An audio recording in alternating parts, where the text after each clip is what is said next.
The Revelation is Love. Written by Barbara Cartland. Narrated by Anthony Wren. Chapter 1, 1897. The foaming sea was as wild as an untamed horse, and the decks of the transatlantic liner travelling towards England were empty, except for one hardy passenger. Rupert Fitzalan was caught up in the excitement of the turbulent sky, the power of the waves, and the tossing of the ship. No bucking bronco could be any more unsettling, he thought, remembering the time he had tried for success at a rodeo in the Midwest of America. He had stayed on the animal longer than most, including himself, had expected, but had been thrown in the end. Now he stood with spray lashing him, and found the exhilaration of the storm matched his own. Rupert Fitzalan was going home to Scotland. The last time he had been home was 23 years ago, when he was 8 years old, before his father, Malcolm Fitzalan, had quarrelled with his proud and irascible parent, Lord Fitzalan. Malcolm was not the first.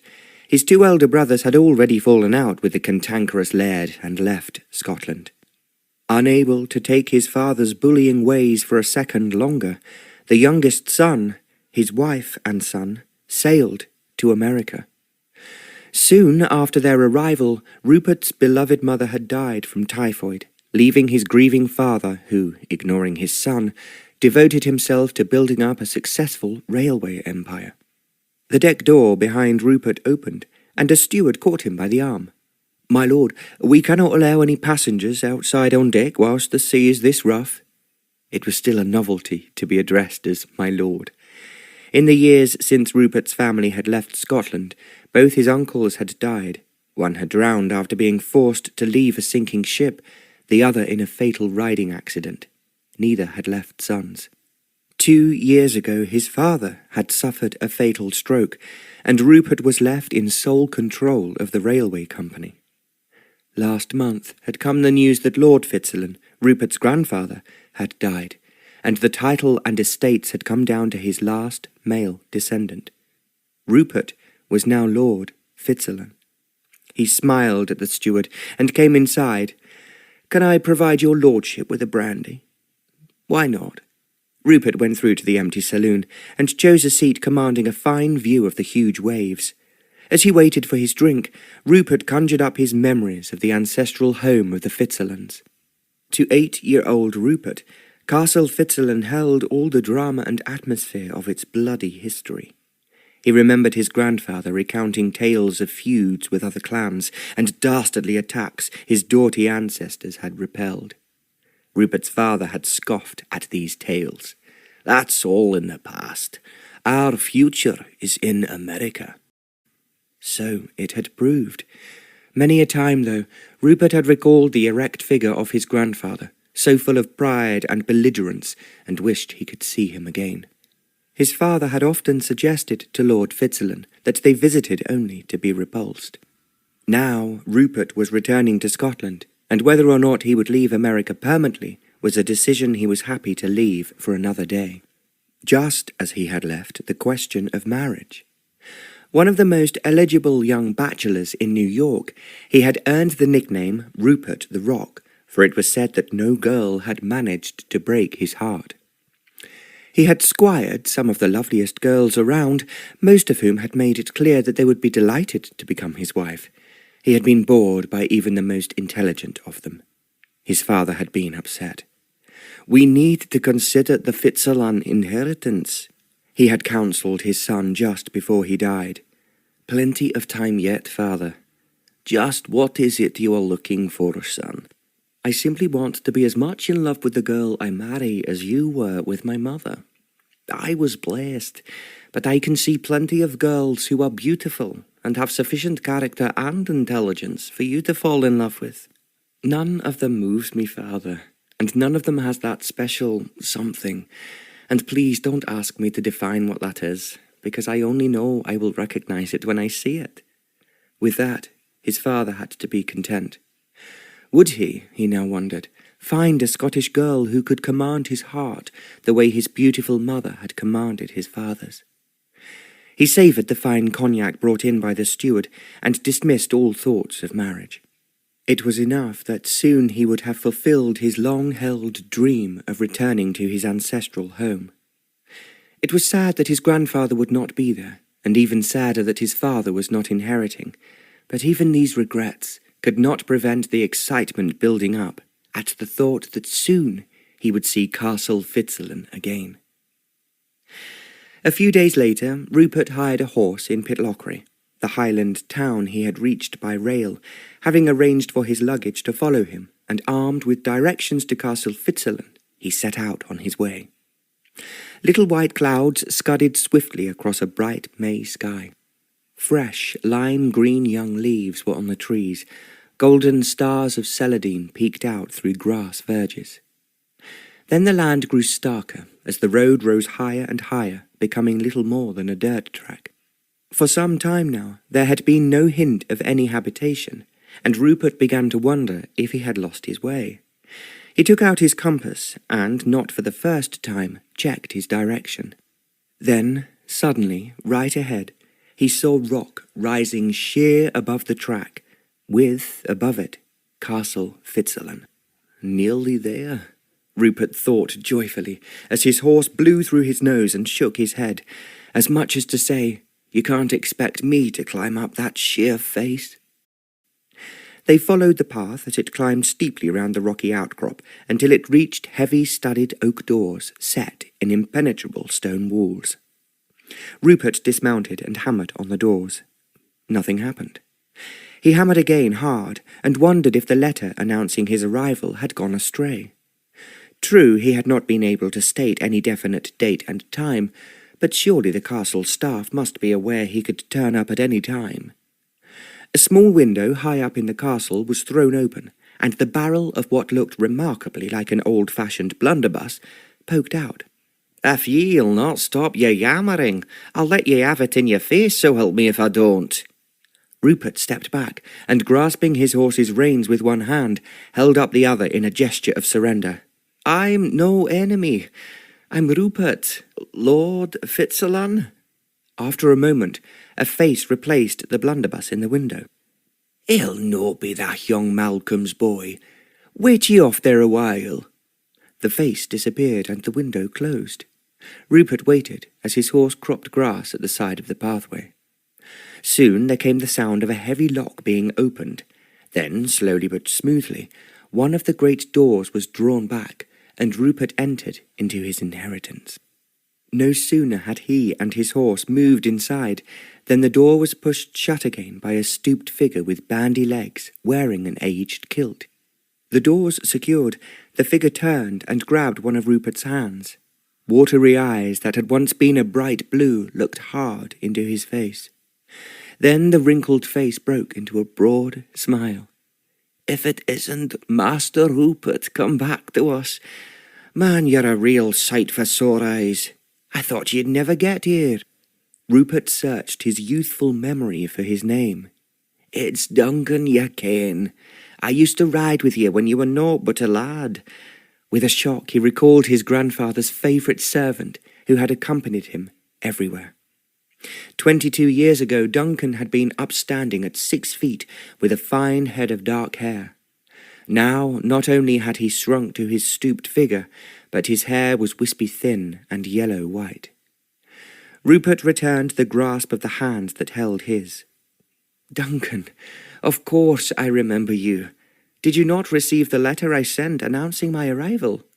Duncan gave a cackle of laughter. "That postie does not get up here. I go out and collect what there is from the village store when I can, but it's not often I get away. It's only me and the lad now, ye ken." The lad? "That be me, sir. Walt, sir," came a small voice at his elbow. "Will you not let me take your horse, sir?" Walt was a half-starved-looking youngster with a huge thatch of dirty straw-coloured hair and an even more raggedy kilt than Duncan's. "He'll need a good rub-down and water and oats, as he's carried me from Pitlochry, and it's a longish journey." "Pitlochry a fair mile indeed," said Duncan. "And I think you could do with a dram and some nourishment yourself. Come away in." Duncan led the way over a courtyard where weeds were growing between flagstones. Everywhere there were signs of neglect. The stone facades needed repointing, the windows were filthy, and several were broken. What had once been a lawn now had chickens scratching over it. "I am sorry I could not be here for the funeral," he remarked, following Duncan into the castle. "Aye, it had done your heart good to see so many folk who came to honour the Laird. Sit ye down there." Rupert let his aching limbs down into an armchair. Weekly hacks in Central Park were obviously not enough to keep him in condition for the sort of ride he had undertaken that day. They were in the kitchen with a small fire burning in the grate. Duncan slapped a horn mug on the table and poured amber liquid into it from a leather bottle. "Get yourself outside that, Master Rupert." "Duncan, it's good to see you again," said Rupert, sampling the surprisingly good whisky. Though, why was it a surprise? He remembered his father first introducing him to the delights of single malt. "It's a blessing to have you here," Duncan exclaimed fervently, taking a large swig from the bottle. "Why were you threatening me with that ancient firearm?" asked Rupert curiously. "Ah, I thought it'd be those devils, the MacLeans." "The MacLeans?" "The Laird and young Hamish, his son." "Why should they call?" Clutching his whisky, Duncan sat down in the other chair. "The Laird told me that there was some matter of treasure, an heirloom the MacLean claimed was his. When he first came here demanding it, the Laird sent him off like a wee field mouse from a fierce cat. No one could put terror into a soul like the Laird." Rupert thought that the tall, towering figure of his grandfather, and of the times he had seen him in a rage over some transgression or other, he could well understand his power over other men. "After that, while the Laird was still alive, MacLean kept his distance. The instant the Laird died, MacLean was hammering at the door again." Duncan quaffed more whisky. "He'll not rest until that treasure is his." "What is his heirloom?" Duncan shook his head. "I dinna ken any more than did the Laird. 'Twas enough for him that MacLean shouldna have it." Rupert rose, ignoring his stiffening muscles. "Can you give me a tour of the castle, Duncan?" The old man jumped up immediately. "Aye, that I can, Master Rupert." As the tour progressed, Rupert became more and more depressed. The air of dilapidation in the courtyard of Castle Fitzalan continued throughout the building. There was little furniture or any items of value on display. The curtains were in shreds, and there was dust and cobwebs everywhere. On the walls were portraits so blackened with age it was almost impossible to make out whether they were of males or females. Except for one. Rupert stopped in front of a full-length portrait in the main reception room. "I remember this one. It's my grandmother, isn't it, Duncan?" "Aye, it is. That's Lady Stella, all right." "As a young boy, I didn't realise quite how lovely she was." Lady Fitzalan stood tall and straight, with one hand on the head of a wolfhound, abundant dark hair drawn onto the top of her head. Dark eyes laughed at the viewer, and a generous mouth curved deliciously. She wore a green gown with a tartan scarf arranged diagonally across her breast and fastened over one shoulder with a large cairngorm brooch. "Aye, she was lovely," agreed Duncan, staring at the portrait. Then he gave himself a shake. "Well, you'll be wanting to see the rest of the castle, no doubt." By the end of the tour, Rupert recognised that he had a huge task ahead of him to bring Castle Fitzalan back to its former greatness. For food that evening, Duncan produced a venison stew. It had been a long time since Rupert had been served such simple fare, but not only had his journey given him a hearty appetite, the dish tasted delicious. They ate in the kitchen, for Rupert had no wish to suggest he be given his meal alone in the huge and echoing dining room. After finishing his meal, he sat back, feeling deeply satisfied.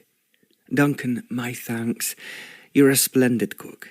You also seem to have handled everything at the castle since my grandfather's death, and probably before that as well, with great efficiency." He paused, looking to reassure the old retainer. "My father and I built a very successful business in America, and now I can afford to staff and restore the place, bring it back to its old glory." Duncan rose and removed the remains of the stew. "I'll be just taking this out to the lad," he muttered.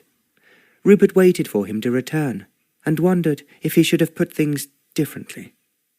Once back, Duncan placed the bottle of whisky on the table and sat down. "Aye, Master Rupert, this place needs a mite of money spent on it. The fabric's sound enough, but I doubt it'll be that easy to find staff.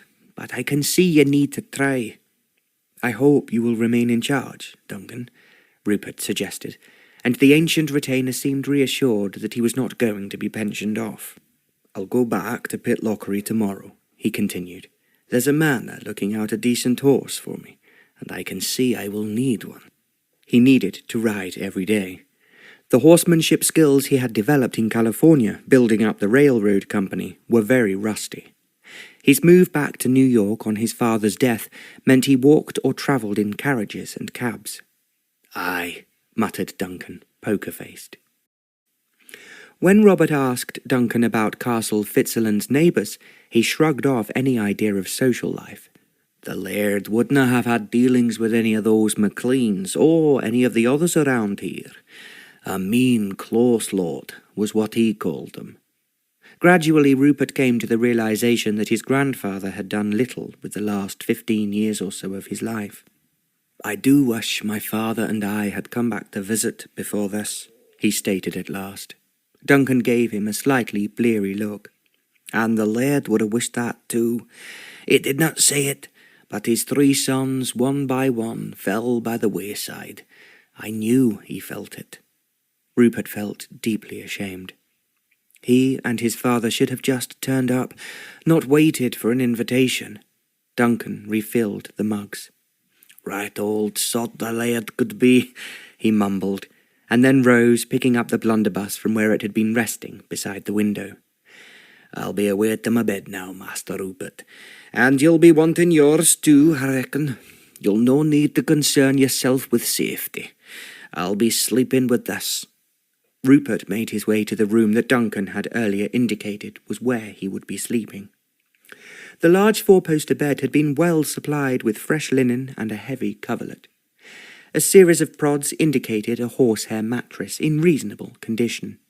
He placed the jug of hot water he had brought for his ablutions on a rickety table and took his weary limbs to bed.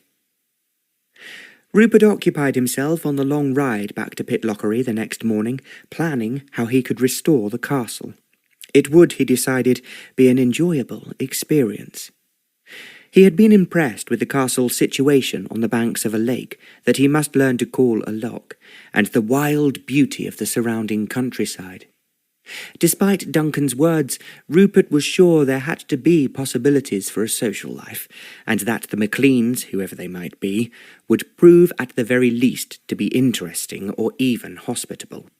A life building up the railroad business had taught him never to judge a person by background or reputation. Once you were able to talk directly to them, it was possible to find something stimulating about almost everyone.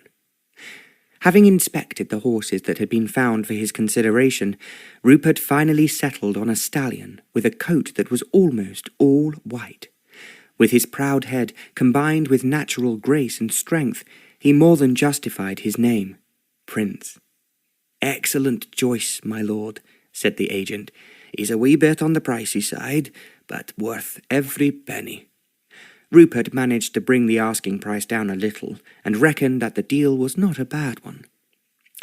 Having returned his hired horse, Rupert presented himself at the offices of James Cunningham, the lawyer who had been handling all the legal matters surrounding his grandfather's death. "Lord Fitzalan, it's a pleasure to meet you." Mr. Cunningham came forward to shake Rupert's hand. Solid walnut furniture and bookshelves, full of legal volumes, supported the view Rupert had already made from their correspondence that this was a man well able to cope with his affairs. Once all the necessary papers had been signed and decisions taken on necessary legal questions, Rupert raised the matter of Castle Fitzalan and its condition. Mr. Cunningham shook his head. "It's been a real tragedy, my lord. Lord Fitzalan's income over the last 10 years or so came almost entirely from selling off anything of value. There's been nothing coming in from the land, you understand, and against all my advice, your grandfather made some bad investments." The lawyer tapped his fingers on the wooden desk in a gesture of frustration. "If only he had asked my father," said Rupert sadly. "Too proud for all that. And your uncles, who died abroad within a few months of each other, left debts he felt duty-bound to honour. My father did write to my grandfather at the time, offering to come over, but all he received back was a curt message not to bother." Mr. Cunningham sighed. "There's no feud pursued with such endless passion as a Highland feud, and Lord Fitzalan held that all 3 of his sons had betrayed him."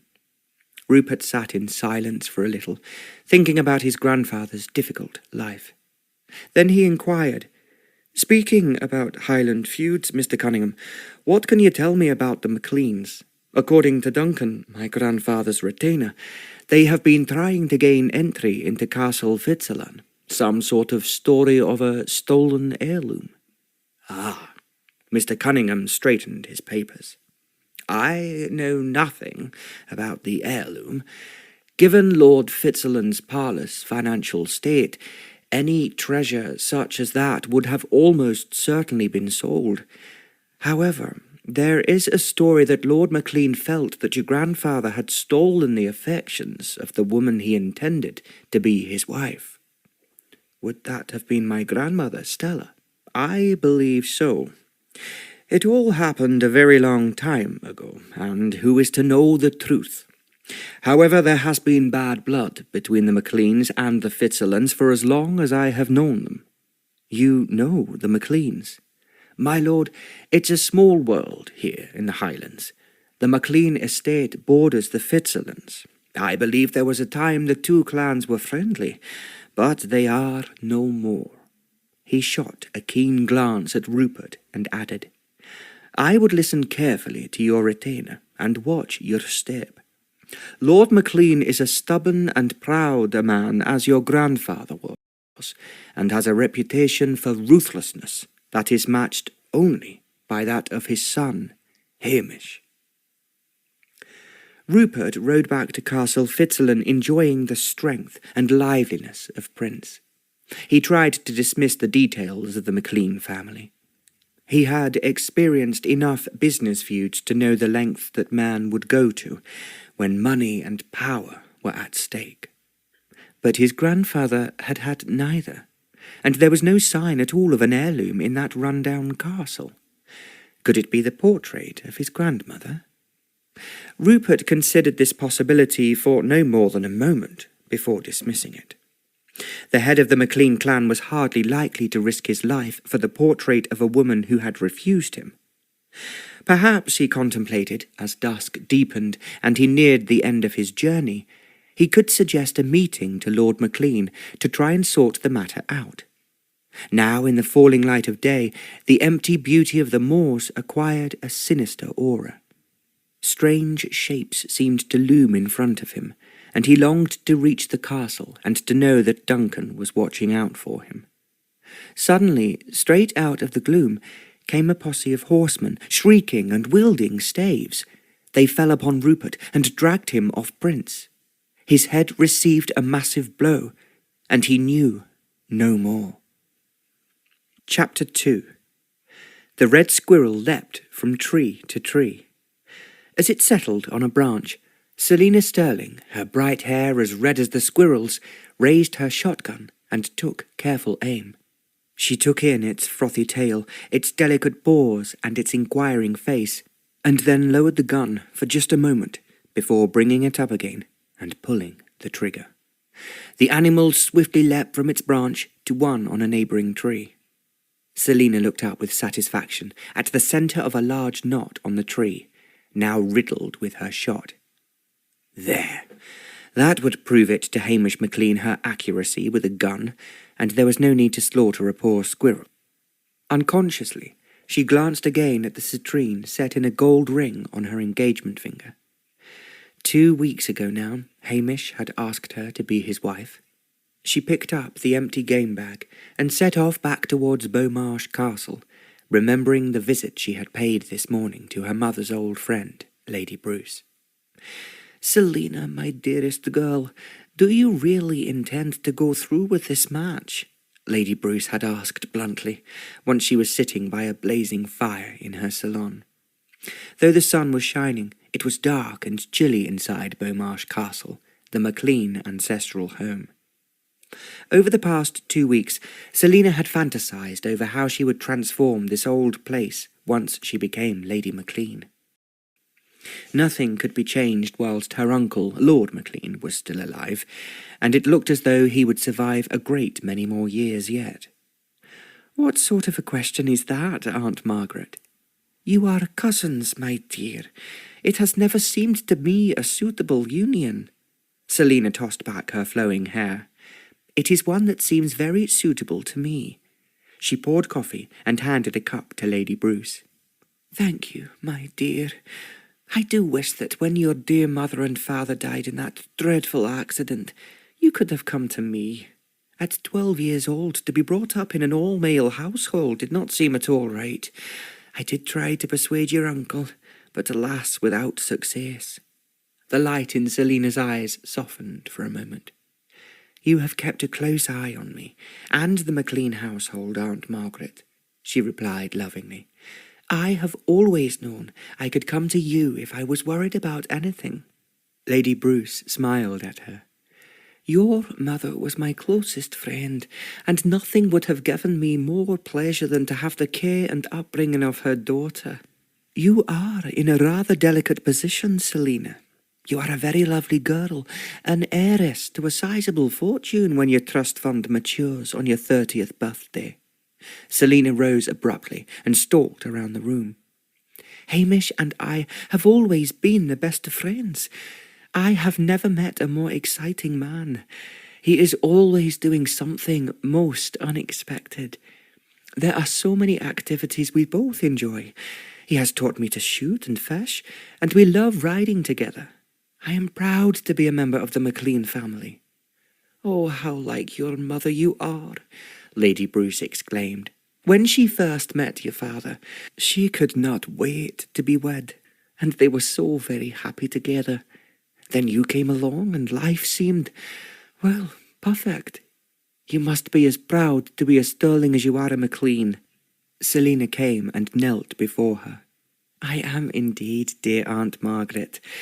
I apologize for my outburst. It's just that anyone suggesting Hamish and I are not a perfect couple, it makes me upset." She looked pleadingly into Lady Bruce's eyes. "My dear," her godmother placed her hand on her shoulder, "I did not mean to upset you, and I hope that you will both be very happy. Now, where are Hamish and Lord MacLean?" "They are out." Lady Bruce had hit upon a sore point. Hamish had promised to take her fishing that morning, but instead after breakfast he had told her to go and practice her shooting. When she had asked to go with him, he had told her off for answering him back and instructed her to bring him back a squirrel. Celina had taken a deep breath, prepared to tell him he should not speak to her like that, but Lord MacLean had shouted at Hamish to come at once. She had watched them leave, the harnesses of their horses jingling as they rode off together with several of the MacLean retainers, for all the world as though they were back in the 16th century and about to take on a party of English warriors. "Out?" queried Lady Bruce. Celina said nothing. "The news is all over the area this morning that the new Lord Fitzalan has arrived from America," she added conversationally. "I hope that your uncle has no thought of maintaining that stupid vendetta he had with the old Laird.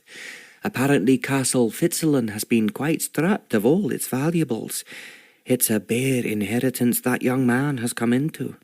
"I just don't care, Aunt Margaret. The Fitzalans are a bad lot. They have harried and cheated the MacLeans since time immemorial. I expect that the new Laird will be every bit as bad as the old." "My dear," Lady Bruce looked scandalised.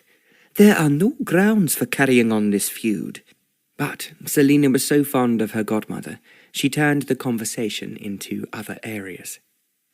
It was mid-afternoon by the time Celina was able to take out her shotgun to provide proof of what an excellent marksman she had become. Remembering Lady Bruce's reservations about her engagement, Celina could not help recalling Hamish's curt rejoinder to her when she had dared to tell him she did not need to practice her shooting. It had indeed been a stupid thing to say. Shooting always needed practice. But his tone and the supercilious way he had looked at her had been quite unacceptable. She would have to make it clear that she, Celina Stirling, would not stand for such behaviour. Smiling to herself, as she was sure that Hamish had merely been in a hurry and did not want to upset his always impatient and autocratic father, Celina returned her weapon to the Beaumarsh gun-room. As she placed it in the rack with the other shotguns, she glanced across the room to where the handguns were kept. To her dismay, she saw that several were missing. Why should Hamish and his father need to go out armed? With alarm, she remembered the news Lady Bruce had brought, that young Lord Fitzalan had arrived. Surely they had not gone out to confront him and demand return of the heirloom. Tales of the late Lord Fitzalan's exploits tumbled into Celina's mind. According to her uncle, he had always been willing to take a shot at the MacLeans. The heir was American, no doubt used to fighting Indians in the Wild West. Along with his title and the castle, he would surely have inherited the feuding obsession of the Fitzalans, and would almost certainly emulate his grandfather's habit of using gunfire to get his way. Celina sat in the great hall, waiting for her fiancé and uncle to return. As darkness began to fall, she grew more and more apprehensive. What had happened? Was Hamish lying dead outside Castle Fitzalan? And her uncle? There had been half a dozen or so riders who set out that morning. Surely there had to be at least one person left alive to return and tell what had happened. She thought of tall Hamish with his mane of blonde hair and riveting blue eyes, and choked back a sob. Fire smouldered in the huge grate. A log slipped its position, sent up a shower of sparks, and then leapt into life. Shadows flickered in the vast and ancient hall. Though the major part of Beaumarsh Castle had been built in the 18th century, the great hall with its tattered MacLean standards belonged to medieval times. Even with the roaring fire, it was cold in the chilly May evening. Celina pulled her plaid wrap more securely round her shoulders. "Will you be awaiting for his lordship and Master Hamish to return before supping, Miss Celina?" Celina nodded, unable to trust herself to speak. "They'll have come across game, I'll be thinking. Out of season, but that'll no be stopping his lordship." Celina took a deep breath. "I'm sure you are right, Robertson," she murmured, trying to believe it herself. The steward added 2 massive logs to the fire. Then, suddenly, the great hall was full of men. There was Lord MacLean striding in, his face alight with satisfaction, surrounded by 5 hard men, their faces grimly pleased, slapping each other on the back. And there was Hamish. Celina started towards him, her heart singing with relief, then stopped as she realized that it was not a dead stag he carried over his shoulder, but a man. As she stopped, stunned, he threw his burden to the ground. The man cried out in pain as he landed, his eyelids fluttered and then opened. Celina saw that his hands were bound, and that he had suffered a severe blow to the back of his head, and his dark hair was matted with blood. "Gained consciousness, have ye?" Lord MacLean snarled at him. Celina ran to Hamish and slipped her hand through his arm. "What has happened?" she whispered. "You were away for so long. I was frightened something dreadful had happened." His eyes sparkling, he put his hand on the back of her neck and looked down at her. "That," he pointed to the half-conscious body on the floor, "is the new Lord Fitzalan." completely in our power," he added, purring as if he could imagine nothing more satisfactory. Celina gasped and stepped back. The wounded man stirred, then levered himself into a sitting position and looked about him with heavy, deep-set eyes that Celina saw were a dark grey flecked with silver. As they caught sight of her, something flashed in their depths. Then, with athletic agility, hands still bound behind his back, he somehow managed to stand upright. "I regret you should have to see me in such an ignominious possession," he mumbled to Celina. Lord Fitzalan was tall, much taller than Hamish.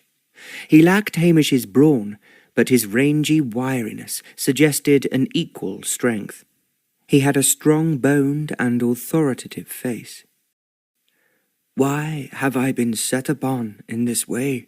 he asked, speaking slowly in a firm voice that betrayed only a faint hint of an American drawl. Celina felt an odd shiver go down her spine. Lord MacLean struck him across the face. "You'll not speak until you're spoken to, boy."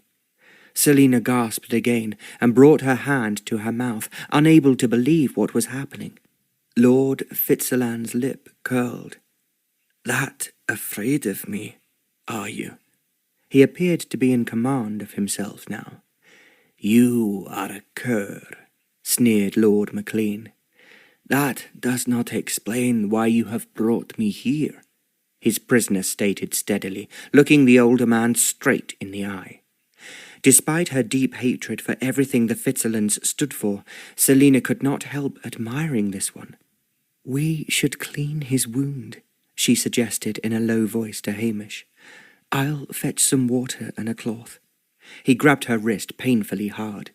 "You will do no such thing," he barked. "This man deserves nothing." "You have something special that belongs to us," Lord MacLean flared up.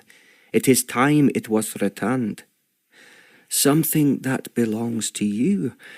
What would that be?" Rupert asked, his voice calmly questioning.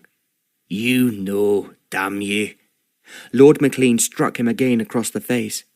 Rupert briefly closed his eyes as his head jerked to the side, and then opened them to stare again at his captor.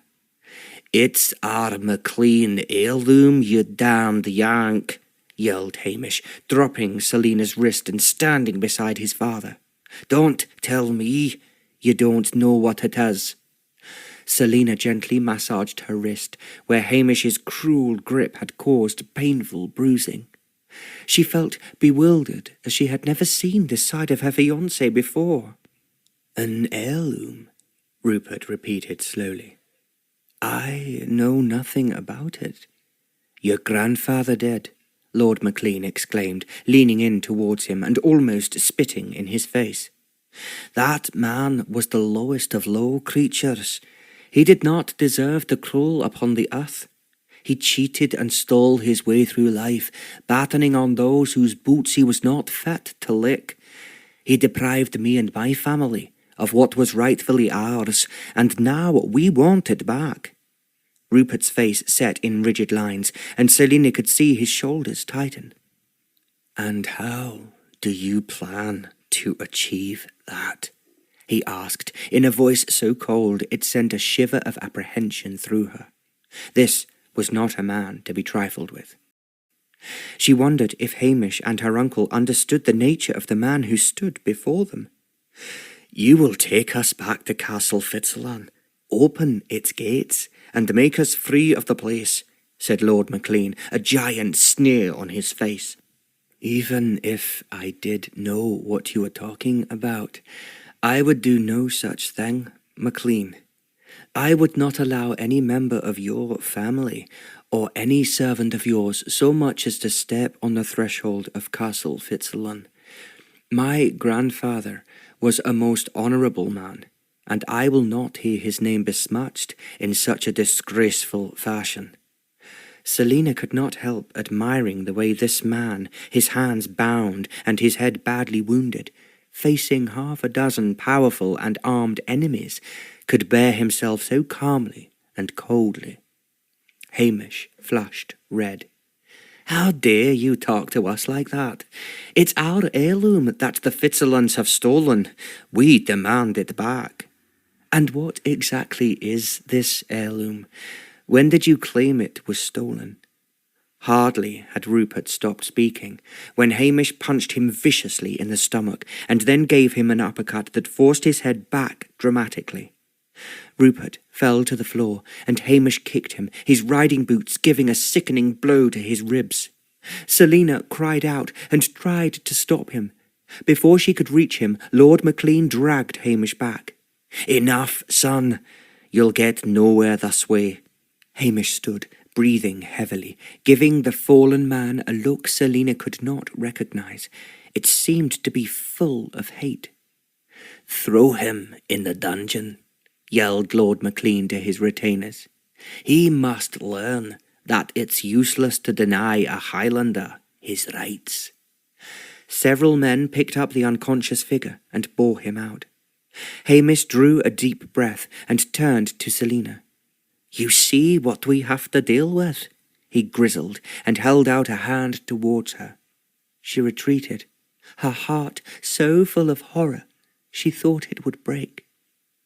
"How could you?" she shouted at him. "Celina!"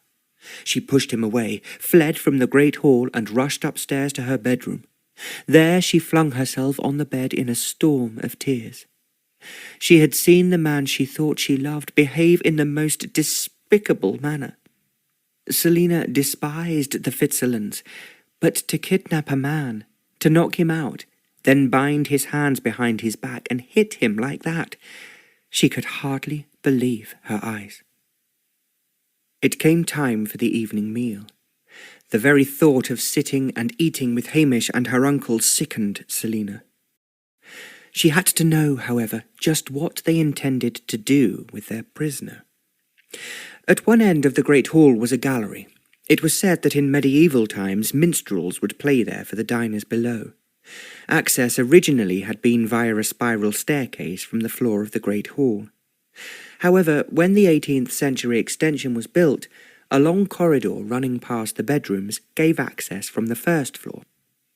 Celina certainly did not approve of eavesdropping, but her need to find out exactly what her uncle and Hamish were going to do was now so strong, she quietly let herself into the gallery and stood in a corner hidden from below.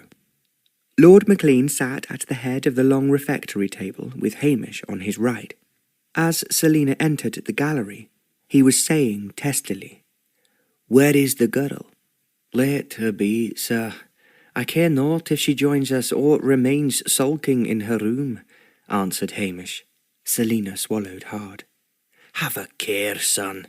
Your fiancée brings a welcome fortune, and is one of the loveliest wenches around. You need to keep her sweet until her 30th birthday. God, if only she had control of her money today." "She is mine, sir. I have no doubt of that." The steward entered and asked if he should send to see if Mistress Stirling was to dine with his lordship. Lord MacLean gave a dismissive wave of his hand. "She is indisposed. Start the service, steward." The steward respectfully bowed and disappeared behind a carved screen at the other end of the great hall. Celina then observed Hamish grab a large decanter of red wine and fill both his and his father's glasses, drink down half, and recharge his glass. "That's the way," cried Lord MacLean. "So, what is the plan for that maverick Yank down in the dungeon?" asked Hamish. "Will you allow me to finish him off after dinner?" Lord MacLean shook his head. "Let him sit on cold stone for a night without bread or water. By morning he will be willing to give us the keys to Castle Fitzalan, and I will at last gain my revenge on the old Laird." Hamish poured more wine, then waved the empty decanter at the steward as he entered with bowls of soup. "Bring us more bottles," he ordered. Celina melted away from her corner and returned to her room. There she sat and ruminated feverishly. There was little doubt in her mind as to what her future should now be. More pressing, however, was what should be done about poor Lord Fitzalan. An hour later she returned to the hidden corner of the gallery. Lord MacLean and Hamish had finished their meal, and the table had been cleared. The steward entered with more bottles of wine. As Celina had expected, both were much the worse for drink. They were greatly enjoying themselves, toasting their achievement in capturing Lord Fitzalan and drinking to the day when their revenge would be complete. Celina had seen enough. After a final visit to her room, she walked quietly downstairs and let herself out of the castle. As she expected, the stables were quiet. The horses had been fed and watered, and the grooms were elsewhere. She could at once see Lord Fitzalan's stallion, as he was the only grey in the stables, and he stood out like snow on a dark moor. And there, hanging in the tack-room, was a brand-new saddle and bridle.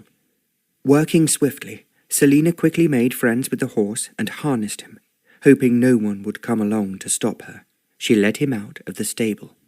The stallion followed her obediently as she hurried through the yard to the back drive, and finally she tethered him out of sight of the castle. Returning, she came in by the back entrance. Sounds of clearing up and bawdy exchanges came from the kitchen. Moving silently past them, she reached the start of the carved screen that divided the great hall from the service passage. There a flight of stone steps led down to the cellars. A lantern hung halfway down, throwing a dim light that enabled Celina to hurry down the steps without fear of falling. She had prepared a story should there be a guard on duty outside the castle dungeon. She would tell him that Lord MacLean had sent her with a message that he was to join the men in the kitchen and drink to the day's success. But there was no need, as there was no guard. After all, Lord Fitzalan was safely locked up in the ancient dungeon. In a niche at the bottom of the stairs were stored a number of candles, together with matches, all ready for any servant coming to the cellars. Celina felt for a candle. Her hand trembled slightly as she lit it, and then she chided herself. This was no time to feel nervous. She took a deep breath, held up the light, and walked steadily along the damp, stony passage towards the dungeon. She sighed with relief as she saw that the large iron key to the heavy door hung from its usual hook at the side of the small cell. With difficulty, Celina forced it to turn in the lock. The door creaked as she drew it open, and holding the candle high, she entered. Rupert stood with his back against the stone wall. In the flickering light, his face looked ghastly, but he was fully conscious. His jacket was badly ripped, and his breeches were splattered with mud, but she was thankful to see no fresh blood had come from his head wound. "More blows, is it?" he grunted. "Or am I supposed to be so taken with your charms that I will do as you ask?" His voice was weaker but steady, and again Celina admired his courage. Without speaking, she poured a little hot wax onto a stone shelf and stood the candle upright. "Turn around, please," she asked, forcing herself to speak without emotion. "So that you can stab me in the back," came the sardonic retort as his gaze caught sight of the glint of steel she held. "So I can release your hands." Rupert raised his eyebrow, and for a moment she thought he would refuse. "Quickly, I don't know how much time we have," she urged him. At that, he turned and lifted his hands to her knife. The rope was very thick and the knots too tight to be untied. Swiftly, she sawed through them, grateful for her foresight in keeping her hunting knife sharp, and soon the ends fell apart. Celina drew in a quick breath as she saw how red and raw both his wrists were. He swung round to face her. "Who are you?" he asked, looking at her curiously as he massaged his wrists. "And why are you doing this?" "I am Celina Stirling. Lord MacLean is my uncle. I have no love for the Fitzalans. I believe your family to be as wicked as my uncle claims, but my honour as both a MacLean and a Stirling will not allow you to be treated as you have been today. Come with me." She prized the candle off its shelf. "You are setting me free?" Rupert remained without moving. "What else do you think I am doing?" she hissed, exasperated by his slow reactions. "Follow me now. Any moment my uncle may decide to check on his prisoner." She waited in the doorway, holding her light high, tapping a foot in nervous frustration. "How can I trust you?" His light drawl sounded almost amused. "For heaven's sake, come." Celina hurried off without checking to see if he was following, but almost immediately she heard the quiet click of his riding boots. She led the way not up to the kitchen, but along the corridor in the other direction. The air grew colder and damper. Behind her, she could hear his breathing grow more laboured, and as she recalled the punishment he had sustained, she slowed her pace a little. He said nothing, but she could imagine how, with his failing strength, he was forcing himself to keep close behind her. The necessity to spirit him away before her act of disloyalty was discovered, combined with her belief that this was a man who would let nothing daunt him, kept her going. At last, the passage began to rise again, until there was no room to stand. "I'm sorry, we need to crawl now," she cautioned. "Why does that not surprise me?" The ironic voice came from behind her.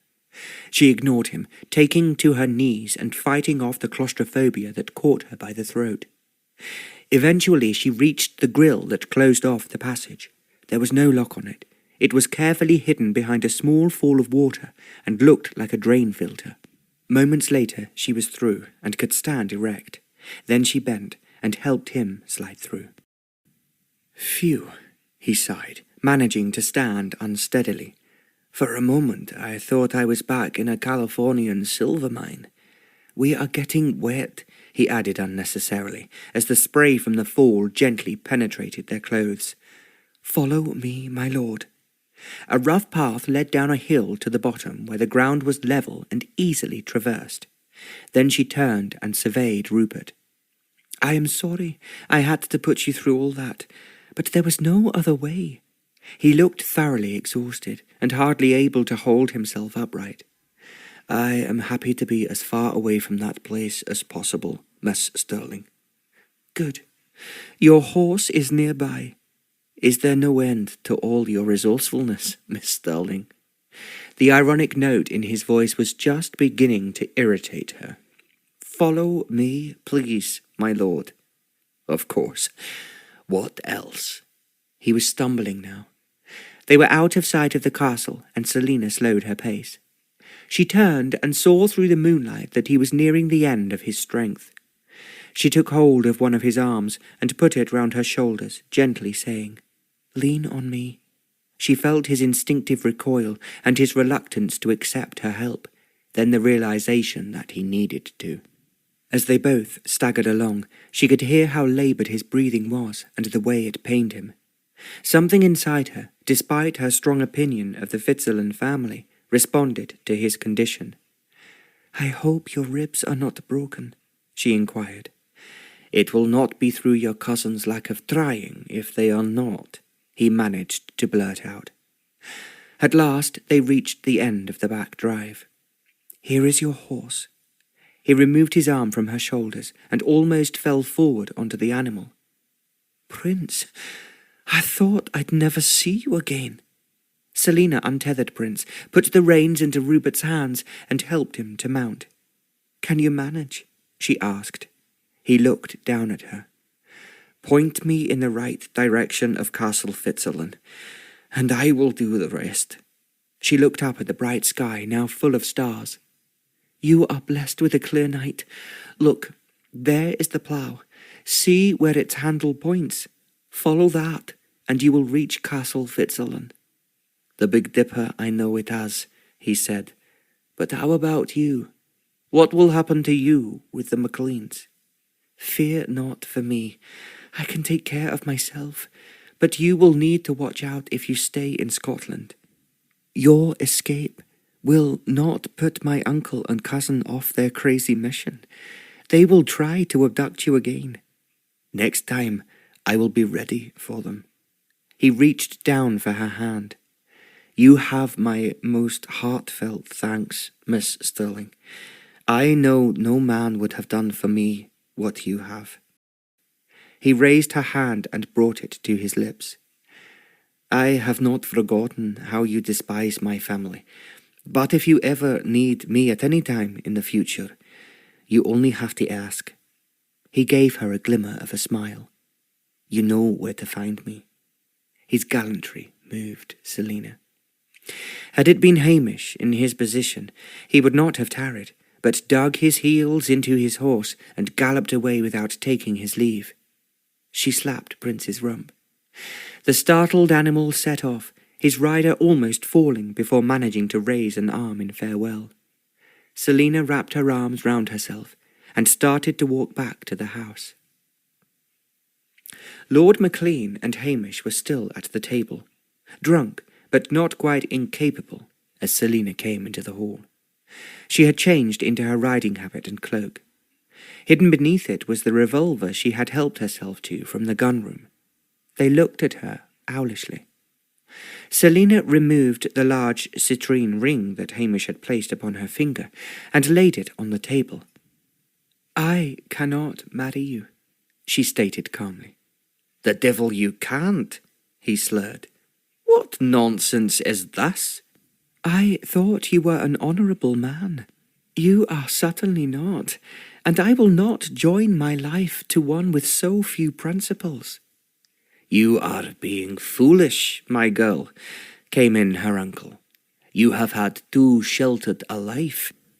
Our honour dictates we retrieve our heirloom." "Not this way," Celina asserted calmly, and walked out of the great hall, and her life as part of the MacLean family. Chapter 3. Rupert never knew just how he managed to reach the safety of Castle Fitzalan. Afterwards, he supposed that the advice to allow the stars to guide him, plus the use of the compass, still safely tucked into his jacket pocket, had enabled him to travel in a direction that eventually brought him to familiar country. It was sheer willpower that kept him in the saddle. It was still not midnight when he pulled up a tired prince before the studded gates of Castle Fitzalan. Duncan had already gone to bed. "I thought you'd decided to stay in Pitlochry," he cried when at last Rupert's battering on the gate brought him down to open it. Then he saw the state his new master was in, and was horrified. "Man, you need more than a wee drop of the hot stuff. What the hell's been happening to ye? You'll need that wound seeing to, I'm thinking. Come away in and tell your tale." By this time Walt had appeared and took Prince off to the stables. Duncan just managed to catch his master as Rupert sagged to the ground. I'm sorry," Rupert murmured weakly. I seem to have lost my strength." Leaning heavily on Duncan, he reached the kitchen. There he was sat down and well supplied with whiskey before the old retainer riddled the stove and heated water to clean his head wound. Rupert sat gratefully and watched Duncan at work. The fiery heat of the alcohol warmed his cold and badly battered body, and little by little the vile headache the powerful blow had given him released its hold. As Duncan cleaned the wound, Rupert told him the story of his kidnapping and how Celina Stirling had freed him.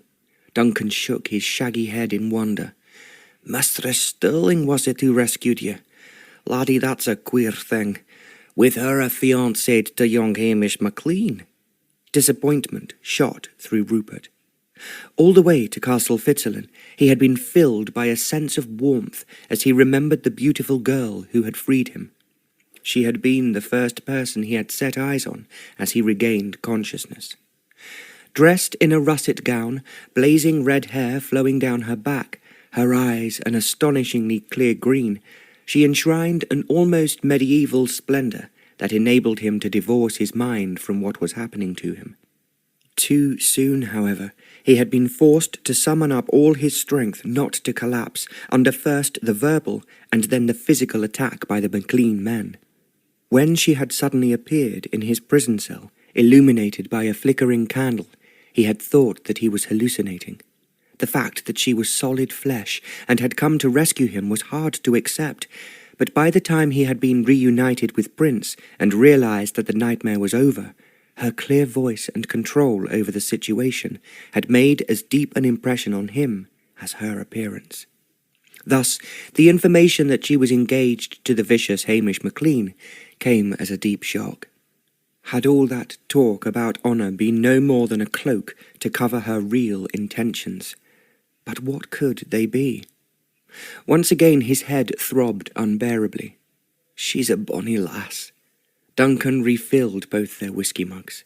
I ken her father. He was a Stirling. Her mother was Lord MacLean's little sister. Francis Stirling was a braw lad that courted young Elaine many a moon afore she accepted him. There was a great wedding. He lapsed into silence, no doubt remembering the celebrations. Of course the Laird was no invited, but the young couple set up home not so far away. I seen them often out and about, until the dreadful day some 10 or 11 years ago. They were killed in a train crash. The wee lass went to live with her uncle at Beaumarsh Castle. So you haven't seen her since she was a child? Rupert found he was intensely interested in Celina Stirling's background. I have. She's often visiting Lady Bruce, her godmother, who was friendly with the Laird. Not that she ever came here, but we would go over there, and the young Mistress Stirling was often staying with her ladyship. She would never meet the Laird. He said that the MacLeans had poisoned her mind against him with false tales. But I would see her walking the grounds whilst the Laird was inside with Lady Bruce. And once we talked. He paused for a moment, considering, and then added, That was only a couple of years ago, and I thought how bonny she was, and how well she comported herself. He looked straight at Rupert. When I heard that she and yon Hamish MacLean were affianced, I says to myself that maybe she would keep him straight. From what I hear, he's a fine lad most of the time, but there's that vicious MacLean streak in him that comes out every now and then. Rupert felt his sore ribs, and once again wondered about the motives of Celina Stirling in setting him free. Now, I'm thinking it's a dish of pottage you'll be needing, laddie, afore you find your bed. Duncan's meat soup proved to be both sustaining and comforting. That, combined with the whisky, enabled Rupert to fall asleep almost as soon as he drew the coverlet over his bruised body. His last thought before he closed his eyes was the memory of Celina Stirling, saying that the MacLeans would try to abduct him again. If that was so, then he needed to polish up his riding skills. It had been far too easy for them to take him on that evening, and he was not going to run back to New York. Over the next few days, Rupert divided his time between assessing how Castle Fitzalan was to be restored to its former glory and riding prince. Gradually, the bruises faded from his body, and he determined that the MacLeans would not take him again. Never far from his mind was the vision of Celina Stirling as she had stood in the hall of Beaumarsh Castle and then appeared miraculously in his cell. Besides her beauty, there was a certain feistiness about her that appealed to Rupert. Could he thought, trust her motives in freeing him? Had it really been the matter of honour, as she had claimed? Her uncle and cousin certainly had no honour. One thing he had no doubts about was his new mount. Prince was proving to be everything he had hoped: strong, fearless, athletic, and very fast. Riding him over the moors soon had Rupert feeling he was well on the way to regaining all his dormant riding skills. Laddie, you're a-looking twice the man you were when you arrived, Duncan sighed, a week after Rupert had returned from his abduction.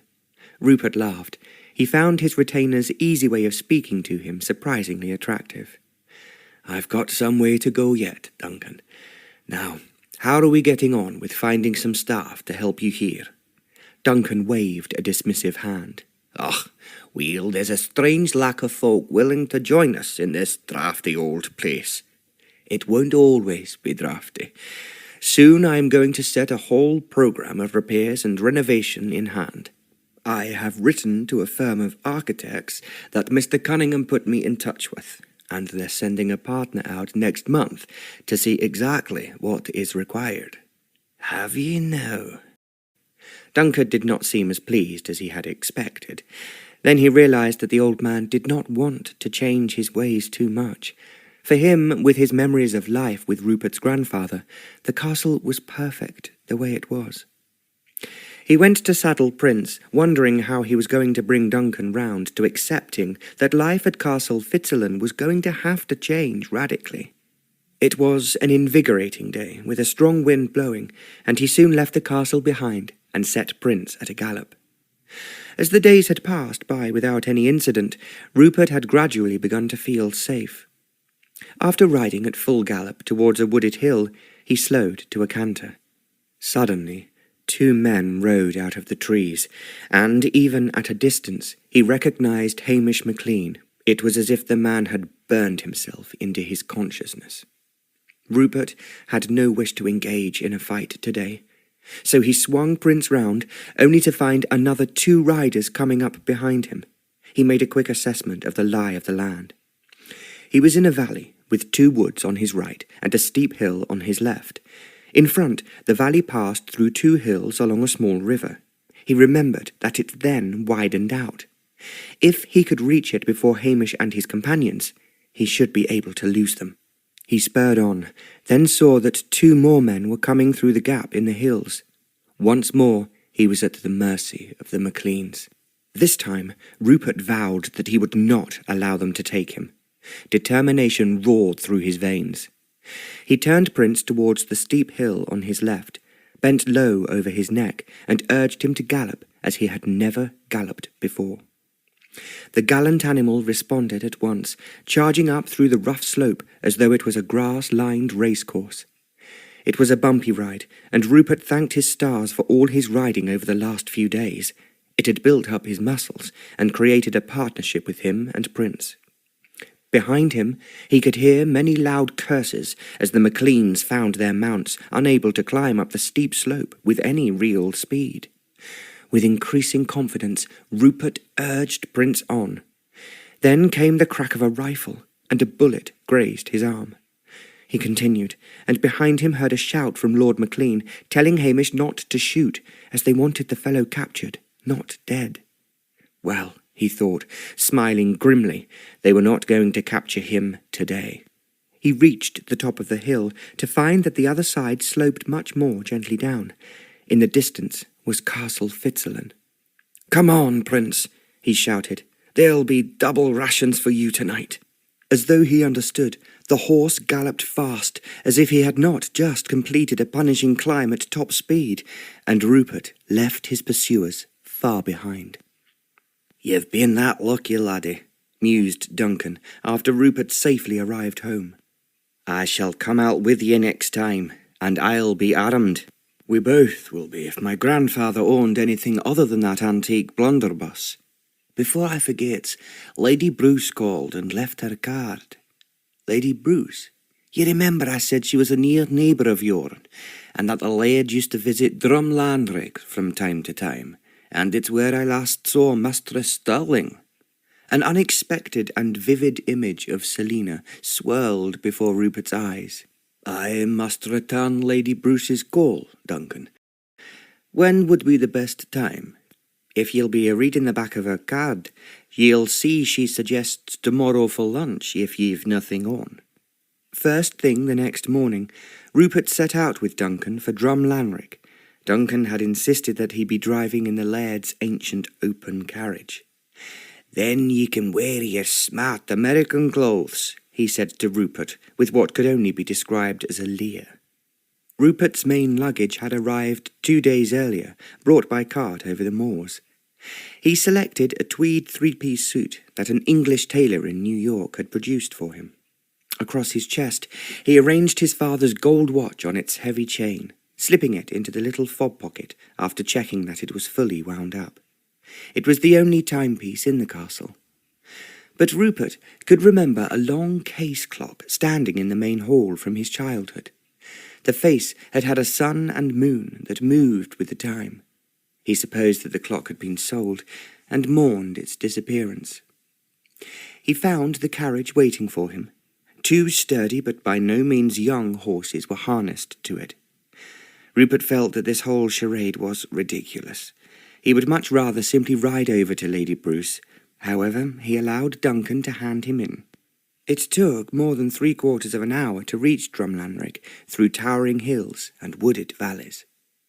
Rupert admired the scenery, but spent most of the journey wondering what Lady Bruce was going to be able to tell him about Celina Stirling and the MacLean's feud with the Fitzalans. It still felt rather strange to be announced as Lord Fitzalan, but he walked into Lady Bruce's drawing room as though it was the boardroom of his New York Railway Company. "Lord Fitzalan, I am so delighted to meet you," said his hostess, coming forward. "I was a great friend of your grandfather, though I regret I saw little of him over the last few years, as he became something of a recluse." Lady Bruce was a no-nonsense figure in a tweed skirt and jacket, with a pair of pince-nez dangling down the front of her silk shirt. Iron grey hair was arranged in 2 plaits that circled each ear. Her voice managed to combine authority with a musicality that made it attractive. Her complexion seemed soft and prettily coloured. Perhaps it was true, as his mother had claimed, that the mist and rain of the Scottish climate preserved the skin. Rupert bowed over her hand as faint memories of a much earlier encounter came to him. "Were you not at Castle Fitzalan for an archery contest when I was a small boy, Lady Bruce?" She gave him a delightful smile. "Fancy you remembering. There must have been a dozen of us there. But you won, did you not?" He smiled back at her, all at once feeling at home in this light-filled room lined with paintings and furnished in chintz-covered chairs and sofas. Lady Bruce laughed. "Yes, and I was proud to do so, for your mother ran me a close finish." She looked at him with genuine sympathy. "I was so sorry to hear of her death. I did not know her well, but I liked her style, and your father and I spent some very pleasant times hunting together." Rupert nodded, unexpectedly touched. He had not expected to find anyone who had known his parents, and he could not help speculating what Lady Bruce's relationship with the MacLeans might be, and how soon he could bring up the name of Celina Stirling. "Now, please, sit down, Lord Fitzalan." She waved a hand at an armchair. "I think you have met my goddaughter." A twinkle lit her pale blue eyes as a figure that had been standing, unnoticed, in the corner of the room behind Rupert, came forward. Celina Stirling was not smiling. Dressed in a similar style to Lady Bruce, in a heathery tweed that complemented her red hair, which was drawn back with a brown bow, she looked as though she would rather be anywhere than here. Rupert stretched out his hand, and then withdrew it as she immediately placed her hands behind her back. "Celina," barked her godmother, "don't make me ashamed of you." The girl flushed, the colour highlighting her fine bone structure. Rupert realised that this was the first time he had had the opportunity to see her in daylight. The first magical impression he had formed of her was instantly confirmed. "I am afraid you must think me a desperate rascal," he began, trying to hold the gaze of those huge green eyes with his. "Why you felt you had to rescue me, I cannot imagine, but I don't think I will ever be able to show you how grateful I am." A stubborn look came over Celina's face. "I told you. It was a matter of honour." "Please," urged Rupert, wondering how he was to get through to her. "Will you not sit and tell me why the Fitzalans have incurred such enmity from your family?" She gave him another stubborn look. "You warned me that your uncle and cousin would make another attempt to kidnap me, and I have to tell you that yesterday they did." At that, her eyes flashed. "But they did not succeed. You see me standing here before you. It's more than I expected." She spoke with reluctant admiration, and came to sit in a chair on the other side of the room. "I do hope you will tell Celina and me exactly what happened," Lady Bruce commented encouragingly. "The MacLeans are old friends of mine, and their actions distress me more than I can say." She laid a sympathetic hand on Celina's. You acted with great courage, my dear. She did indeed, concurred Rupert. Then, in his best matter-of-fact manner, he briefly told them of the ambush he had escaped the previous day. Celina's gaze never left him as he spoke. Her figure was rigid, and the fingers of one hand bent a silent rhythm on the arm of her chair. Everything about her spoke of her distaste for the gory details, but whether it was because of her relation's conduct or his, he found it was impossible to determine. "You say you were shot at?" Lady Bruce reacted in horror when he reached that point in his tale. "You were not, I hope, hit?" "A flesh wound, nothing more. I rather think it was because they could see I was getting away. It was a last desperate attempt to bring me down. Thanks to Prince, my splendid horse, they could not catch me after that." Celina closed her eyes. Lady Bruce patted her hand. "We must be grateful to have Lord Fitzalan sitting with us, hale and hearty." "What I don't understand," questioned Rupert, "is why the MacLeans are that intent on kidnapping me. Do they really think that they can force me to give them their heirloom they are so desperate to possess? And what is the heirloom? I know nothing about it." Lady Bruce looked towards Celina, but the girl said nothing, so she gave a deep sigh and answered. "Lord Fitzalan, the MacLean feud with your family dates back for hundreds of years. On top of that, Lord MacLean and your grandfather were in love with the same girl. Stella was very beautiful, and at first she seemed to favour Lord MacLean. They were both 17, full of passion and spirit, and the engagement was announced. Suddenly, however, it was broken off and Stella was to marry your grandfather instead. He was 10 years older than Robbie MacLean, and he looked much as you do now, but I don't think looks had anything at all to do with it. I do suspect it was a matter of personality, and no one knows exactly what happened, but since then there was a deep enmity between the two men. I think I can understand. And if I was engaged to a beautiful girl I was passionately in love with, and then suddenly an older man whipped her away from me, I would feel desperate." Rupert looked at Celina and knew that he spoke no more than the truth.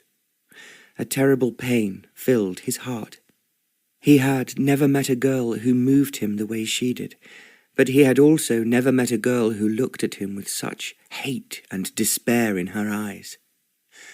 "Lord Fitzalan stole my uncle's bride away from him," Celina added fiercely. "He wooed her with a promise of a better life and with worldly possessions." Lady Bruce shook her head. "The MacLeans have always had more money than the Fitzalans."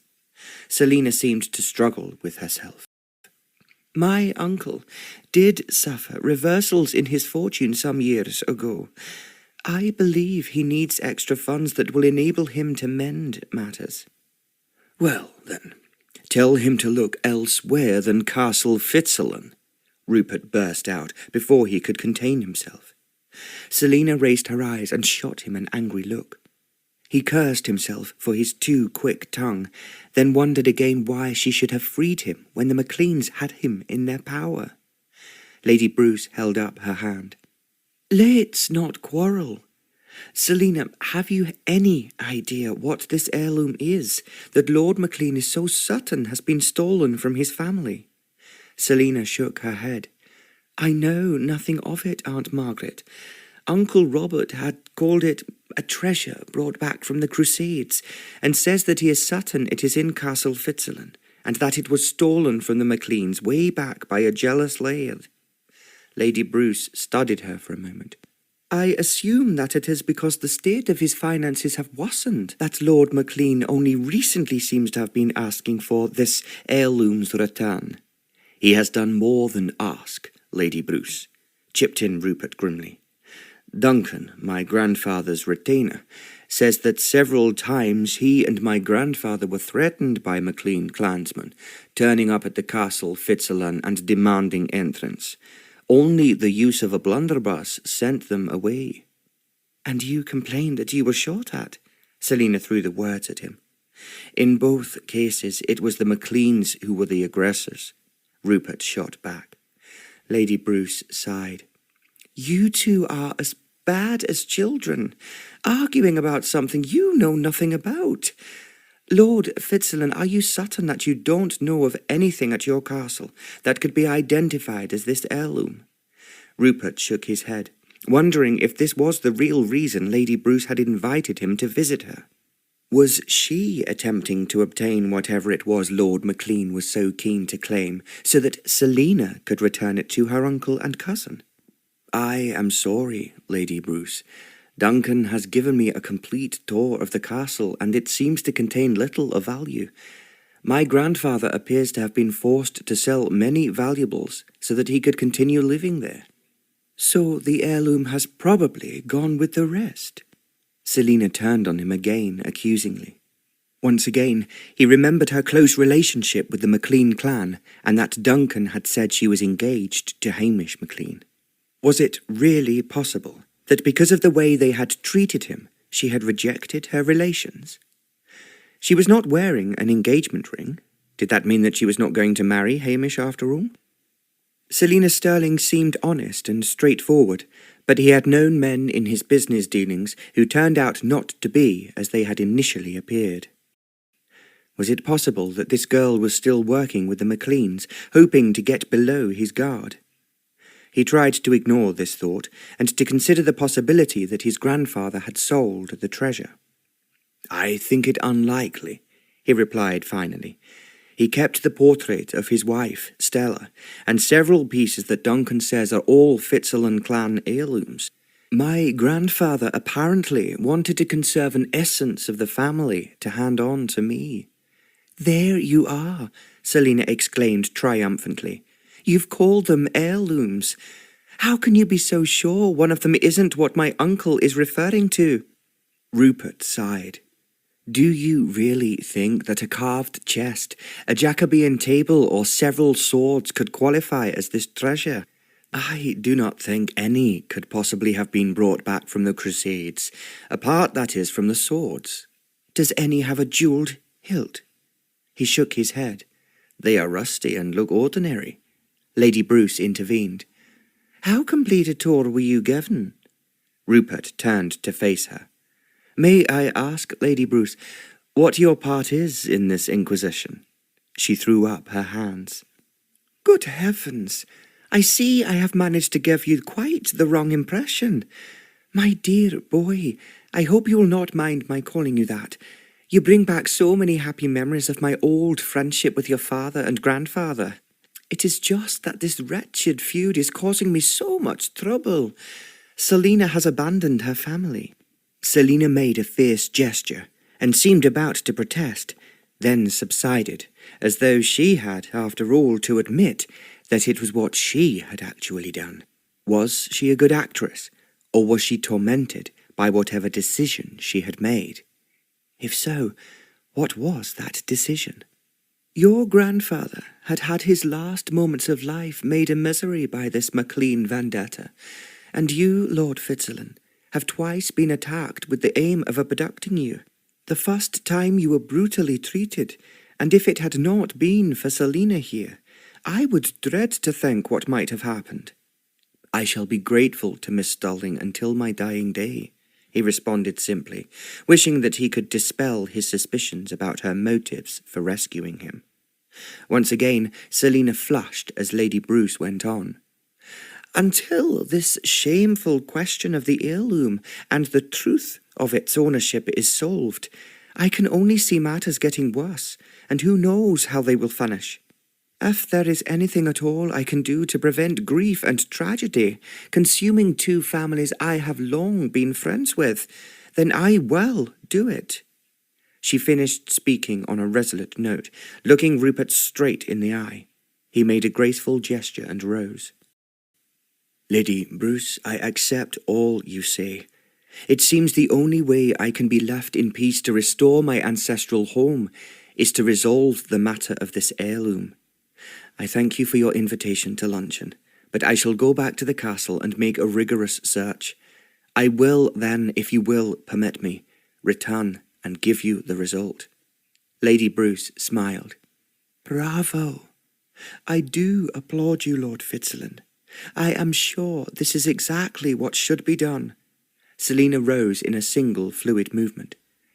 "I shall accompany you, Lord Fitzalan, as two will be able to search more quickly than one."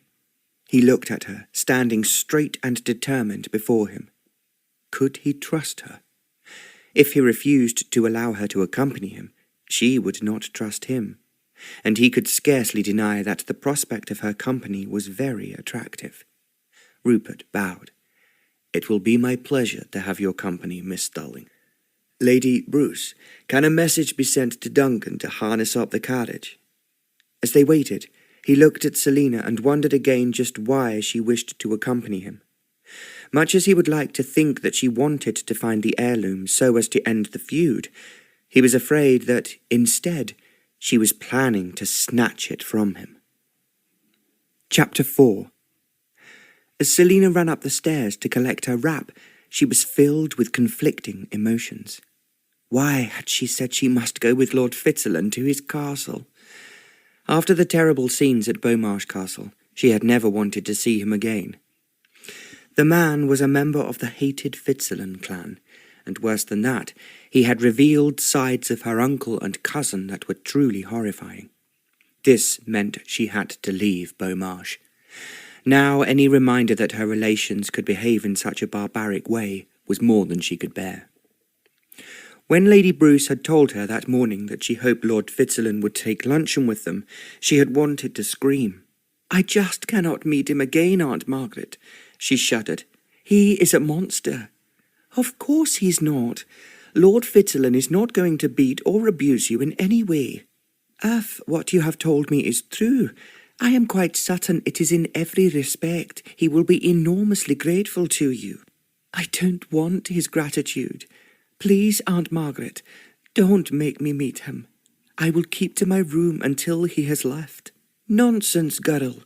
You will behave like the lady you are and greet him politely." Because she so loved her godmother and respected her judgment, Celina had composed herself, calming the blood that raced through her veins.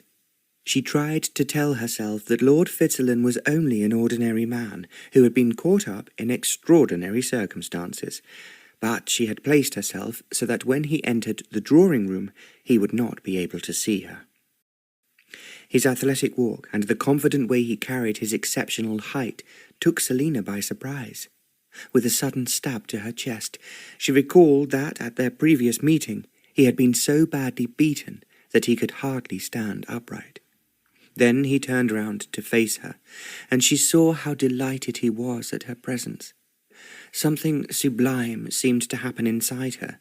It was as though his smile turned her bones to liquid, and she had difficulty in preventing herself collapsing into a chair. She could not understand her reaction. This was the Fitzalan who had brought disaster on her, who had revealed the vicious side of Hamish, and lost her the one man she had thought she loved, her friend from childhood days. Lord Fitzalan had made it impossible for her to stay any longer in the castle she had called home for so many years, and she could hardly bring herself to address him in anything approaching a civil manner. She had seethed inwardly at the way he seemed so relaxed in Lady Bruce's drawing-room, this savage from the primitive shores of America. She seethed even more when he would not accept her account of his grandfather's behaviour, or the existence of the precious heirlooms the Fitzalans had filched from the MacLeans. She had wanted to fly at him, beat her fists against his chest, forcing him to acknowledge the rightness of their claim. Instead, she had sat rigidly in her chair, determined she would force him to open up Castle Fitzalan. And then he had confounded her by declaring that he would scour the place for the heirloom. Immediately, she knew that she had to be at his side when he searched. Otherwise, he could easily bury it somewhere on his vast estate and declare he had found nothing. It was what her uncle and Hamish had feared his grandfather would do. No, much as she hated the idea of having to spend time in close contact with this man, it was essential that she accompany him to Castle Fitzalan. Celina found her wrap and returned downstairs. She then said goodbye to Lady Bruce and listened to Lord Fitzalan's assurances that he would return her to Drumlanrig before dark.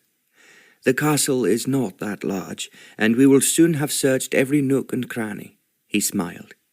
Lady Bruce stood still thoughtfully at the top of the steps, looking worried as she watched them leave. Celina realized that she felt responsible for the fact that her goddaughter was disappearing without a chaperone in the company of a man she hardly knew. This did not worry Celina.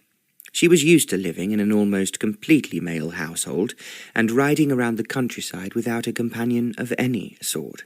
"Afternoon, Mistress Stirling," Duncan greeted her as he descended from the driver's seat of the carriage, his broad grin revealing gaps in his teeth. Celina remembered he had once brought the old Laird over to a reception at Lady Bruce's.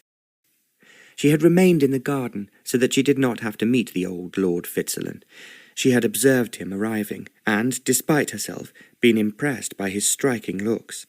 With flowing white hair, eagle nose, erect posture, and muscular legs beneath his kilt, he looked, she thought, like an ancient hero from a folk tale.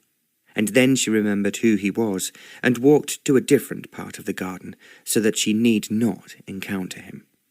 When, later, she had seen Duncan in Lady Bruce's garden, curiosity had made her respond to his respectful greeting and spend time talking to him. She had warmed to his admiration of Lady Bruce's roses, and found herself agreeing what a pity it was that his laird's castle had no formal garden.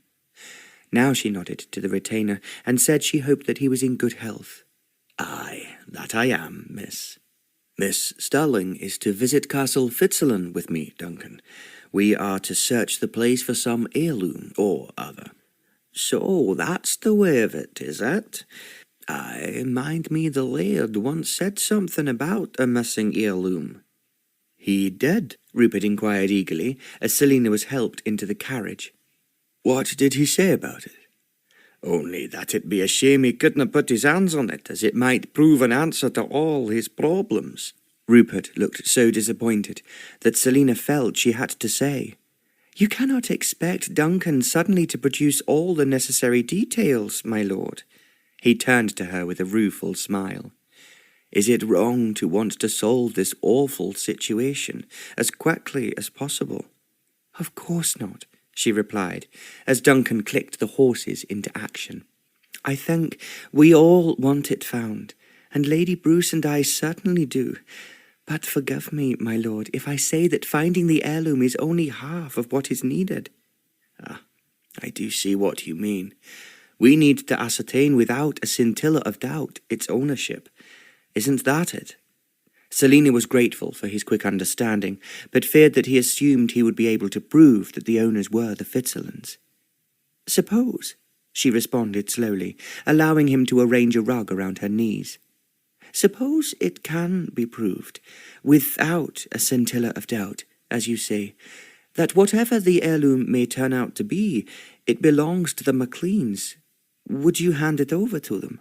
She glanced up at him, and found he was looking at her with great seriousness.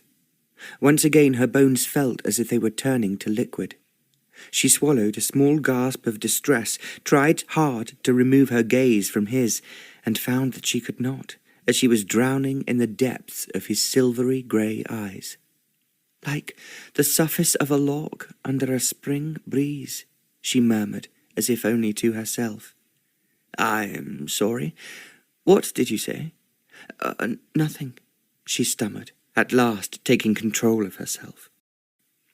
She tried to remember how much she disliked and distrusted him. "I was waiting for your response to my question. I think, my lord, that you imagine just because the heirloom may be in your castle, that it automatically belongs to you. I am suggesting that you may well find proof that it does not. What then will you do? Prove yourself just a bigoted Fitzalan?" She finished with a contemptuous toss of her head. He did not move his gaze from hers. "Oh, Miss dear Stirling, what a very poor opinion you have of me, and my family. Let me assure you that if the heirloom is found, and it does indeed prove to belong to the MacLeans, Then I shall have great pleasure in handing it straight over to your uncle, if only to prove that I and my family are men of honour. You could hardly do anything else if I am present when you find the proof." She regretted the words as soon as they left her lips. She watched how his eyes narrowed, their grey now that of flint, saw the stillness that entered his body, the way his mouth tightened. "I think we shall ignore that remark," he muttered at last in a cold voice. She flushed deeply, and was at last able to tear her gaze away from his, and instead look out at the landscape, but she could not have said what scenery they were driving through. "Ye'll no be finding yon cursed heirloom at Castle Fitzalan, I'm thinking," said Duncan cheerfully. "The old Laird knew every inch of the place." "I think we have had enough talk of this wretched treasure." Rupert's voice was now much more friendly. "I think I should prepare you slightly for what you certainly will find at the castle." Her hand on the side of the carriage as it rattled on over the increasingly rough road, Celina listened to a light-hearted account of his arrival at his ancestral home. "There was I with a picture in my mind of how it had been when my parents and I had left 22 years ago, when I was 8, and you, well, you could not have been born."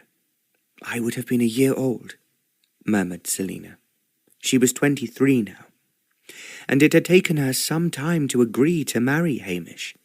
Had she still wondered, hesitated for so long because she sensed that the high spirits she loved so much in him could turn into something less attractive? Had she glimpsed something of his dark side in the way he hunted down stags and then grelossed them with unnecessary force, tearing out their vital parts? She was not sure that Rupert had heard her confess her age, for he continued, "I do remember our departure with absolute clarity. My grandfather had locked himself in his room and would not come to say goodbye.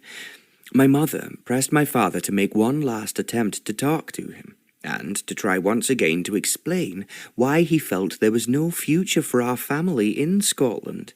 He went upstairs, but it was no use." He paused for a moment. "It was a departure full of emotion. Perhaps that is why I remember exactly how my childhood home looked as we left."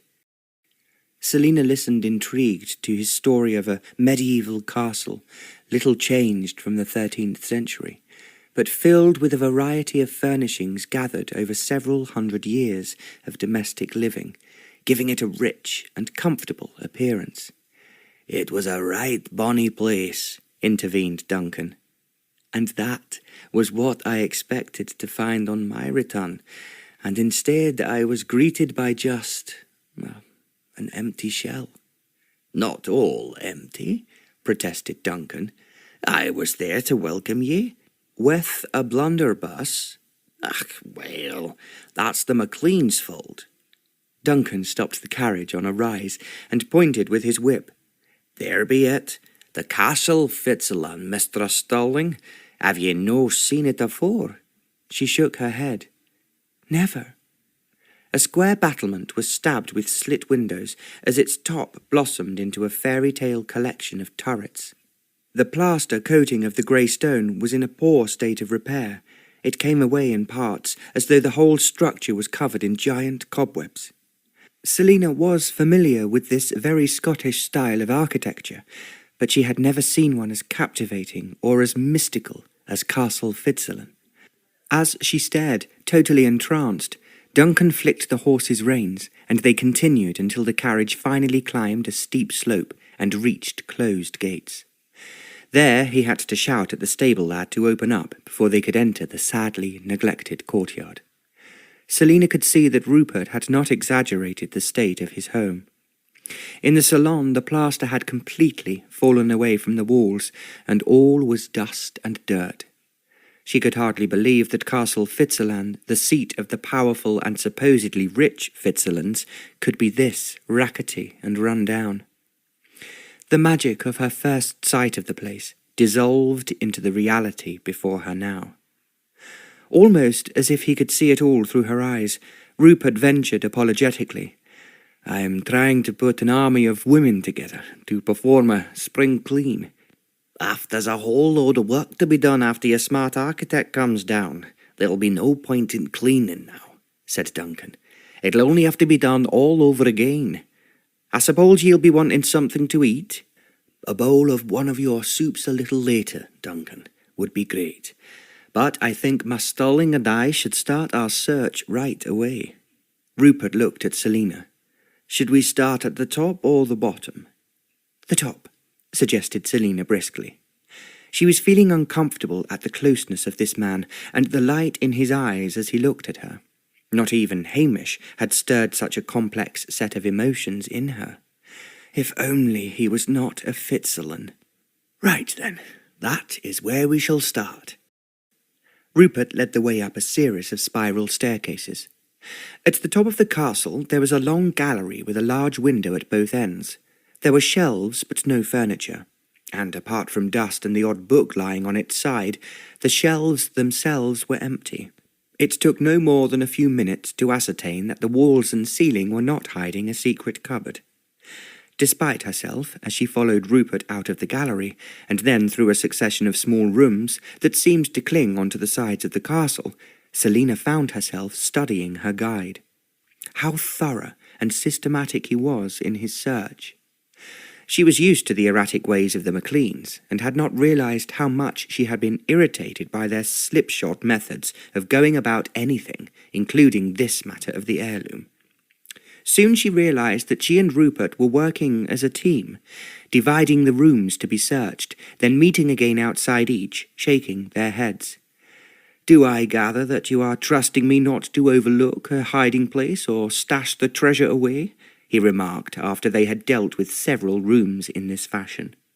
She flushed at the teasing note in his voice as all her suspicions of him flooded back. I know if you'll try anything like that, she replied sharply. He looked exasperated. Why do you find it so impossible to believe that what I want most in all the world is to find this wretched piece of treasure wherever it is? I want to bring an end to a feud I have had nothing to do with, that is ruining my life. Then he looked deep into her lovely eyes, and his expression softened. No, I lie. There is one thing I want more than that. It is for you to trust me. Celina found her heart beating so fast she thought it might suddenly fly out from her breast. Come on then, my lord, she exclaimed. We have only searched half of your wretched castle. They descended to the main floor, and he held open the door of yet another room for her. Yours, I think, he suggested expressionlessly. She strode past him into a large salon. Here, 2 armchairs stood in front of a huge stone fireplace, and a wooden door was set out in one of the walls. She opened it, and was faced with the dusty shelves of a cupboard on which there were 3 ancient bottles of wine. She picked them up, and automatically checked their labels. Worth drinking? Asked Rupert. I thought they might be Napoleon brandy. I heard Uncle Robert say once that it was very valuable. Not in those shaped bottles. You've tasted Napoleon brandy? She asked him, suddenly intrigued. I once bid for some in a wine auction, but was outgunned. A shame. I still wonder what it tastes like. He picked up one of the bottles. A very decent claret. Shall we drink it with Duncan's soup? Celina shrugged her shoulders. For the briefest of moments, it seemed that they had forgotten both their mission and their suspicions of each other. Had they met under any other circumstances, she thought sadly, they might well have been friends. Then, as she turned to survey the other side of the room, the portrait hanging there transfixed her. What a beautiful woman, she cried. Is she your grandmother, the woman Uncle Robert wanted to marry? Rupert nodded, watching her closely as she studied the painting. I don't wonder that she had 2 men desperate for her. She felt sad for her uncle. The woman he had finally married, many years after losing the love of his life, had died giving birth to Hamish, so Celina had never met her, but she had seen photographs that suggested she had been pretty in a faded way, but without much character. She turned angrily away from the vibrant-looking young beauty on the wall. "I just wonder how your grandfather forced her to renounce my uncle." "She wasna forced," said Duncan as he entered the room. "It was a real love match, right enough. She died when you were a wee laddie, and the Laird never recovered from her loss. She sent for me before her end, and made me promise to stay with him." Duncan turned away, but not before Celina had seen a moistness in his eyes. "I came to tell you the soup is ready. You'll have to make do with the kitchen, though, Miss Stirling." Celina took a last look at the painting. "I'll not be minding that, Duncan, and I could do with some soup. It's hungry work searching this place." "Thirsty, too." Rupert held up the bottle. "I'll bring this with us." The kitchen was no better than the rest of the house, but the range gave out a welcome warmth, and Duncan's vegetable soup was very tasty. "You're an excellent cook, Duncan," Celina praised him as she tucked into her steaming dish. Rupert was still prowling listlessly around, opening cupboards and going through the outer scullery to search there. "You'll not find what you're looking for down there, laddie," remarked Duncan with a scornful snort. "All them cupboards are bare.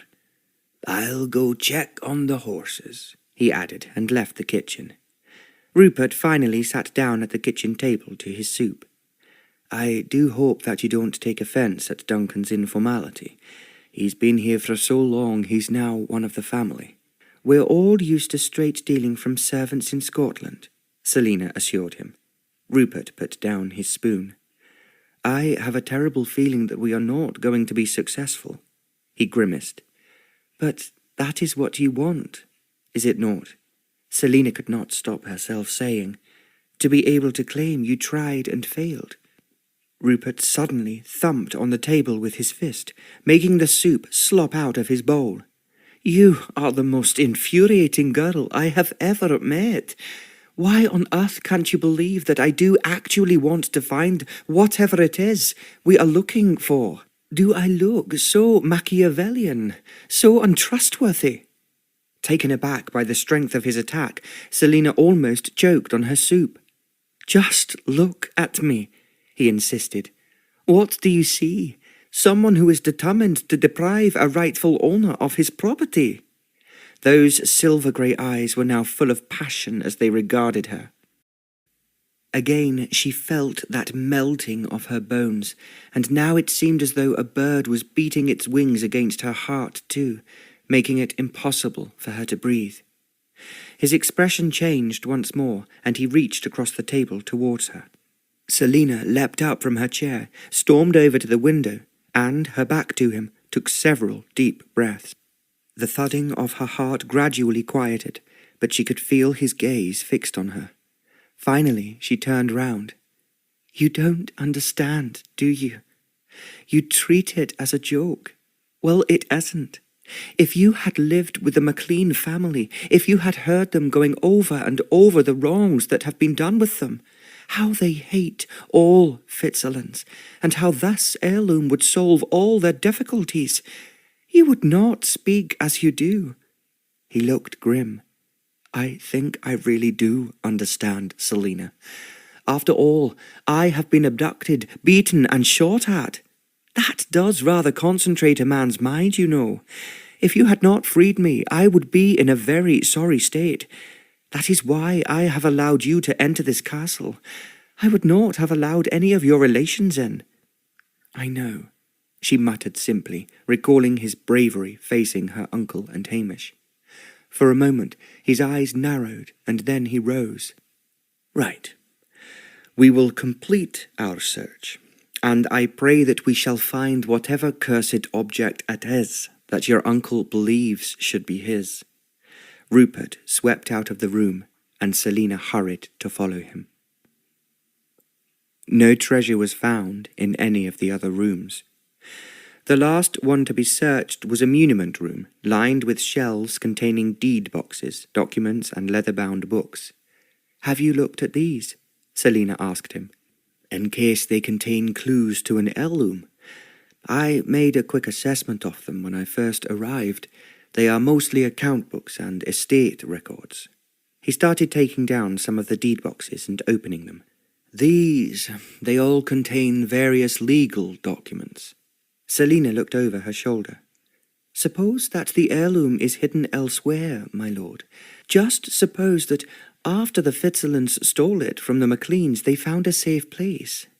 Wouldn't the Laird of the time make a note of where he had concealed it? And wouldn't he place the details with his legal documents in case he died before telling anyone else where it was? He looked at her with amusement. You have a vivid imagination, Miss Stirling, but we can certainly look through all these boxes. It was a boring process. There were documents concerning land purchases and disposals, letters of contract, long details of marriage settlements, and a host of other legal matters, but no paper with a description of how to find a hiding place. Nothing that looked as though it could reveal the whereabouts of an unknown piece of treasure. As Rupert began returning the documents to the last box, Celina was taking down several old books of estate records, only to be baffled as they seemed to be written in French.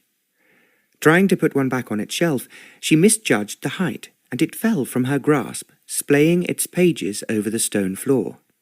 She exclaimed, dismayed at having damaged such an ancient record. Not much harm done, Rupert calmed her, picking the book up and gathering up the pages before returning it to the shelf. But this seems to have come adrift. Celina picked up a sheet of paper from the floor. Rupert glanced at it and opened the book again. This is written in a different hand. I don't think it belongs here, he puzzled, showing her the creased pages. And look, the page is quite different. I think it must have been tucked into the book for some reason. Can you make out what it says? His closeness and the rapport that seemed to have developed between them while they were working together for a moment prevented Celina from looking properly at the sheet in front of her. Then a sensation of betrayal towards the MacLeans rose inside her, and she forced herself to try and interpret the difficult-to-read handwriting. All the time she was conscious of Rupert leaning against the shelves and looking at her in a way that made her pulse race. At last she raised her eyes from the document. It's all in French, and beyond my command of the language. I think that it's been written a long time ago in medieval French. I don't recognize many of the words and phrases. But look, she called out, suddenly excited. Here it talks of le trésor de la croisade.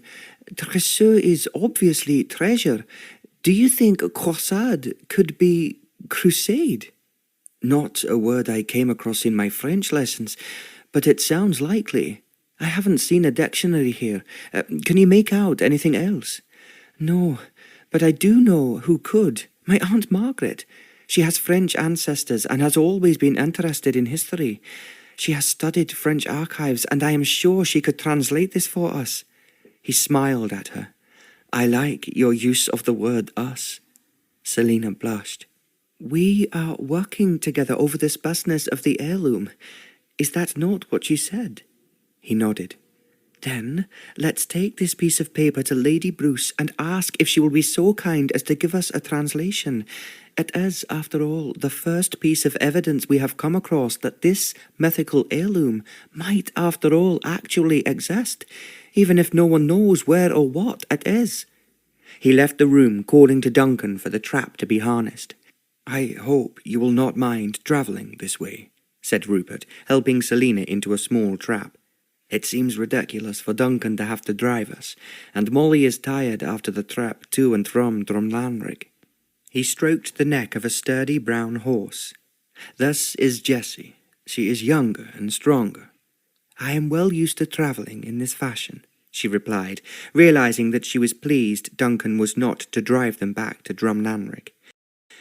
Rupert then climbed up beside her and set Jessie in motion. Tell me, my lord, about life in America. From all I have heard, it seems a very primitive place. He gave an uninhibited laugh, then apologized. Please, forgive me, but a comparison of New York bathrooms for those I have seen so far over here, which I must say are very few and far between, would reverse that judgment. But you are so right.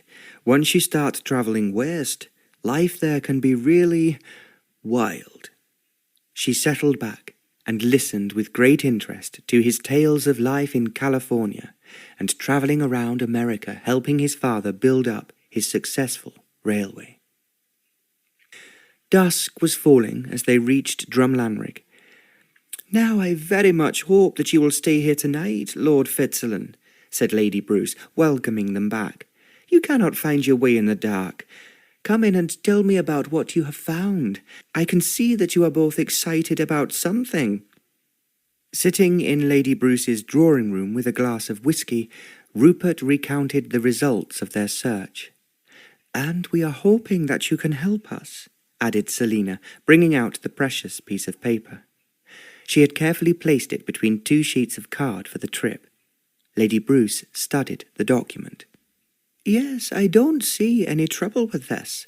Judging by the handwriting, it was most probably written in the 16th century.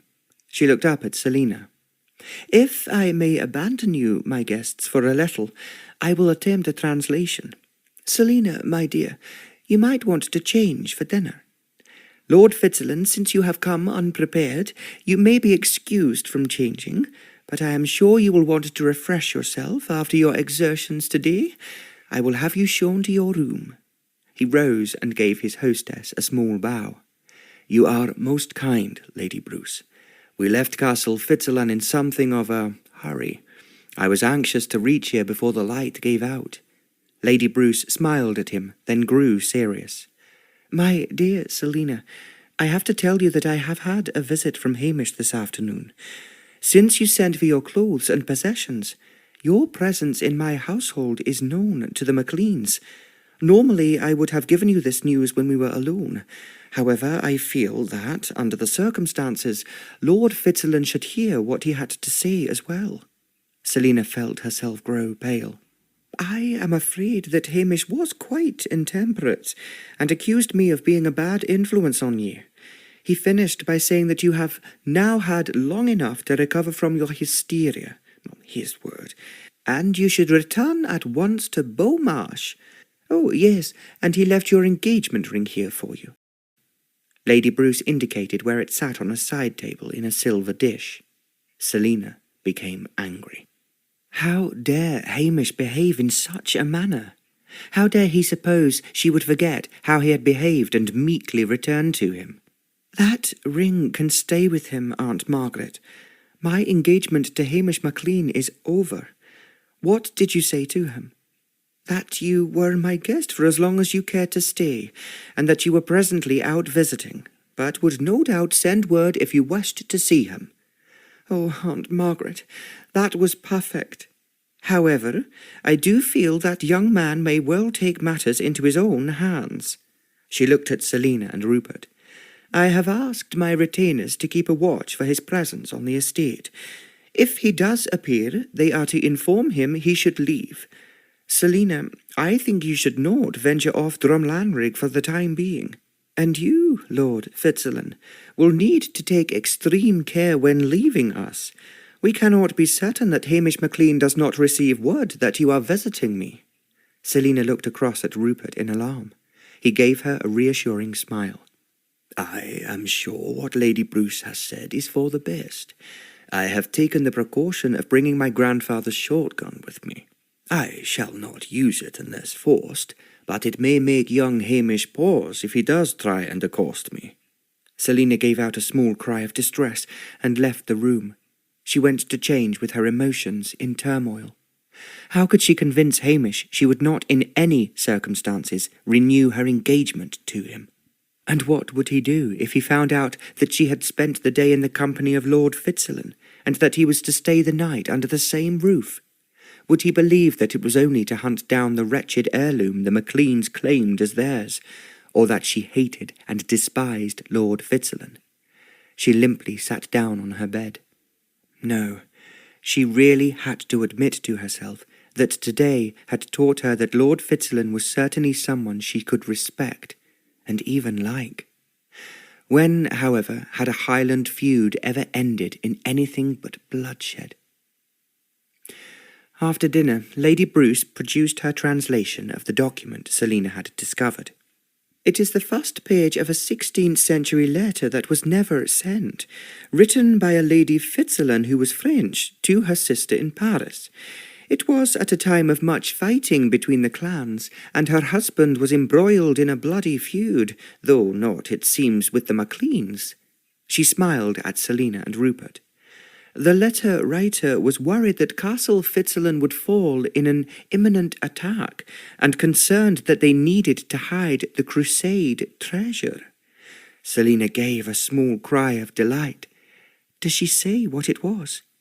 No, she just refers to it as the crusade treasure. She goes on to write that it was hidden in an island tower in the loch below Castle Fitzalan. Lady Bruce looked up from the document. I think I know that loch on the Fitzalan estate. The island is quite small, but there is a tower on it. Does Lady Fitzalan describe exactly where it was to be hidden? Asked Rupert. Lady Bruce shook her head. The letter breaks off. There is nothing to say if the attack actually took place, or even if the crusade treasure was indeed taken to the island. We know that the castle wasn't taken, mused Rupert. But was the treasure hidden? At least we can be certain that it exists, breathed Celina excitedly, and then wished she had not spoken, because Rupert added coldly, How are we to be sure? There is nothing to say it did not disappear after this letter was written. Celina felt a sense of depression come over her. The rapport she had felt in the muniment room and on the ride back to Drumlanrig seemed to have vanished. Once again, he was suspicious of her. However, this island and its tower must be closely searched. Lady Bruce, do you have a map of its location? A map was quickly found. It seems to be no further than a couple of hours' drive from here. I will go and explore it tomorrow. And I will come with you, stated Celina firmly. No, replied Rupert, even more firmly. Is that wise, Lord Fitzalan? Asked Lady Bruce. If you return and then declare the treasure was not there, Celina now turned towards Rupert. Lord MacLean and Hamish will never believe you. You mean you will not believe me, he countered. Surely you don't mean that, she cried, a wave of disappointment at his attitude flooding through her. But you must see that a witness to whatever is or is not at that tower is essential. Reluctantly, Lady Bruce and Rupert finally agreed that she should accompany him. Early the next morning, Celina dressed herself in warm clothes, and before breakfast she packed a drawstring bag with everything she considered essential for the trip. She had been surprised and shocked at how much she was disturbed by the realization that Lord Fitzalan did not trust her. She was somehow determined to prove that, while her deep loyalties might still belong to the MacLeans, she would not betray him. When the trap was brought round, Rupert placed a shotgun within easy reach beneath a piece of tarpaulin. They had left Drumlanrig behind, and were passing a wood, when suddenly a group of riders emerged making eerie cries. With mounting horror, Celina could see that Lord MacLean led the party. He fired a shot that whistled past Rupert's head. He whipped the horse into a faster pace, and Celina seized the shotgun, brought it to her shoulder, and pointed it at her uncle. "Fall back!" she cried. He only laughed. Her finger started to pull the trigger, but she found that she could not shoot at the man who had taken the place of her father over the last 9 years. In a moment, the party had surrounded the trap. Hamish leapt onto Rupert, and Lord MacLean took the gun from Celina. "Let him go! He is trying to find the heirloom!" she howled, tears of frustration falling down her cheeks. Several moments later, Rupert was lying, lifeless, on the ground, and Hamish had control of the reins. "You are mine," he grated triumphantly to Celina as he brought the trap to a halt. Lord MacLean swiftly dismounted and turned over Rupert's body. "He's dead," he trumpeted. "He caught his head on one of those stones." The world went dark, and Celina knew no more. Chapter 5. Pain shot viciously through Rupert's head. At first, he imagined that he had been attacked while walking home from his New York office. Then realization began to seep through. He was not in New York. He had come to Scotland to take up his inheritance.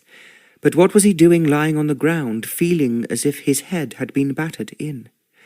Memory gradually floated back. He and Celina had been attacked on their way to try and locate his accursed heirloom that was causing all the trouble between him and the MacLeans. She had taken up the shotgun, and at first he thought that she was going to shoot her uncle, but then she had lowered the gun.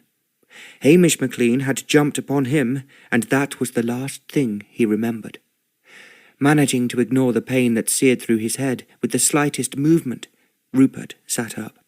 Bright sun made his eyes ache, but it indicated that the trap stood nearby, the horse calmly cropping the grass. For a moment he wondered why the MacLeans had gone, then realized that they must have left him for dead. Celina Stirling must have gone with them. Had she betrayed him? Was her declaration last night that she no longer wished to be engaged to Hamish MacLean just a ruse? Had she somehow managed to inform her relations where they were going? He tried to dismiss this idea as nonsense, but found that it would not go away.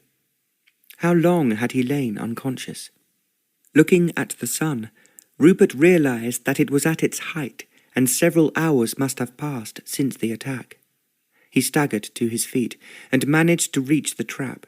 He held on to it for a while to allow his legs to regain some strength, and then looked about him searching for a stream he had noticed just before they were attacked. It was a little way off to his left. Feeling stronger, he went over and thrust his head into the cooling water. Blood still oozed from his wounds, but it did not seem all that serious. He must be growing used to being assaulted. On his way back from the stream, a flash of colour took him over to a gorse bush. Tangled in it was a tartan scarf. It was Celina's, and he carefully disentangled it to find that it was torn. He felt both relief and anxiety. Relief because surely the tear and the fact that the scarf had been abandoned indicated that she had not betrayed him. But had she been taken by force? And anxiety that she too could have suffered injury. Finding the scarf decided him. He must rescue Celina from the MacLeans.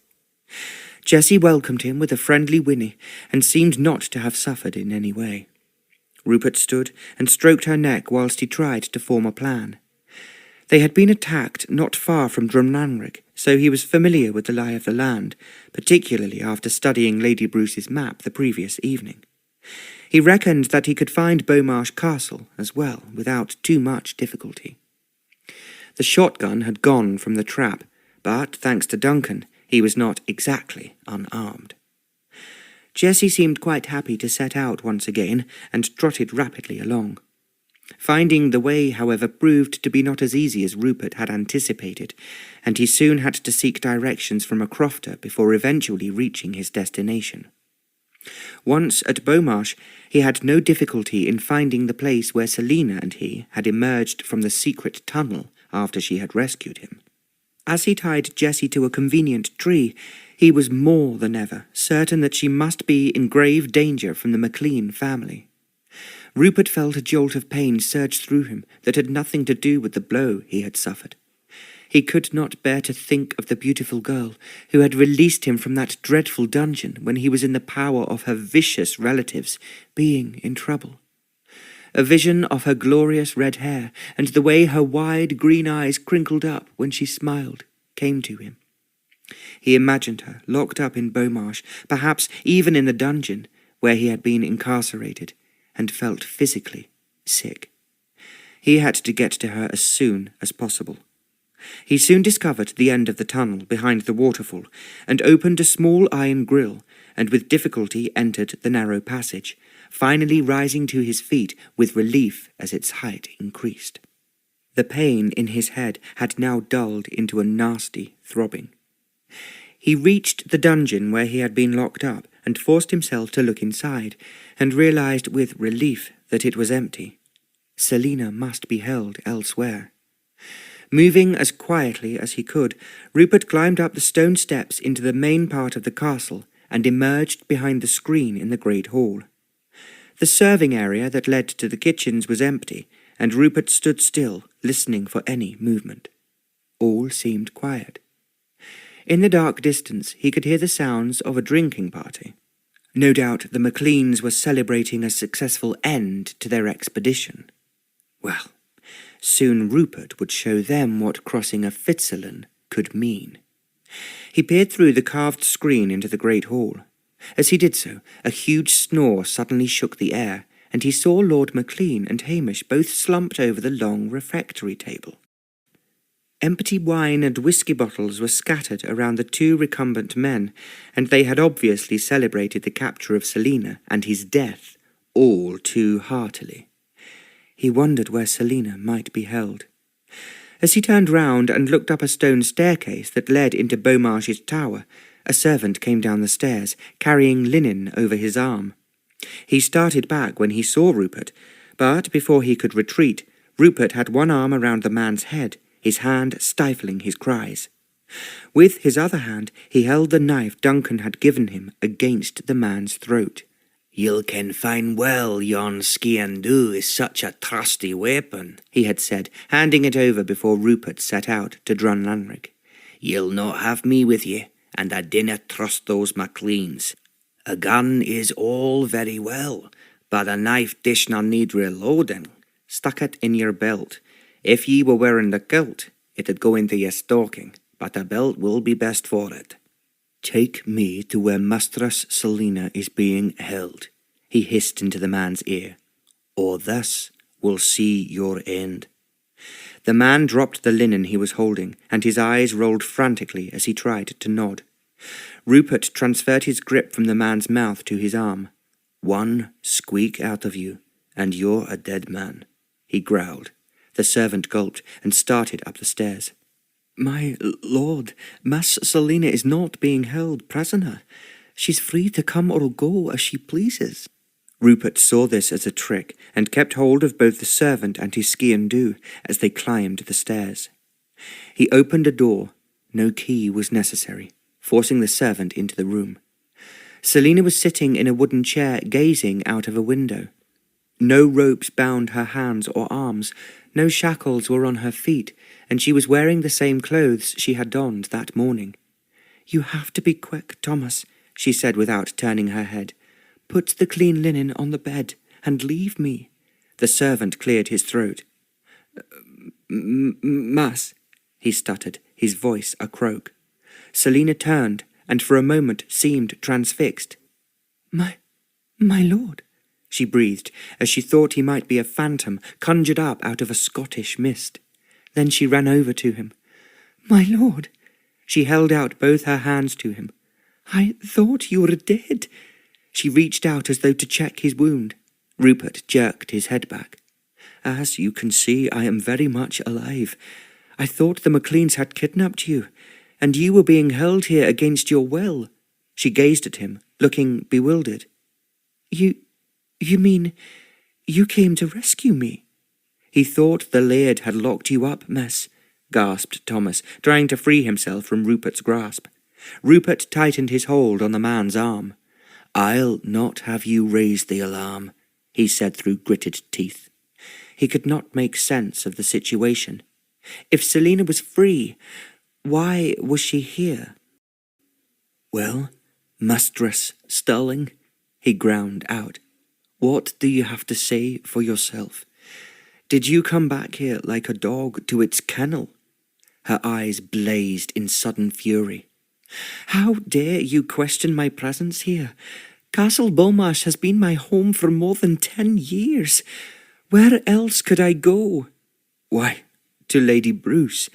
You claimed that she was your refuge and that you could no longer bear to live with the MacLeans. Or was that all a pretense? A ruse to make me think I could trust you?" Celina stared at him, her face white with shock. "Once you knew where the treasure was hidden, did you alert the MacLeans and lead me into an ambush this morning?" "No," she cried, her voice deep with anger. "If that had been the case, don't you think I would have taken them straight there, leaving you dead upon the moor? If I was dead, you would not have to hurry to find that cursed heirloom." The servant made another attempt to free himself, and Rupert, angry with a sense of terrible disappointment, suddenly forced him to the ground, whipped the cover off the bed, and bound it round him, making a helpless parcel of the man. Then he gagged him with his own handkerchief and flung him onto the bed. "There, that will keep you from raising any alarm. Do I need to do the same to you?" he snarled at Celina. Every line in her body spoke of frustrated fury. "I could almost wish you had been killed and were lying dead by that road. Cannot you understand that I want nothing more than to bring this stupid feud to an end?" Suddenly a thought seemed to strike her. "What have you done with my uncle and Hamish?" "Nothing." "They would not have allowed you to walk up here without a fight. I cannot imagine how you'd beat them off. Did you take them by surprise? Have you killed them?" She sounded distraught. He smiled grimly. "There was no fight, Celina. You say you want to end this feud by finding the heirloom. Will you then prove it by coming with me now?" She gulped hard and looked steadily at him. "If you can prove to me that you have not harmed my uncle and cousin, yes, I will." "Then follow me." Rupert started down the stone staircase, and then he realized that Celina was not behind him, and he turned back to find she was picking up the drawstring bag she had taken with her when they set out for Drumlanrig. "Go before me," ordered Rupert. Much as he wanted to, he did not feel he could trust Celina Stirling. "What about Thomas? We can't leave him bound up like that." "He will soon be able to free himself, as I did no more than wrap him up. Now move on." He spoke to her more harshly than he had intended, and heard her take a quick inward breath. He followed her down the stone staircase. At the bottom, he whispered, "If you look through the screen, you will see your uncle and cousin both sprawled across the table, happily inebriated." She walked up to the screen. "They look dead," she murmured, alarmed. Then she recoiled as two deafening snores assured her they were indeed very much alive. With a sound of disgust, she exclaimed, "No need for you to defend yourself against them for the moment. They will not stir for several hours." "It's not the first time you have seen them in this state, then?" "It is really their idea of how to celebrate. She hesitated for a few seconds. "I have always found it such a repellent habit. They see it as behaving like brave Scots Highlanders." The sound from the kitchen suggests the servants are downing alcohol with equal delight. Perhaps if we walk out of the main door, no one will stop us. She looked curiously at him. "Did you not enter that way?" "Indeed not. I expected to find the place armed and ready to withstand an invading force. I came by the tunnel route. Jessie and the trap are where you left Prince." "Oh, of course. I think, however, we don't need to use it now. We will leave via the garden." She walked past the two drunken men splayed over the table, and Rupert followed her into another part of the house that must have been built later and had more charm than the great hall. Celina opened a side door onto a pretty garden, and they struck out across a lawn and through a yew hedge. It did not take them very long to come to where the horse and trap had been left. As they reached it, Rupert placed his right hand on her shoulder. "Mistress Stirling, are you certain that you wish to accompany me to the island?" She looked back towards him, her eyes filled with an unidentifiable emotion. "I wish you could believe you can trust me." He returned her gaze for a long moment, feeling he was almost drowning in those lovely eyes and wishing the moment could go on forever. Slowly he nodded. "I do want to trust you, Celina." She closed her eyes and gave a deep sigh. I am glad, she responded simply. He looked up at the sun, now low in the sky. I think it would be best to leave the island until tomorrow. We will return now to Drumlanrig. Nothing else was said as they drove to Lady Bruce. My dears, she greeted them, how glad I am to see you back. Have you found it? I regret, Aunt Margaret, that again my wretched and perverse uncle and cousin decided to mount an attack. Lord Fitzalan sustained a nasty injury, and I think he should receive some medical attention. Immediately, Lady Bruce was all concern, and called for warm water, clean towels, and salve. But when they arrived, it was Celina who insisted on attending to his wound. Nasty, but I think it will soon mend, she advised as she bathed it. He flinched as, despite the gentleness of her touch, pain seared through his head. After cleaning the injury, she applied the salve. No need for any bandage. It has stopped bleeding, and air will assist the healing process. Now, suggested Lady Bruce with great authority, you must tell me exactly what has happened. Rupert allowed Celina to tell the story. He leaned back in his chair and watched her face as she gave brief details. Could he really trust her? She had come with him willingly enough, but would she turn on him once they found the heirloom, if indeed they did find it? Well now, that's quite a tale, their hostess added once it was finished. What a very stupid man your Uncle Robert is, Celina. I hope you told him just how stupid. Celina nodded, a flush rising to her cheeks. Lord Fitzalan looked as though, well, he was dead, and Uncle Robert told me that he was. It was such a shock. It all happened so quickly. One moment we were trotting happily along, and the next we were surrounded by MacLeans. I hit Uncle Robert with my fists, and called him some dreadful names. I should think you dead. And in what state is he now?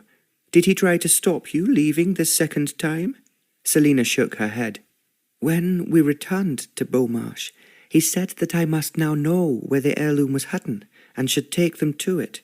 I refused. You did not deny you knew its location, Robert quizzed her, again feeling that his trust in her was slipping away. Celina shrugged. I preferred to tell him that I would not help in any way. But if you thought Lord Fitzalan was dead, asked Lady Bruce, what harm could there be in telling them? A red flush appeared on Celina's cheeks. And let the MacLeans benefit so fully from their treacherous behaviour. I could not allow that, and I am surprised, Aunt Margaret, that you think I might have. Lady Bruce then inclined her head in apology, and Rupert admired Celina's spirit. If she spoke the truth, she was a remarkable girl. If only he could trust her.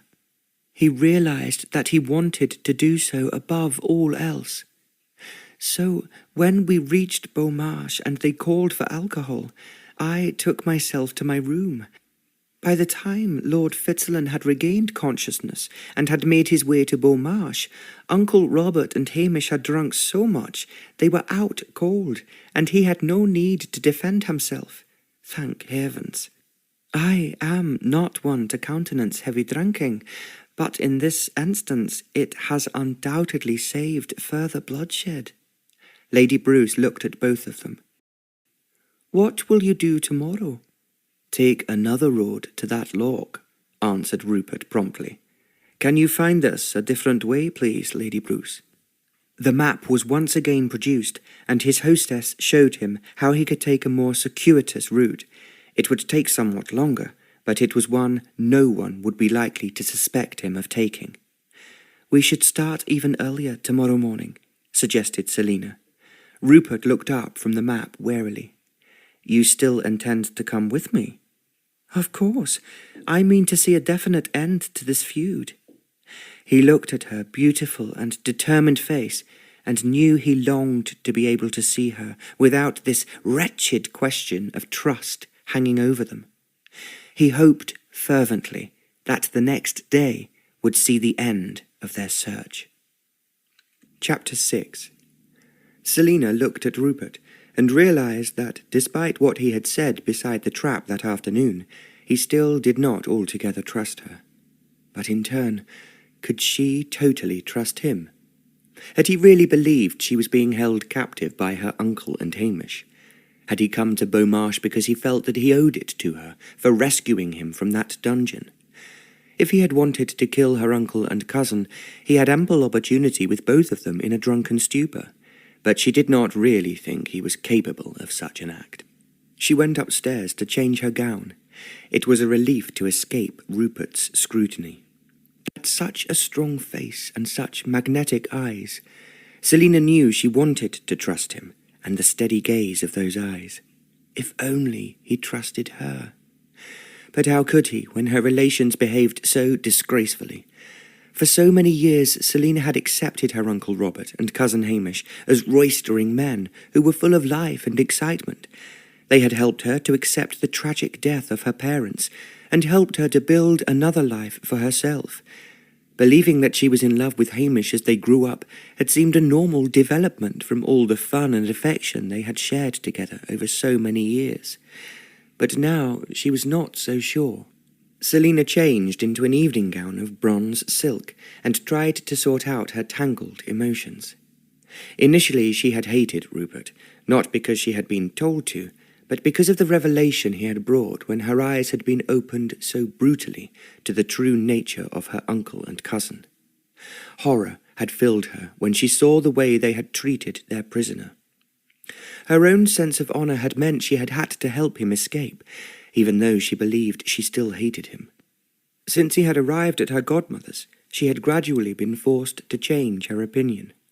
The attack on the trap, and the shock of hearing her uncle declare that Lord Fitzalan was dead after Hamish had thrown him to the ground, had been devastating.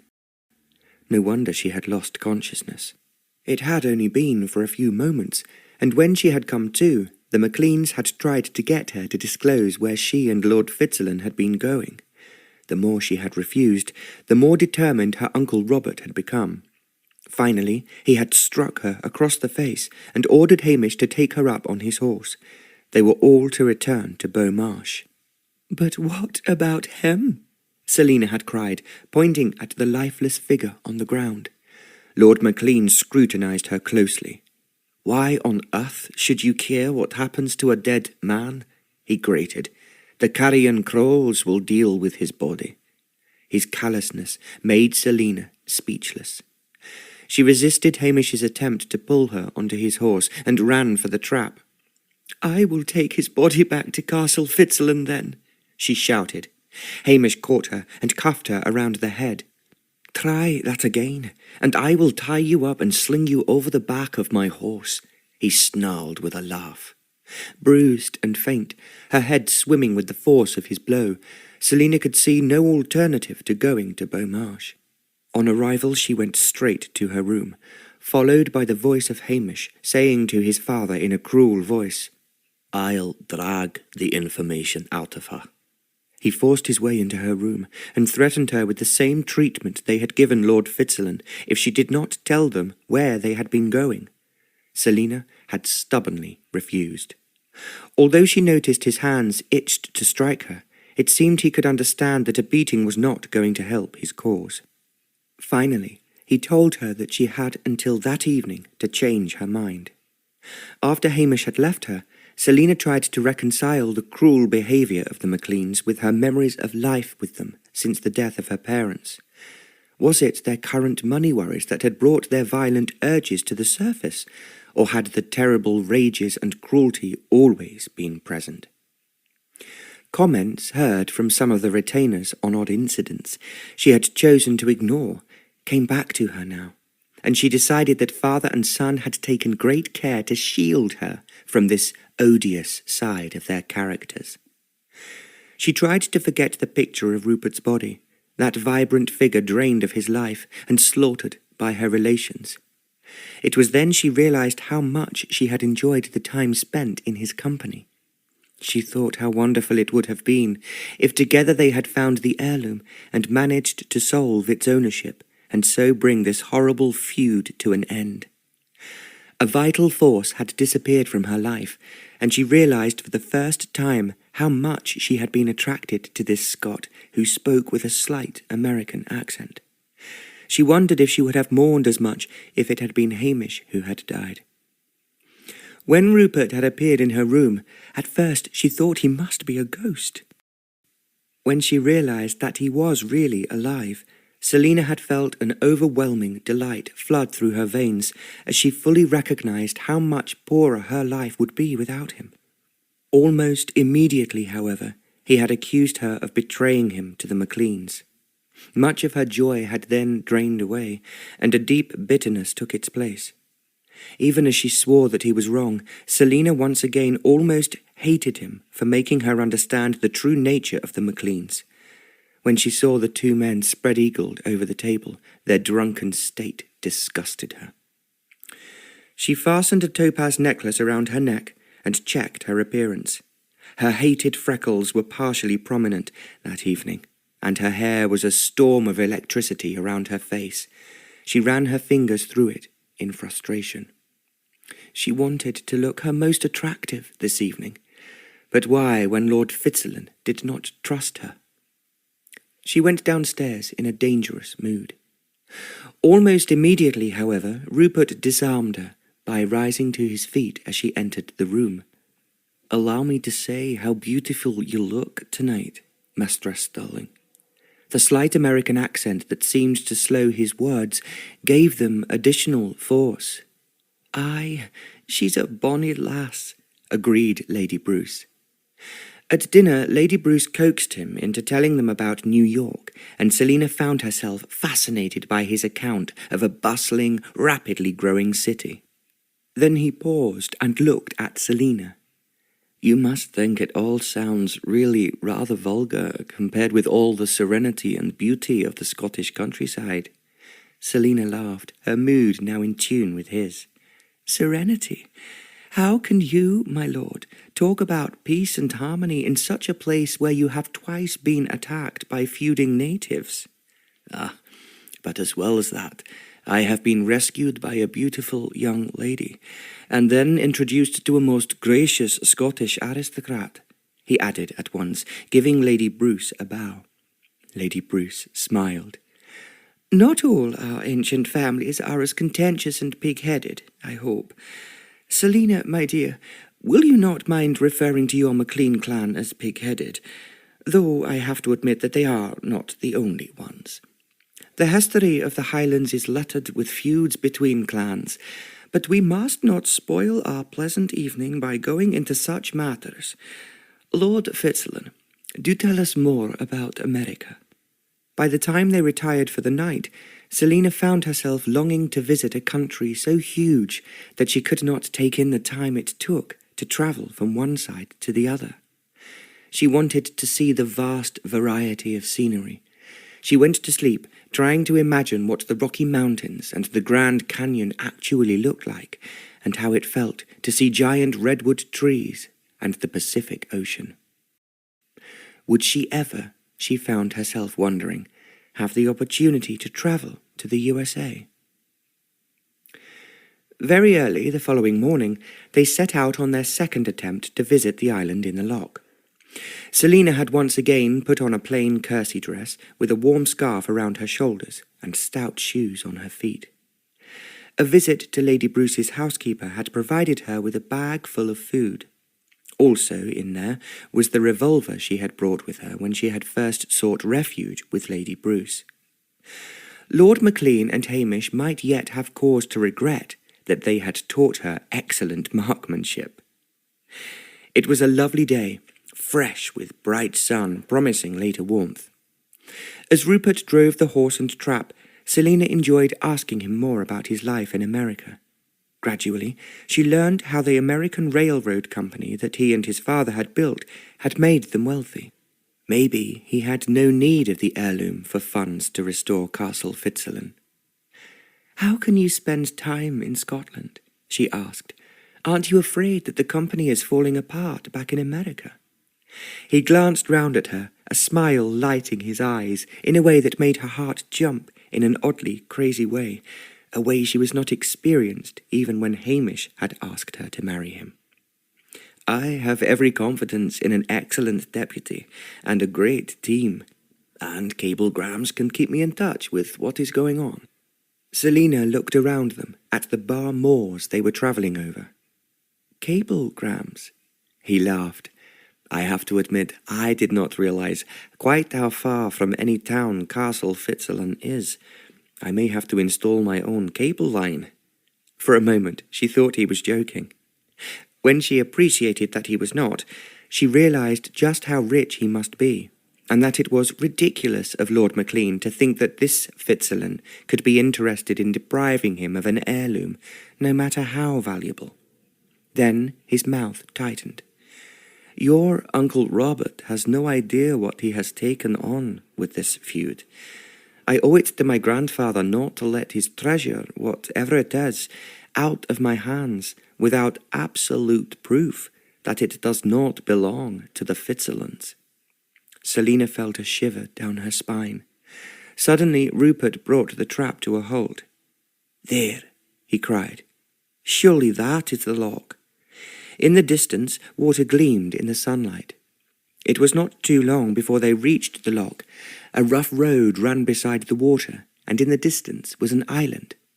As they drew closer, Celina could make out a tower. "It must be the tower mentioned in the letter," she blurted out excitedly.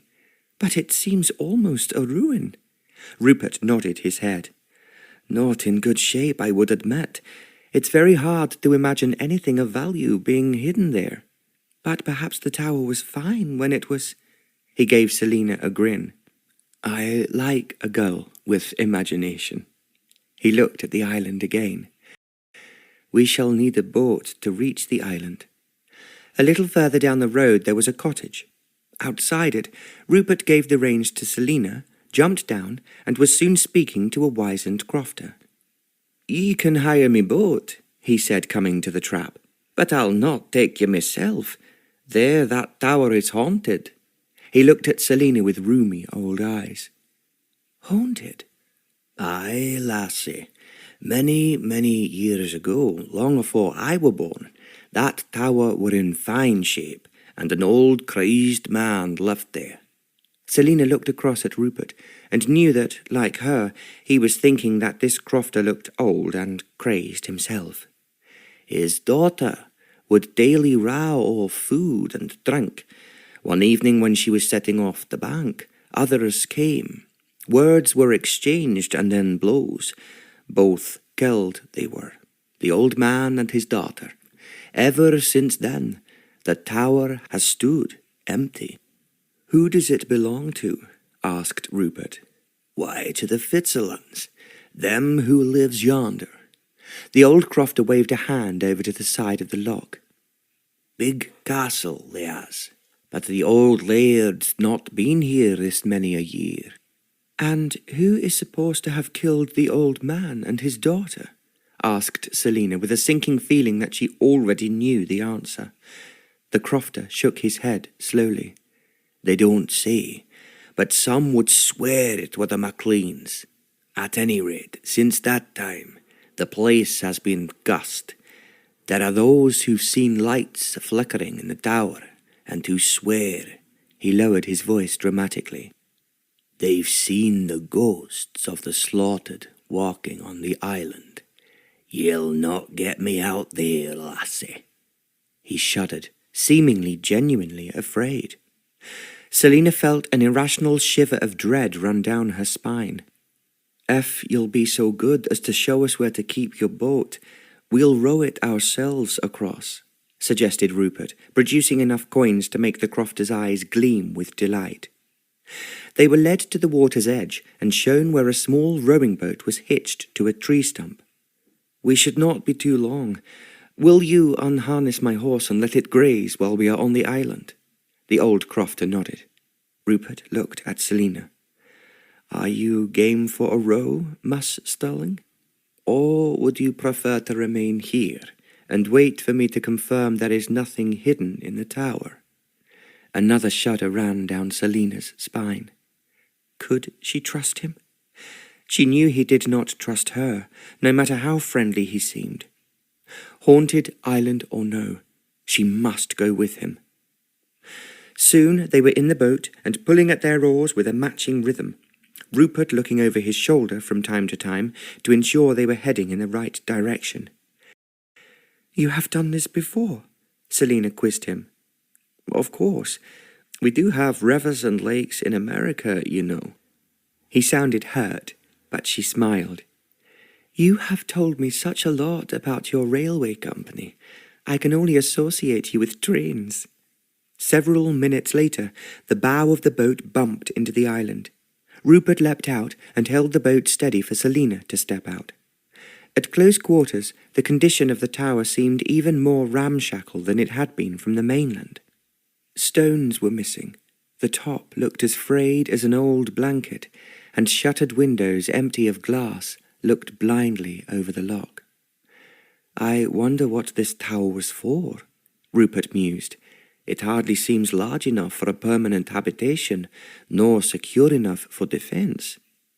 "Perhaps it was an outpost," suggested Celina, "for guards to watch for the approach of the enemy." She looked up at the stressed grey stone and felt an atmosphere of chilling doom about the place. An outpost. I like the sound of that. Rupert went up to the sturdy wood door and turned the ring that did service for a handle. "It's locked," he exclaimed in surprise. "That door looks strong," Celina said doubtfully as he tried to force an entrance. "Perhaps there is a key." He gave a shout of laughter. "A key?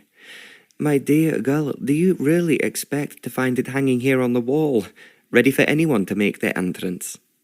He sounded so good-humoured that she could not take offence, so she riposted. "Many people hide one beneath a stone." For a moment, she thought that he would class that as ridiculous too. Instead, he began to search beneath some of the largest stones that stood around the tower. They looked as if they could well have fallen from the top, and she could not imagine they would provide any sort of secure hiding place. She walked round the tower. On its other side there was a stone bench that faced south. She sat on it and held her face up to the sun, feeling its warmth dismiss some of the doom-laden atmosphere.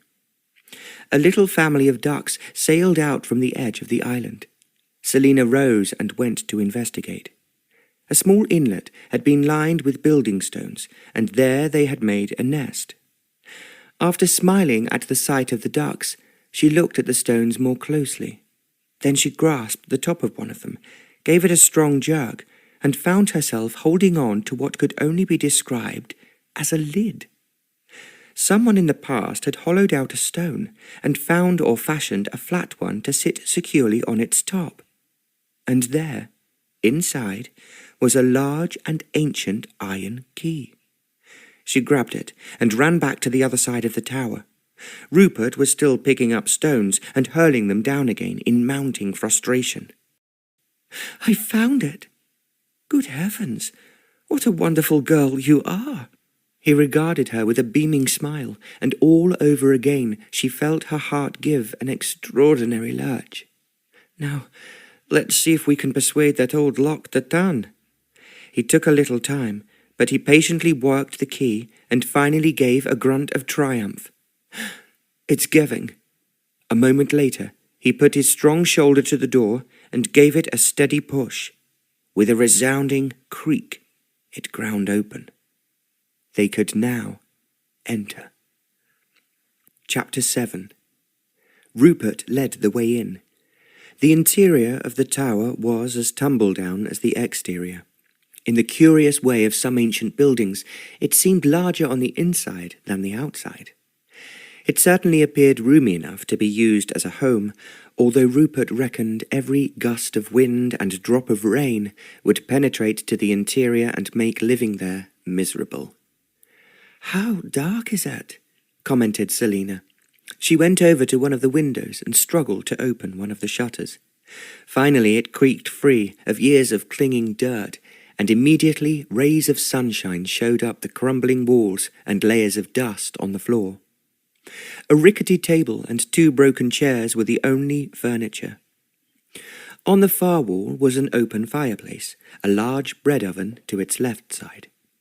A dangerously unstable stone staircase led up to the next floor, which must offer a single room the same size as this one. Recalling the many windows on the outside, Rupert thought there was probably yet another floor. "Could the stone offer a hiding place?" asked Celina doubtfully. "But if this tower was searched when the old man and his daughter were killed, surely that's the first place they would look. Maybe, however, that attack was not anything to do with the hidden heirloom." Rupert found himself watching her nimble grace as she walked over and pulled open the oven's door. So would angels walk on clouds. He gave himself a mental shake and dismissed such thoughts. Celina gave a sigh of disappointment. There are only twigs and more dust. Then she stuck her head inside for a closer look. "Do you think there could be a secret place at the back of it, my lord?" Rupert took a cursory look. "We need some light. Why didn't I think of it?" he added, cross with himself that he had not brought candles. "I may be able to help." Celina went to collect the bag she had brought with her, undid the tie top, and rummaged around inside. "Here we are." She took out several candles and a box of matches. "All provided by Aunt Margaret's housekeeper, who has also produced some food." She lit the candle, and holding it, once again inserted her head in the oven for a closer look. Rupert was horrified. "It's not safe," he called urgently, pulling her back, terrified her wonderful red hair would catch fire. Feeling her slim waist beneath his hands sent such an unexpected jolt of electricity through him that Rupert released her as though she was already on fire. "You are welcome to check yourself, but there does not seem to be any hidden cupboard," said Celina, her face flushed. "Please, Celina, forgive me for removing you so unceremoniously, but you put yourself in such danger," he stammered awkwardly. She gave a gurgle of laughter, her eyes lively and sparkling. "You are too much the gentleman, and I give you full permission to rescue me from perilous situations." Rupert swept her a low bow, his heart lifting at her teasing. "Thank you indeed, Mistress Stirling. I hereby appoint myself your bodyguard." He took the candle from her and stuck his own head in the oven, sweeping the flame carefully around the worn bricks. There was no sign of any secret hiding place. He emerged and blew out the candle. He was about to admit that Celina had been right when he saw that she was mounting the stairs. "No!" he cried. The steps were in such a ruinous condition that one could collapse under even her slight weight, and there was no rail to prevent her falling back onto the stone floor. Celina laughed and continued her way up. Rupert did not dare to follow her, realizing that his greater weight could trigger exactly the sort of catastrophe he feared. With his heart in his mouth, he watched her climb. She was nearly at the top when a step gave way. Her hands reached for a support that would prevent her falling 10 or more feet onto the unforgiving flagstones. There was nothing. Rupert had been prepared and managed to catch her, but not before she had caught her head on the sharp edge of one of the steps. Celina's body felt as light as a bird, but in a heart-stopping moment he realized she had been knocked out. The table looked too rickety to bear even her slim body, so he placed her gently onto the lowest step, stripped off his jacket, folded it, and laid it beneath her head. He smoothed back the hair from her forehead and tried to see where she was wounded.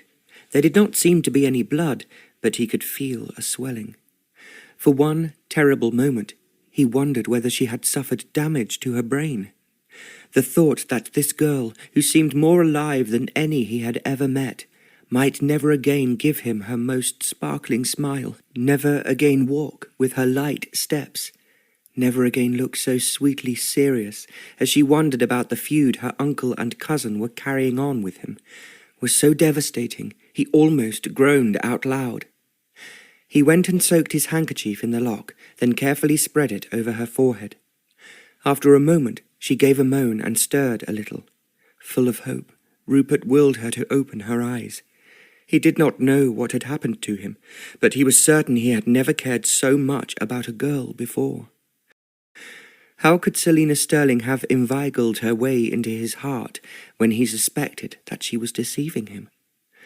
When it seemed more than possible that she intended to use him to locate the heirloom for her MacLean relations, how could he find himself so attracted to her? Her eyelids fluttered lightly.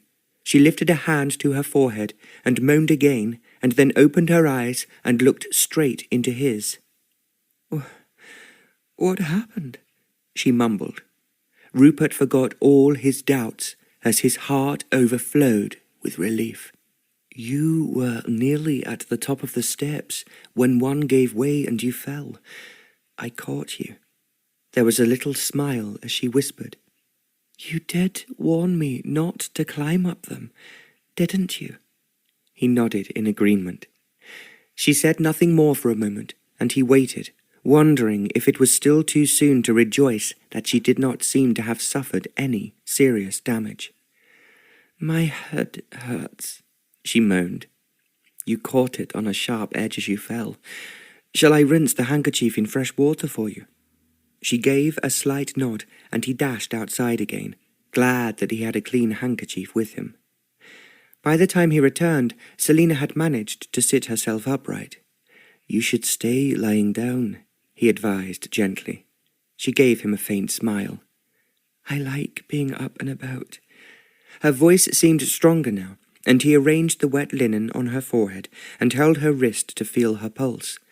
Perhaps it was a little faster than it should have been, but only a little. Rupert finally allowed himself to hope that she was going to be all right. He rearranged his jacket on the step behind her so it provided a comfortable support. Then he went and leant against the window, hands in his pockets, studying her and alert for any change in her condition. "You caught me when I fell?" Celina inquired, her voice a little stronger now. He nodded his head. She put a hand to her forehead as he removed the damp handkerchief. "You saved my life," she sighed wonderingly. "If you hadn't caught me, I would probably have broken my neck." She looked up to the top of the steps, and then at the flagstones, and shuddered. "You could have left me lying dead or dying while you looked for the heirloom. Then, if you'd found it, you could have hidden it somewhere else and gone for help too late to save me, and told everyone we could not find it."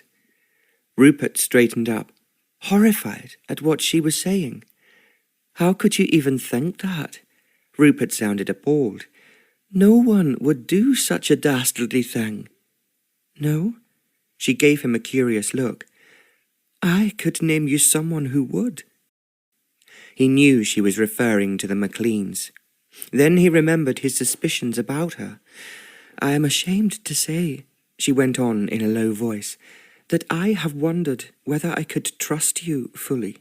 She lifted her head, and her gaze met his. "Now I know that you are an honourable man, and that you will not try to deceive me." Her frankness was so attractive, he wanted to rush over and draw her into his arms. Instead, he now felt that he should, in return for her confession, admit to his own doubts about her. He squared his shoulders and took a deep breath. But before he could speak, the displaced stone Celina had fallen from caught his eye. "Good heavens!" he cried, and leapt athletically onto the stairs, 2 steps above where she was sitting. "Please, do be careful," Celina implored him. "You have seen how dangerous these stairs are."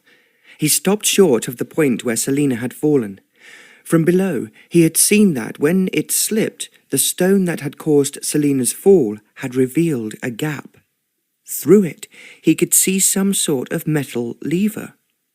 Testing its weight on the step to ensure it was firm enough, Rupert tried to grasp the lever. Too much mortar was in the way.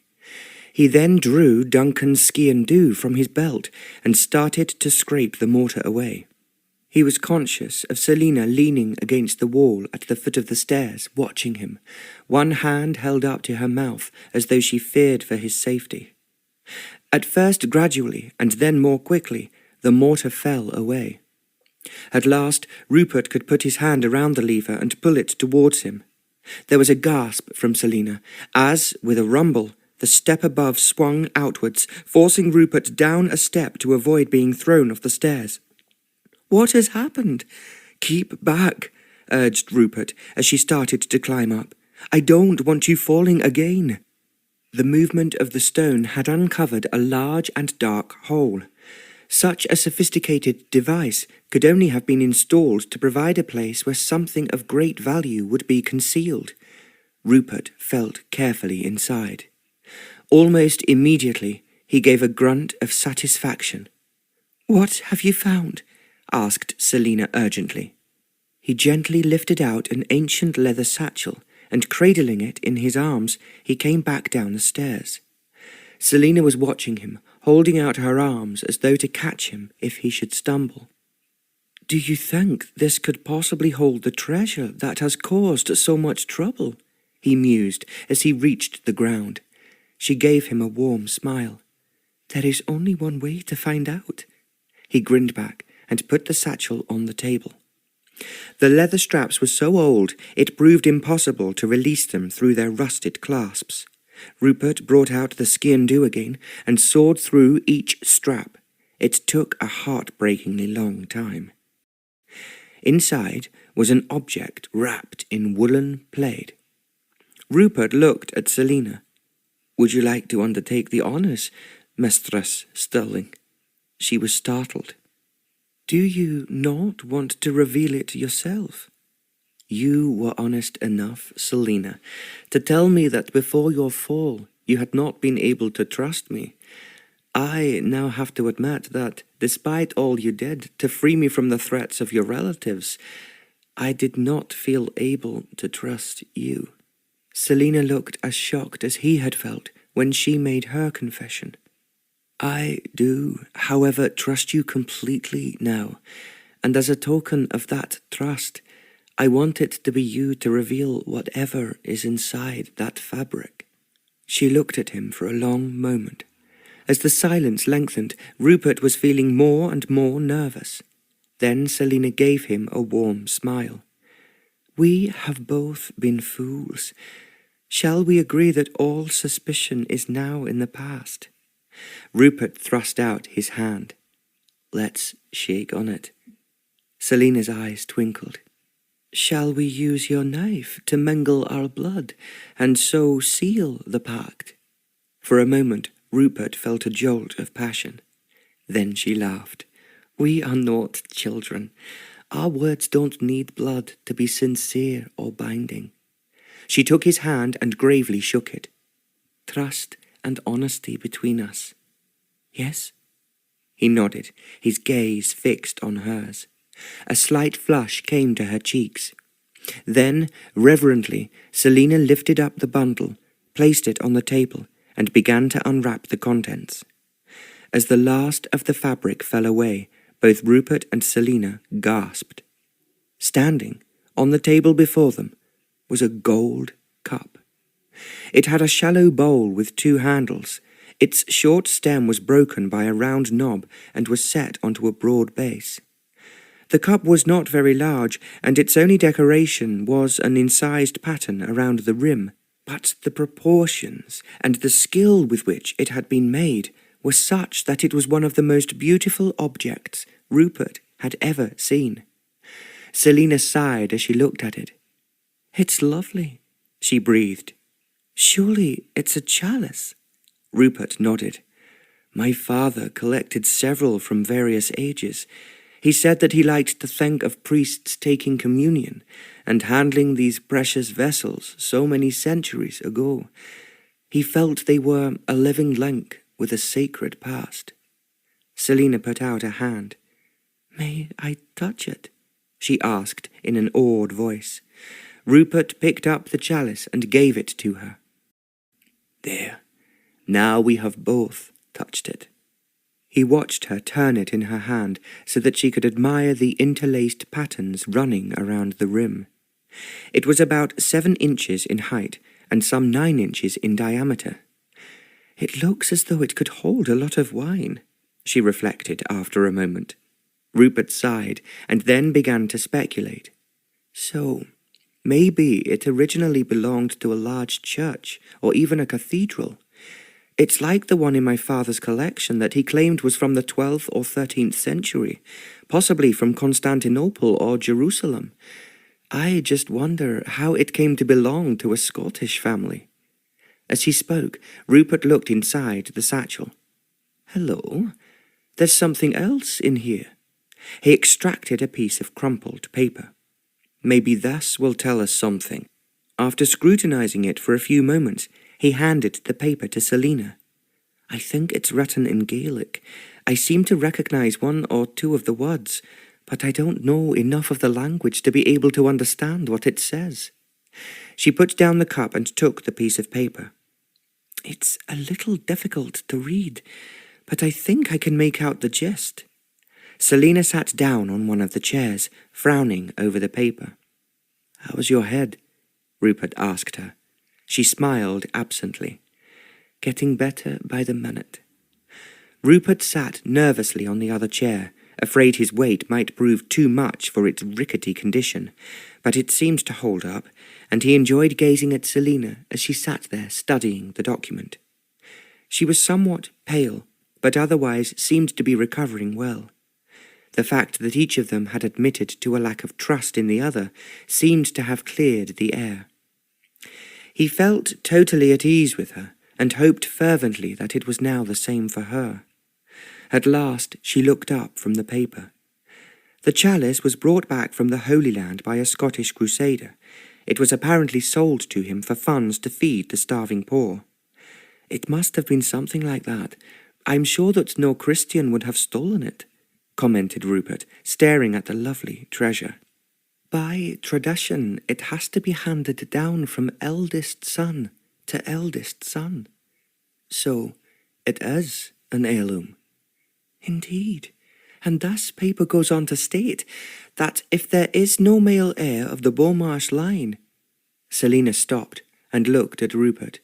He knew what she was thinking, that the heirloom must belong to the MacLeans. If there is no male Beaumarsh heir, she went on, then it has to go to the Crown of Scotland. I'm so sorry, my lord.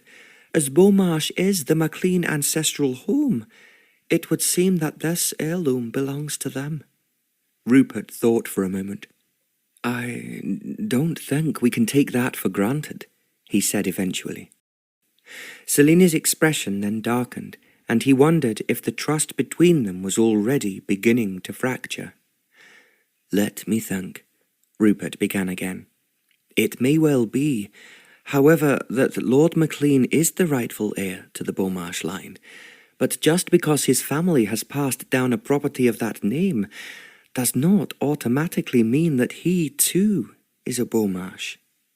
If so, then why is he not called Beaumarsh? My grandfather must have had some grounds for believing that the heirloom belonged to him, even though his name was not Beaumarsh either. After all, the document we found that sent us to this place was in a Fitzalan record book. He paused, thinking hard. I remember seeing a book in the muniments room with a family tree. It didn't seem relevant at the time, but now it could well solve the mystery of why neither of our families is called Beaumarsh. Then we should both go back to Castle Fitzalan at once, Celina suggested decisively. She put the paper on the table beside the chalice. How wonderful it is we have found the heirloom, and are so near to discovering the rightful owner. I do hope, she added impulsively, that it turns out to be you. My only hope is that the truth will end this stupid feud forever, asserted Rupert soberly. And mine too, agreed Celina fervently. Quietly, they then wrapped up the chalice again and placed it back in the satchel. As Rupert added the piece of paper, Celina asked, I just wonder why the document we found at your castle was written in French, and this one was in Gaelic. Are they both in the same hand? Celina took out the paper and looked at it again. "I don't think so." "Then each writer probably used the language they were most familiar with. We know that a French woman wrote the other document. Probably another member of the family, maybe one who was more comfortable using Gaelic, wrote this. If they were afraid that the castle might fall to an enemy, they must have been under great pressure. It would make sense to cut down the amount of time it would take to prepare both documents." "Oh, yes," she cried. "I can see how it must have been. The courtyard filled with people rushing to and fro, trying to prepare a few necessities to take with them if they had to flee, and secreting precious items away." There was a far-away look in her eyes, as though she had been transported back in time.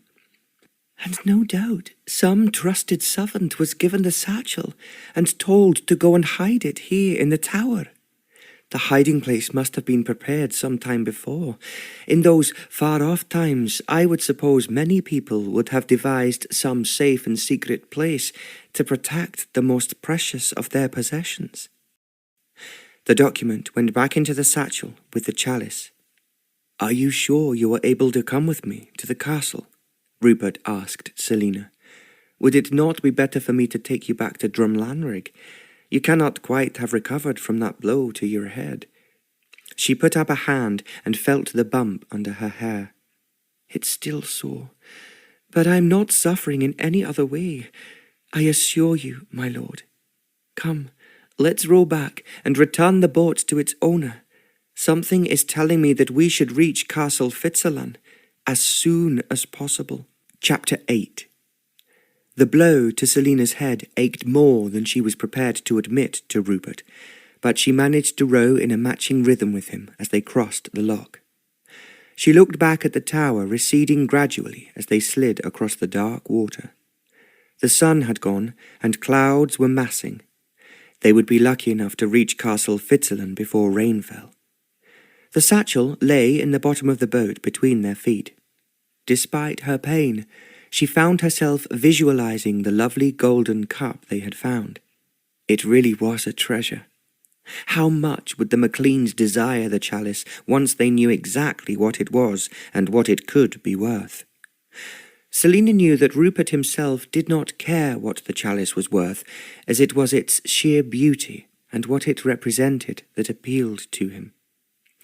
The MacLeans would never appreciate its beauty, only what it could be sold for.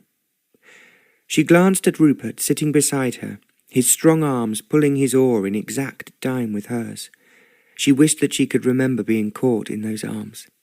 A flush came to her face at the sudden need she felt to be held by him again, but this time when she was in full possession of her senses. They reached the shoreline, and Rupert jumped out and held the boat steady.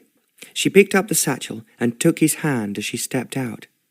A tiny jolt of electricity ran through her arm at his touch, and again she flushed. She told herself firmly that she had to control such foolishness. It was only a short time ago that she had been engaged to Hamish, and believed that the two of them were destined to spend the rest of their lives together. Hamish. She remembered now, resenting the way he forced her to follow his desires rather than her own. If Hamish had wanted to go fishing, and she had wanted to ride her new pony, they went fishing. If he wanted to play tennis, and she thought it would be fun to organise a croquet party, they played tennis. If she protested at his autocratic ways, he would pull her hair, then put his arm around her shoulders and give her a hug. It was the hug that stayed with her, not the pulling of her hair. How stupid she had been. They walked over to the little cottage to retrieve the horse and trap, and soon they were travelling at a fast trot to Castle Fitzalan. "Why did you say that you thought we should reach the castle as soon as possible?" Rupert asked her. Celina shrugged. "I get these feelings sometimes. I always have, ever since I was a child. I don't know exactly what is going to happen, just that it will be good or bad, or very bad."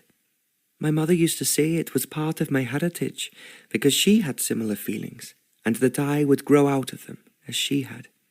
The day that she and my father were killed, I had the worst feeling ever." Celina shuddered as she spoke. Even now she could remember exactly how the black cloud had come down and engulfed her. She had screamed, and no one had been able to comfort her. Rupert looked at her. He did not, like so many people, seem to think that she was slightly crazy. Instead, he inquired gently, "How dark was the cloud when you thought about the castle?" Celina repressed a sudden shiver that she could feel all around her. "Dark. Then we better go there as quickly as possible." Rupert cracked the whip, and Jessie speeded up. "Did you say that Lady Bruce's housekeeper had provided us with some food?" As they drove on, Celina fed them both with hunks of bread and cheese, slices of delicious game pie, and some pieces of a rich fruit cake. There was a flask of wine, too. They both ate heartily, although Celina could not shake off the cloud of doom that surrounded her. She just knew for certain that something dreadful awaited them at Castle Fitzalan. The rain Celina had foreseen now began at first a fine mist, but soon it was deeply penetrating. Good heavens, it was all bright sunshine at noon. Where did this all come from? Questioned Rupert. You are in the Highlands now, and the weather can change in a twinkling. By the time they reached Castle Fitzalan, they were soaked through and dusk was setting in. The big double door with its iron studs was closed. Rupert called loudly for Duncan without any result. Then he handed the reins to Celina, climbed down from the trap and hammered on the door, shouting for it to be opened. Celina's sensation of disaster was by now so strong she felt sick. Rupert came back to the trap looking very worried. I fear that your feelings of something being wrong are well founded. I'm going round to the postern gate to see if I can get in there. Can you hold the horse and trap? Celina nodded. Her head still throbbed horribly, and she could not speak. She watched him disappear through the rain, and then she looked up at the walls.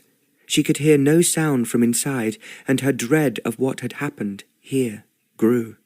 Eventually, the gates in front of her creaked open. She drove through, and the gates were immediately closed behind her. She drew the horse to a halt, then stared aghast at the sight that met her. All over the courtyard was strewn a mess of broken furniture, pictures, papers, books, beds, pots and pans. What has happened? She screamed. That is what I intend to find out, Rupert replied grimly, as he helped Celina down from the trap. As they stood contemplating the indescribable wreckage, Celina heard a weak cry. It's coming from the kitchen, she gasped. There was just enough light for them to see Duncan lying on the floor, his face a bloody mess and one of his legs sticking out at an odd angle. Celina threw herself down beside him. His eyes were half open, and he gave another groan. Mr. Stirling, he moaned. They came for us. Shh, she soothed him. Hush, everything will be all right now. Lord Fitzalan is here. She looked up at Rupert, standing frustrated beside her. Can you find something to put water in, and a cloth so that I can clean away the blood? And bring back my bag from the trap, please. Rupert ran back outside. She had already seen that there was nothing left in the kitchen. All the utensils Duncan had used for cooking had gone, so had the table and chairs. The only piece of furniture left was the stove, and blessedly a faint heat came from it, and the coals were still just alight. Celina felt Duncan's hand and took his pulse, and it was rapid but strong. She felt gently round his scalp and instantly identified a nasty wound. As her fingers explored his head, she had a sudden, vivid picture of Rupert doing the same to her as she lay unconscious after falling off the staircase. The image caused a sudden painful contraction in her breast. Celina pushed the sensation away. This was no time to dwell on her own feelings. She tried to straighten his leg, but Duncan cried out, his eyes opening wide and his pupils rolled up so that all she could see were the whites. She abandoned moving his leg for the moment. Rupert came back carrying a bowl, an old curtain, and her bag. She took out the candles and gave them to him to light, and then she filled the bowl with water from the kitchen pump and used the skin dew to tear pieces off the curtain and started to clean the blood from Duncan's face. "I think his leg is broken," she said. "It pains him too much for me to straighten it, but it has to be done. Then it needs to be tied to a splint." Rupert began to scout around in the kitchen and the scullery, checking what damage had been done. Suddenly, he gave a cry of triumph. "Look what I have found!" He appeared bearing a battered leather bottle and then found some horn drinking mugs. "This is extremely fine whisky," he called, pouring it into one of the mugs. "Now, Duncan, this will make you feel much, much better." He knelt on the floor, carefully lifted his retainer's head, and put the mug to his lips. "Sip this, my friend," he urged, holding the utensil until Duncan had swallowed at least half its contents. Then he laid him back on the floor. "I'll go and find something to make a splint, and try to bring in some sort of a bed," he suggested. Celina blessed the fact that he, Rupert, was not only intelligent, but also full of resource. While she had finished cleaning Duncan's wound, a chair leg was produced to act as a splint, and then a bed was dragged in, and a small pile of books found to prop it up. The range was supplied with wood, and the embers revived, and the kitchen began to gather some heat. Rupert poured out another mug of whisky. "Now, I'm sure you'd like just a wee dram more of this, Duncan," he counselled, again kneeling and holding it to his lips. This time, when Duncan was returned to the floor, he closed his eyes and gave a gentle snore. "Now I think it's the right time," cried out Rupert. "Thank heavens for the Highlander's kilt." Celina gave a most unladylike giggle, but knew that Duncan would have hated the thought of his nether regions being exposed. "You hold his thigh, Celina, while I straighten the lower part." Celina gritted her teeth, drew the kilt halfway up his thigh, and held it tightly. Then she saw there was a large gash above his knee, and it was bleeding.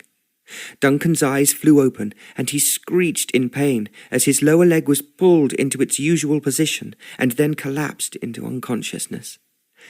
"Best thing that could happen," muttered Rupert, using the old curtain to bind the leg to the makeshift splint. "There's a bullet in his thigh," exclaimed Celina, sponging the blood away.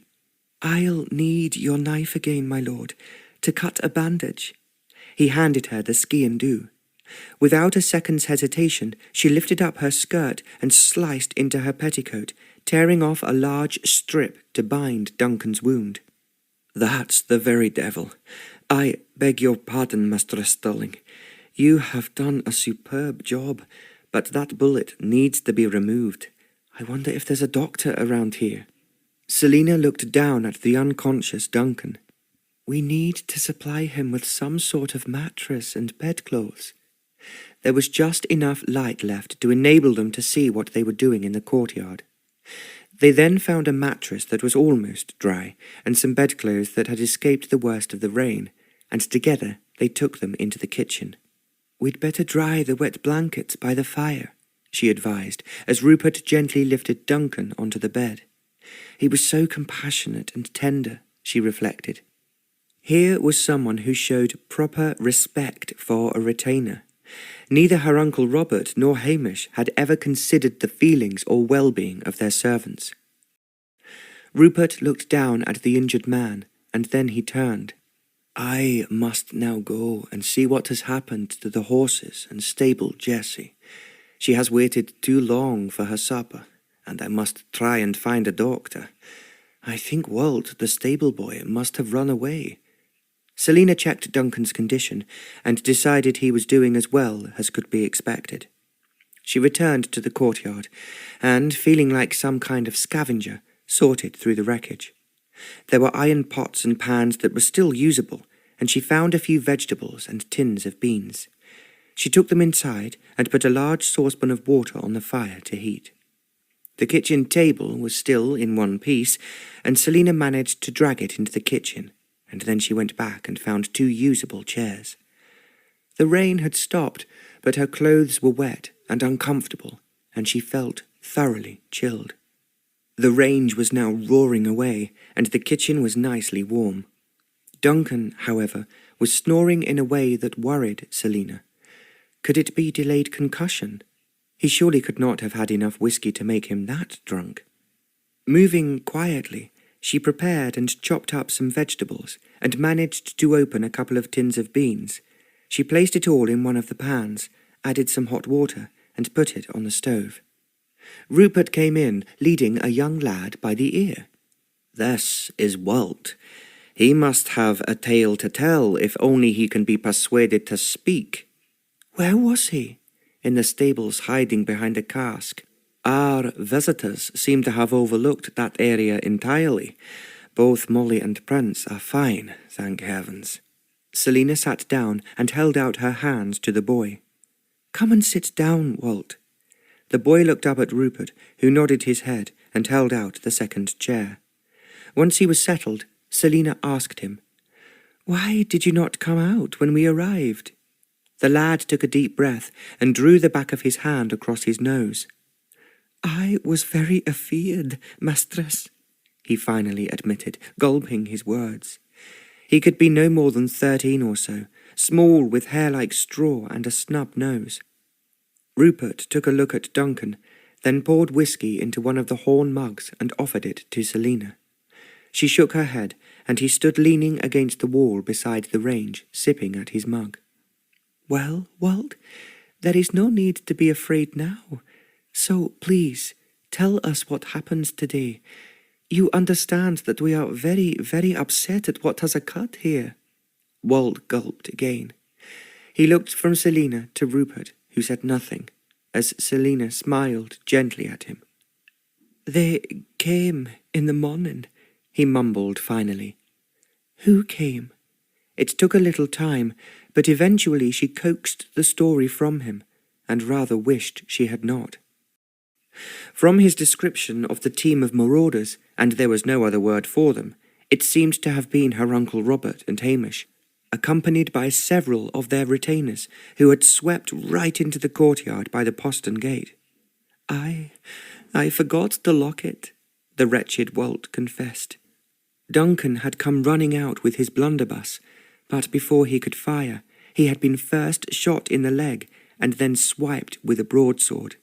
He had fallen and crawled into the kitchen. Celina, her heart nearly breaking, thought that he must have expected to die there, on the floor. Then the invaders had swarmed into the castle. As they had rampaged through room after room, not finding what they were seeking, and frustrated beyond measure, they had thrown everything they could find into the courtyard. "They cussed a lot," said Walt. "I was hiding in the stables, but I could see what they was up to, and I heard them shout, 'The Yankee must have found it. No doubt with the devil of our kinswoman.' That's what they said," he added nervously with a look at Celina. "Then they was off to find the Laird, and you, mistress." She sank into the chair, the horror of the situation sweeping over her. Was there no limit to the damage her relations were willing to inflict on Lord Fitzalan? She felt a deep sense of shame. "Well, Walt," came in Rupert, "it was just as well you hid in the stables. Do you know where a doctor is to be found?" Walt looked up eagerly and nodded his head. "Aye, my lord." "Then you take Molly and go and fetch him, and tell the doctor that we have no idea who has inflicted these injuries on Duncan. Off you go. He is depending on you." The lad cast a look at Duncan and was gone. Celina rose and went to the stove. "I've tried to make a sort of vegetable stew. I don't know about you, my lord, but I'm feeling hungry, as it's been ages since we had our picnic lunch." "My word, so am I." Wooden bowls were retrieved from the courtyard and rinsed out, and then Celina filled them with her stew. Rupert ate several spoonfuls before he exclaimed, "This is food for the gods, Mistress Stirling. You are not only a delightful companion, you cook as well." He continued to eat with every appearance of deep enjoyment. Celina felt an exquisite warmth running through her body at his appreciation. What a strange situation this was, she was thinking. Looking first at the unconscious, wounded retainer snoring on his bed, then at Rupert, eating her simple vegetable stew with as much joy as if it was the finest haute cuisine. Then deep shame came over her as she remembered exactly what had been done to his castle. "I have to apologize for the way my relations have ravaged your home," she blurted out. "Which of us humans can choose our relations?" he answered her lightly. "We can, though, choose our friends, and I hope very much that you can be mine. I am certainly yours, and have so much to thank you for." Celina felt tears prick at her eyes. How could he be so generous to her? Yet she recognized that the closeness she had felt between them on the drive from the tower had disappeared. A thought suddenly came to her. "What have you done with my chalice, my lord?" He smiled at her. "I have hidden it in the stable bran tub, still inside the satchel. Tomorrow morning I must search through all that debris to see if I can find the book with the family tree. We must discover exactly how the inheritance goes from generation to generation." Celina nodded. Until that line was firmly established, the feud over the ownership of the chalice would continue. She was very much afraid, however, that it belonged to her Uncle Robert. Which was yet another reason as to why any sort of relationship between her and Rupert must be doomed. "Now I must find you a bed for the night," he said. "By rights you should be restored to Lady Bruce, but I just cannot see how that can be achieved." Celina shook her head. "I would not like to leave Duncan until a doctor has seen him." A further search of the courtyard produced another bed. Rupert dragged it into a reception room, then found a reasonably dry mattress, bed linen, and a feather coverlet. He lit a fire in the salon, set all the bedding around it to warm, then once more went back to the courtyard. He came into the kitchen with an armful of clothes. They threw a whole wardrobe down, and look what it contained. He spread out a selection of garments. They were all old-fashioned and smelled of mothballs, but they were dry. "I think these clothes belonged to my grandmother, but I hope you may be able to make use of them. Alas, my luggage has been scattered, and all my clothes are ruined. However, I found this old kilt. It must have been my grandfather's." She recognized the Fitzalan tartan. "And it's dry, too?" she asked. "It is, and it was in a chest with some other useful items. We can both change out of our damp clothes." Celina was overjoyed. She chose the first gown that came to hand from the pile and some undergarments before retiring to the reception room. When she returned to the kitchen, enjoying feeling dry at last, Rupert looked startled. "Forgive me, but you look so like my grandmother," he cried. "Her hair was not your gorgeous red, but in the portrait that hangs upstairs, well, at least it used to hang upstairs, but now I'm afraid it's one of the casualties in the courtyard now. She wears a dress so very like that one, and she carries herself as you do." Celina had given no thought as to the attractiveness of the garments she had chosen.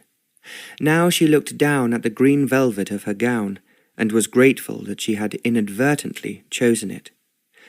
"What do you think of my outfit?" Rupert asked, striking a pose. Celina was stunned at his appearance. He looked almost unrecognizable. Gone was the sophisticated American in his three-piece suit. In his place stood a Highland clan chief in kilt and velvet jacket, worn with a linen shirt.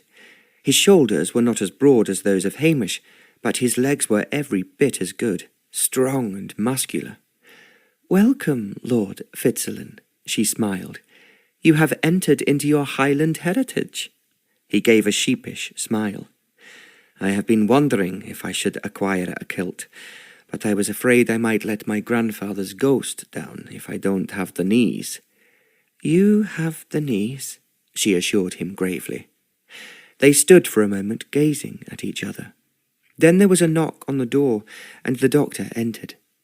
He accepted the chaos all around him remarkably calmly, and he questioned them closely about the treatment they had given Duncan, and then he inspected the patient. Finally he spoke up. "I compliment you, Miss Stirling, on the way you have dealt with matters. Duncan here is fortunate to have had your services. Now, I will remove the bullet from his thigh. You have hot water." "Excellent. Be so good as to attend me, please." The bullet was efficiently removed. Then the wound was cleaned and bound up with a bandage the doctor produced from his case. At the end of the procedure, he inquired, "You have no idea who it was who inflicted these horrendous injuries?" Rupert shook his head. "Unfortunately not." The doctor gave him an old-fashioned look. "I hope that we are not returning to the old days of feuds between clans. I have recently returned from America to claim my inheritance. I know nothing about clan feuds." "I see." The doctor eyed his kilt. "Well, as to your patient, try to get him to drink some water and keep him warm. I'll call again tomorrow and hope by then that he will have regained consciousness. I commend your nursing skills, Miss Stirling." After the doctor left, Rupert insisted Celina retire. "I will be with Duncan in case he needs anything." Celina cleaned her face and her teeth as well as she could by the pump and retired to her makeshift bed. She lay there, hypnotized by the flickering shadows the fire threw on the walls and ceiling. Her last thought before slipping into sleep was that the MacLeans had destroyed any chance of happiness for her in the future. Chapter 9. As Celina prepared for the night, Rupert went back into the rubbish-strewn courtyard. He stood still for a moment, hands on his hips, thinking about the beautiful girl who had been by his side for what now seemed like weeks rather than days. Now that they had found the heirloom, would she vanish from his life?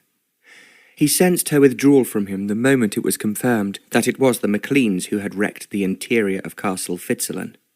He wondered why they had not set fire to the place, but perhaps burning down a castle was too difficult a task. He had to find some way to convince Celina that, as far as he was concerned, her relationship to those dastardly marauders did not matter a jot. She definitely came from a different mould.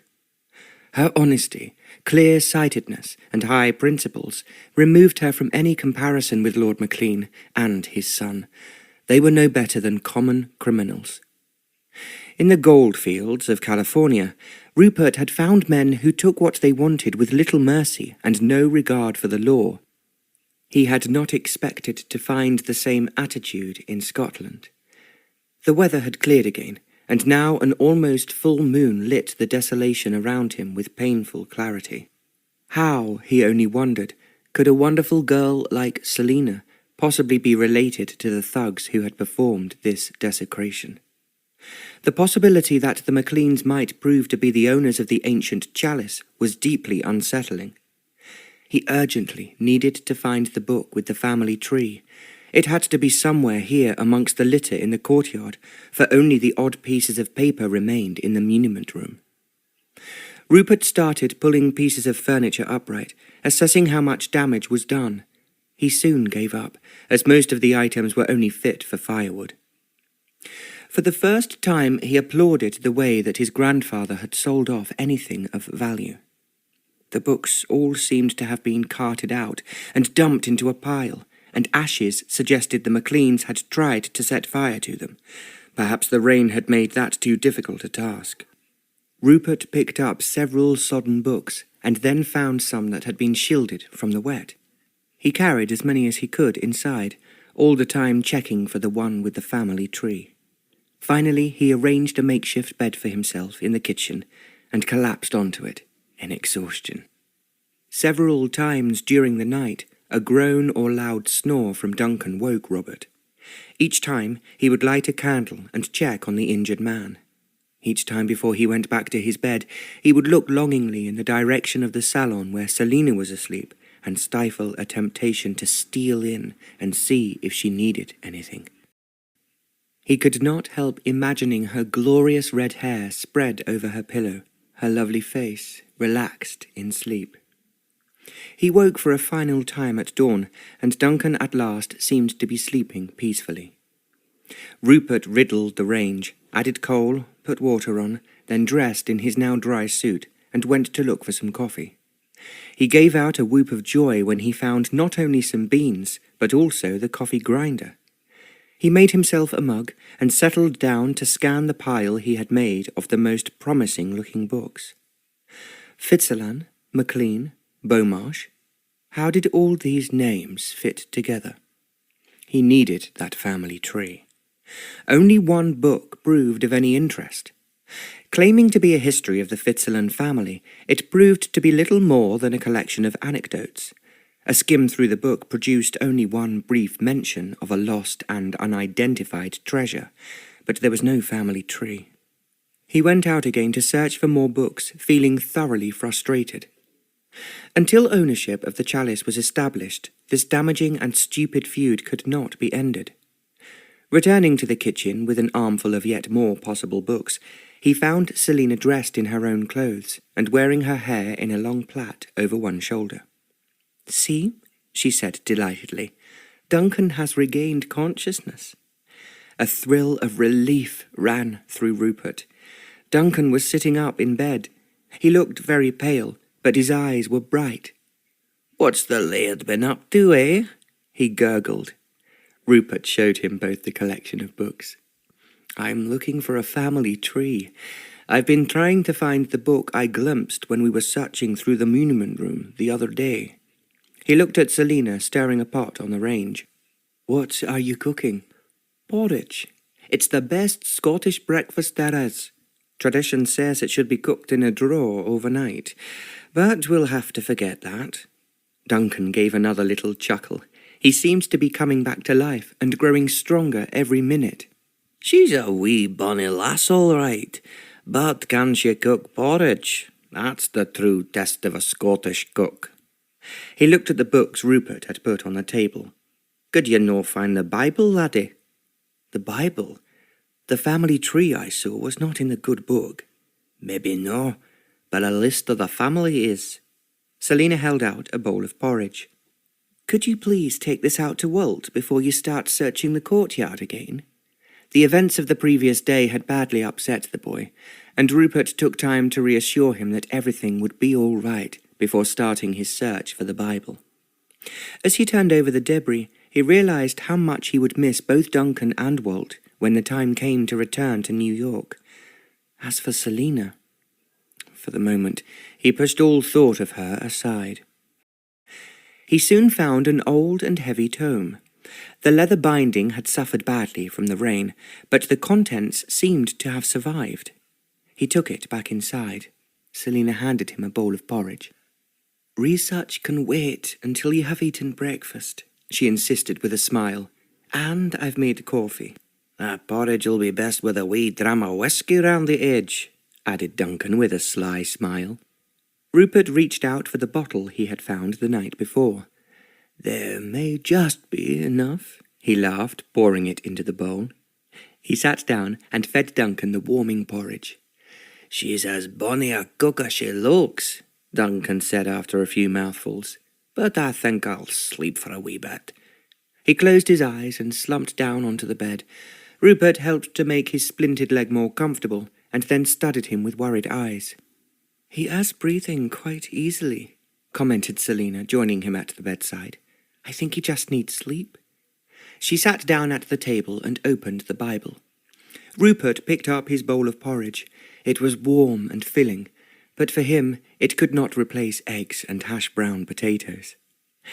"It's a little difficult to work out the details," Celina remarked, looking up from the Bible. "It starts in the early 17th century, but an effort has been made to fill in some of the past. Lots of different hands make the later entries, and I need to try and draw up a proper family tree." Rupert returned to the muniment room and picked up the odd pieces of paper littering the floor. Several were only written on one side, and he took them into the kitchen and gave them all to Celina together with a propelling pencil from his jacket pocket. He sat in the other chair and enjoyed studying her serious face as she concentrated on working out the details of the family tree from the information in the Bible. She was, he decided, the most beautiful girl he had ever seen. Suddenly, she looked up at him, flushed as she met his gaze, and hastily looked back at her work. "I think I have been able to decipher some sort of a tree." She pushed 2 pieces of paper across the table. She came and stood at his shoulder, using his pencil to point out the relevant entries. "As you see here, the family was originally called Beaumarsh, and the Frenchman probably married a Scottish heiress at some stage. The 1745 rising, when Bonnie Prince Charlie tried to gain the English throne, proved disastrous for the Beaumarshes, as it did for so many Scottish families. 2 of the young male offspring survived. One died without issue at the age of 24. That's him." The pencil pointed. "His brother had 2 daughters, and was the last of the male Beaumarshes." Celina indicated 2 more entries. "The elder daughter married a cousin of hers, who was granted the title of Lord Fitzalan. The younger one, Lord MacLean." She looked up at him. "Do you realize that means you are distantly related not only to me, but also to my uncle Lord MacLean, and to Hamish MacLean?" Rupert felt a thrill at any connection with Celina, however remote, but a relationship with the MacLean clan was a different matter. He looked across the table with a grim smile. "I cannot think your uncle and cousin will greet the news that I am a long-lost cousin of theirs with delight." Celina's pencil still hovered over the family tree. Checked on Duncan. "He's still asleep and seems to be fine." Rupert looked up in triumph. "It's all here, in this book." Apparently, the last male Beaumarsh left 2 great Scottish estates, Beaumarsh and Fitzalan, each with an imposing castle. His will said that each daughter should inherit a castle, but did not say which each should have. Beaumarsh was deemed the most beautiful castle, and was where the family lived. The elder daughter said it should be hers, while the younger said Castle Fitzalan was the older dwelling, and should therefore go to the elder girl. After arguing bitterly, they finally agreed to throw the dice. The younger sister won in the end, and then claimed Beaumarsh. They never spoke to each other again. Rupert closed the book and looked at Celina. "So that is why the MacLeans possesses Beaumarsh, and that is when the feuding began. Neither husband was apparently very satisfactory, and the book says the division of the estates began a decline in the family fortunes." "How sad," sighed Celina, pouring out fresh coffee. "All that bad blood. You don't seem to have inherited any of it, though." "Nor do you," added Rupert, looking at Celina and thinking how exquisite she looked, standing by the range, her flaming hair dressed in a long plait, the faint powdering of freckles giving her skin a golden glow. For a long moment they looked at each other, and Rupert felt his pulse begin beating faster and faster. Celina's golden glow deepened to a rosy flush. Hardly knowing what he was doing, Rupert rose, and at that moment the doctor came bustling in. "Morning, Lord Fitzalan, Miss Stirling," he nodded to them both. "I have come to see how my patient fares." Grateful though Rupert was to see him, he wished the doctor could have delayed his arrival. Duncan woke up, and after an inspection, the doctor pronounced him a stout fellow with a constitution of iron. In time you should do splendidly, but there'll be a limp for the rest of your life. "Ugh, well, so long as I have me leg, that will be no trouble," blustered Duncan. The doctor laughed, returned his stethoscope to his case, and said he would drop by and plaster the leg the next day. Rupert accompanied him outside.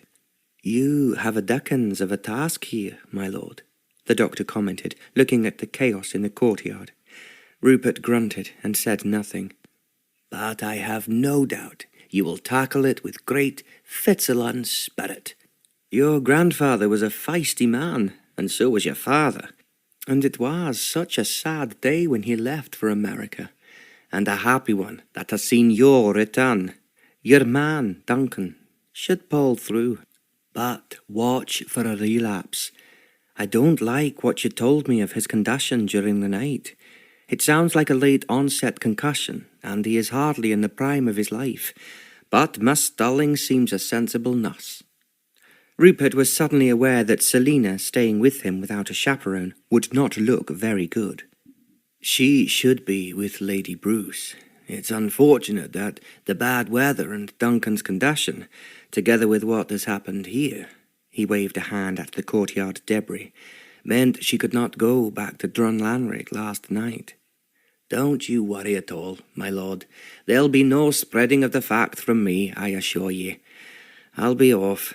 If you're worried about your man's condition, send that lad for me." Rupert assisted the doctor into his trap and closed the gates behind him. Then he rescued the satchel with the chalice from the stable bran bin and instructed Walt to saddle Prince and find his saddlebags. Returning inside, Rupert took Celina into the salon and told her what the doctor had said. Then he gave her a strange look. "I'm going over to Beaumarsh Castle to prove to Lord MacLean and Hamish that they have no claim on the chalice, and that this feud must end here." For a moment Celina stood rigid. "I will come with you, my lord. I am the only one who might be able to make Uncle Robert see sense." Rupert placed a hand on Celina's shoulder. He could feel the tension in her body. Was she afraid for him? "Duncan needs you to look after him, Celina. Walt cannot do it. I'm sure that when Lord MacLean sees the documents, he will have to accept the situation." Celina closed her eyes and swayed slightly. Then she looked straight at him. "I must come with you. You need me there." Rupert wanted to say he needed her at his side forever, but he knew that, until this stupid feud was brought to an end, his feelings for Celina must remain unspoken. He resisted the urge to take her in his arms. "I do appreciate your concern for me, and for your uncle and cousin, and I will come straight back and tell you what has happened." She looked desperately at him. "You know what the MacLeans are like. At least take a gun with you." Rupert shook his head. "That would bring myself down to their level. Thus has to be a completely rational discussion." Celina let out a cry of frustration. "Can't you understand? My Uncle Robert does not understand the meaning of rational discussion. He only understands the rule of force and the importance of being stronger than your enemy." "I shall prove that I am not his enemy." "But to him you are," Celina screamed at him. Tears ran down her cheeks. Rupert looked at her and would have taken her in his arms, but Walt entered. "I've harnessed Prince, and here's the saddlebags." Celina picked up her drawstring bag. Rupert thanked Walt and said he would be out in a moment. "Then you must take this with you," Celina insisted fiercely, holding out a revolver.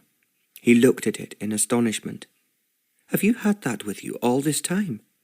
"I took it from Uncle Robert's gun room before I helped you to escape from Beaumarsh.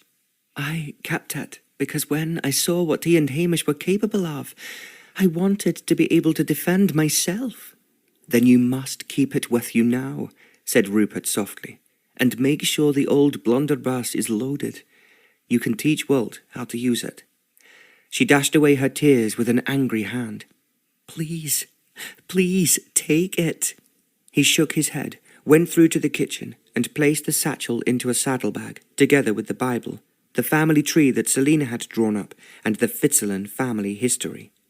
Duncan watched him. "Ye're off to sort out the MacLeans, laddie." Rupert nodded.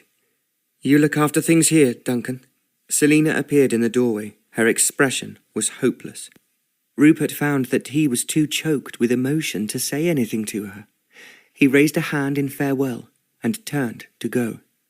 Suddenly she rushed over the room, flung her arms around him, and buried her head in his chest. "You must come back," she cried at him. "Promise me, you'll come back." He dropped the saddlebags and crushed her in his arms for an instant, then let her go, picked up the bags, and left.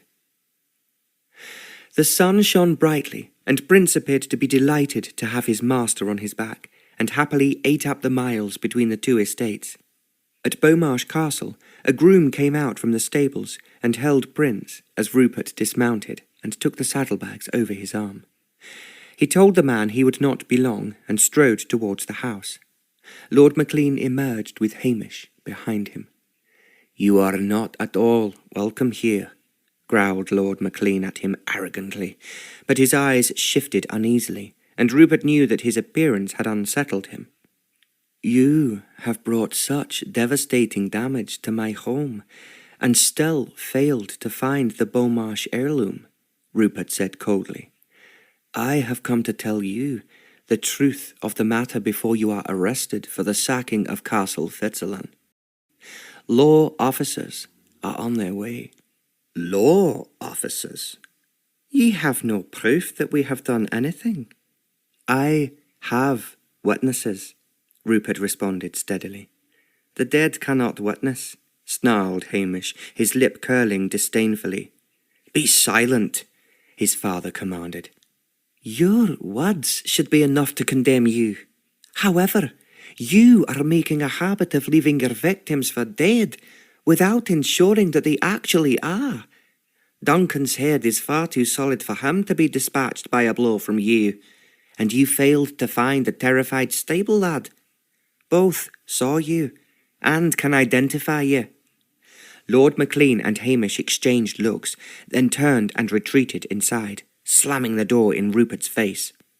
He forced it open and followed them into the great hall. Lord MacLean flung himself into a chair, drew one of the bottles that littered the table towards him, filled a glass with whiskey, and took a deep draught. "You claim to know the truth about the heirloom," he snarled without looking at Rupert. "What is the truth?" Rupert placed his saddlebags on the table. Hamish sat down on his father's right, lolling in an insulting manner and supplying himself with whiskey. "Brought it with ye?" he asked in a taunting voice. "Going to give it to us?" He produced a revolver from his waist and pointed it at Rupert. Rupert refused to be daunted. Opening the saddlebags, he produced his pieces of evidence. "So, you see," he asserted, pointing to the relevant entries in the Bible and Celina's family tree. "Extraordinary as it seems, we are remote cousins." Lord MacLean and Hamish seemed quite incapable of registering this fact. Their attention was riveted on the satchel, which Rupert produced last of all. "This is the Beaumarsh heirloom," he announced. To silence, he unwrapped and placed the chalice on the table. Amidst such a collection of empty and half-empty bottles, the golden chalice glowed with an unearthly light. For a moment, the two MacLean men were transfixed. "Then the Beaumarsh heirloom," Lord MacLean crowed triumphantly. "You admit it is ours." He grabbed the chalice and held it up, turning it this way and that. "No," Rupert asserted firmly. "It is not." He produced the document stating that the chalice was the inheritance of the eldest Beaumarsh son, and went back over the family tree again. "So, as the Beaumarsh male line ran out in 1793, the chalice is vested in the crown." "No!" roared Lord MacLean. With his free hand, he swept the books and papers off the table. He looked expectantly at Hamish. "Shoot him." Chapter 10. Celina remained in the kitchen and listened to the sound of the horses' hooves vanishing into the distance. "You love the laddie," Duncan grunted, opening his eyes. Desolation gripped Celina. She was certain she would never see Rupert alive again. "And it's that plain he's stricken with ye," added Duncan happily. Celina hardly heard him.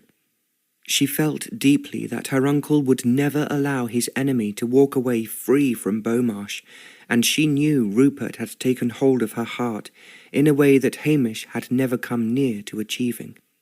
The revelation that had shown the dark side of the MacLeans had also brought her true love. She had never felt for Hamish the passion that now consumed her for Rupert. He was her perfect, gentle knight, a man not only handsome and strong, with all the physical attributes that she had once admired in Hamish, but he had the noble characteristics that her ex-fiancé lacked. This was a man of deep principles, intelligence and compassion. He made her laugh, had opened her eyes to a life beyond Scotland, and shown her consideration and respect. And now he intended to put himself at the mercy of her uncle, a man who knew no mercy, a man possessed of a primitive urge to take whatever he wanted at any time, which would include the Beaumarsh heirloom. "The Laird'll be all right," Duncan now assured her. "He's a man who can take good care of himself." She tried to feel as confident as he was. "Is it that you want to follow him, lassie? You ken fine well you can leave me. I need no nursing now." He tried to put his wounded leg on the ground and strangled a cry of pain. She rushed over to prevent him from putting any of his weight on the leg.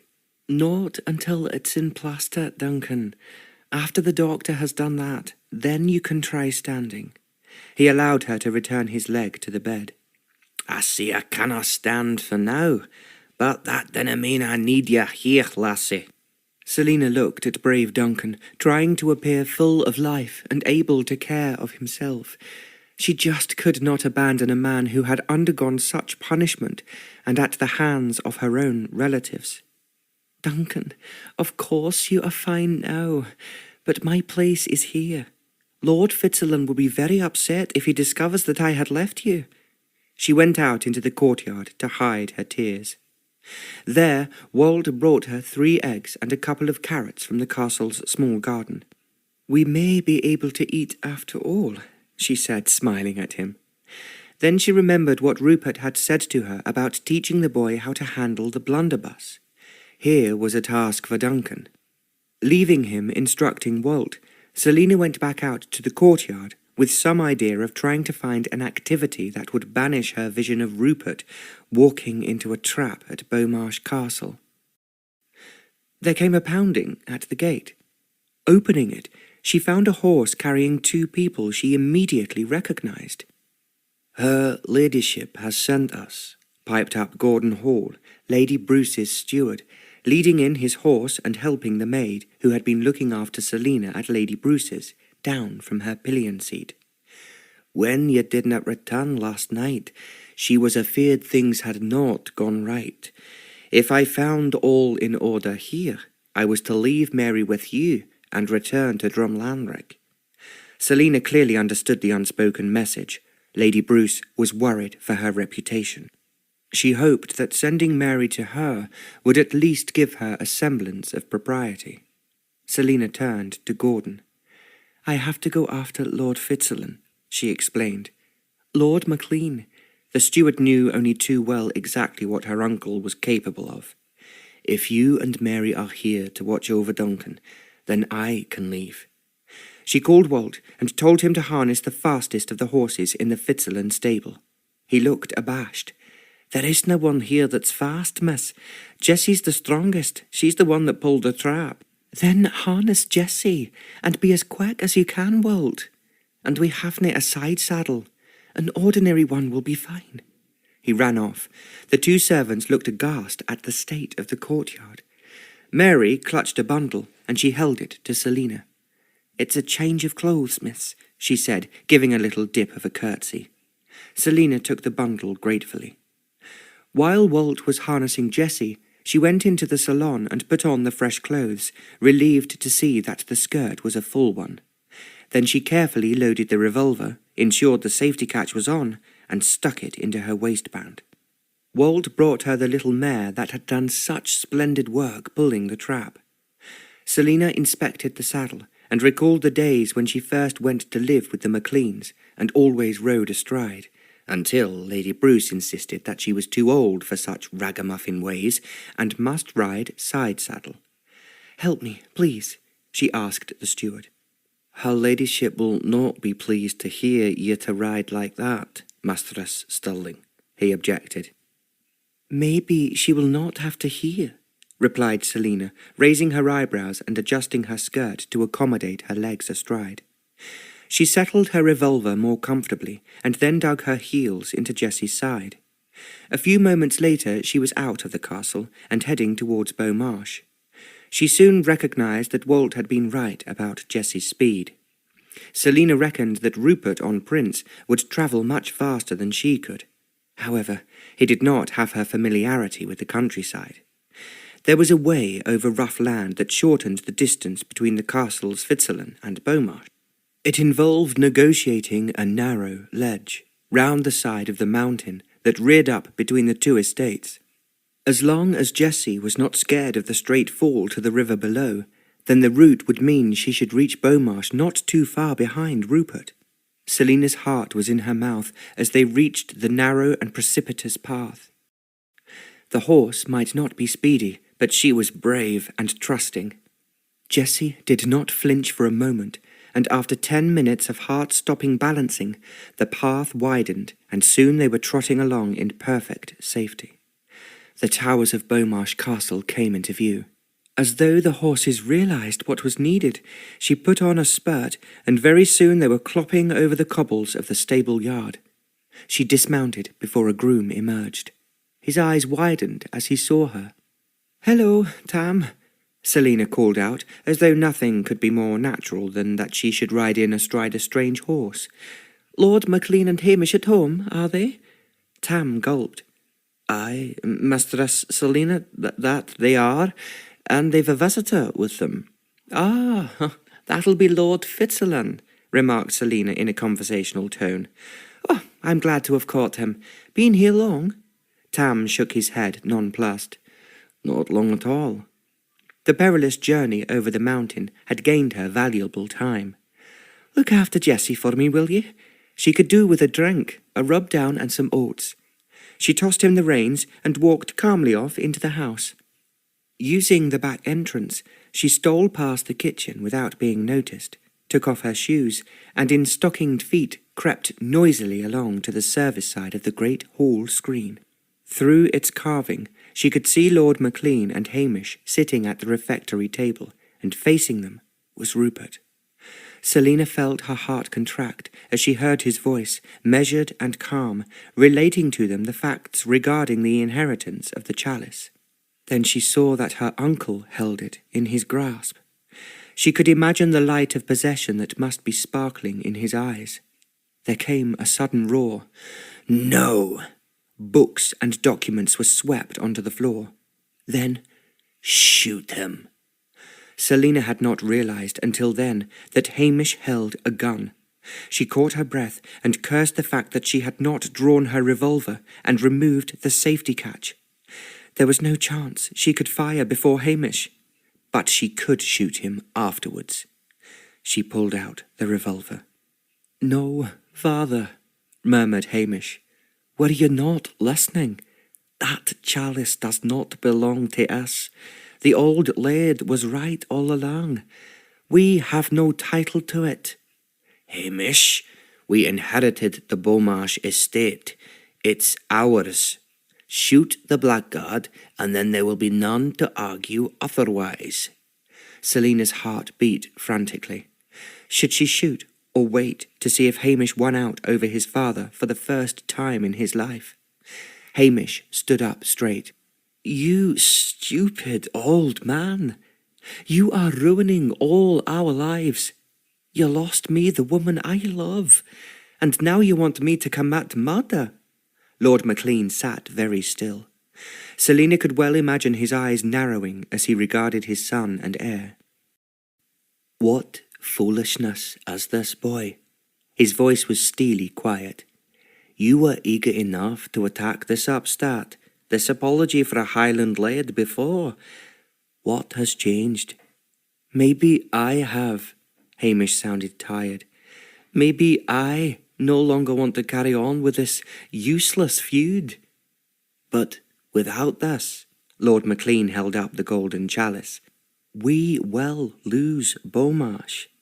With it, we can clear our debts and start again. Rupert intervened.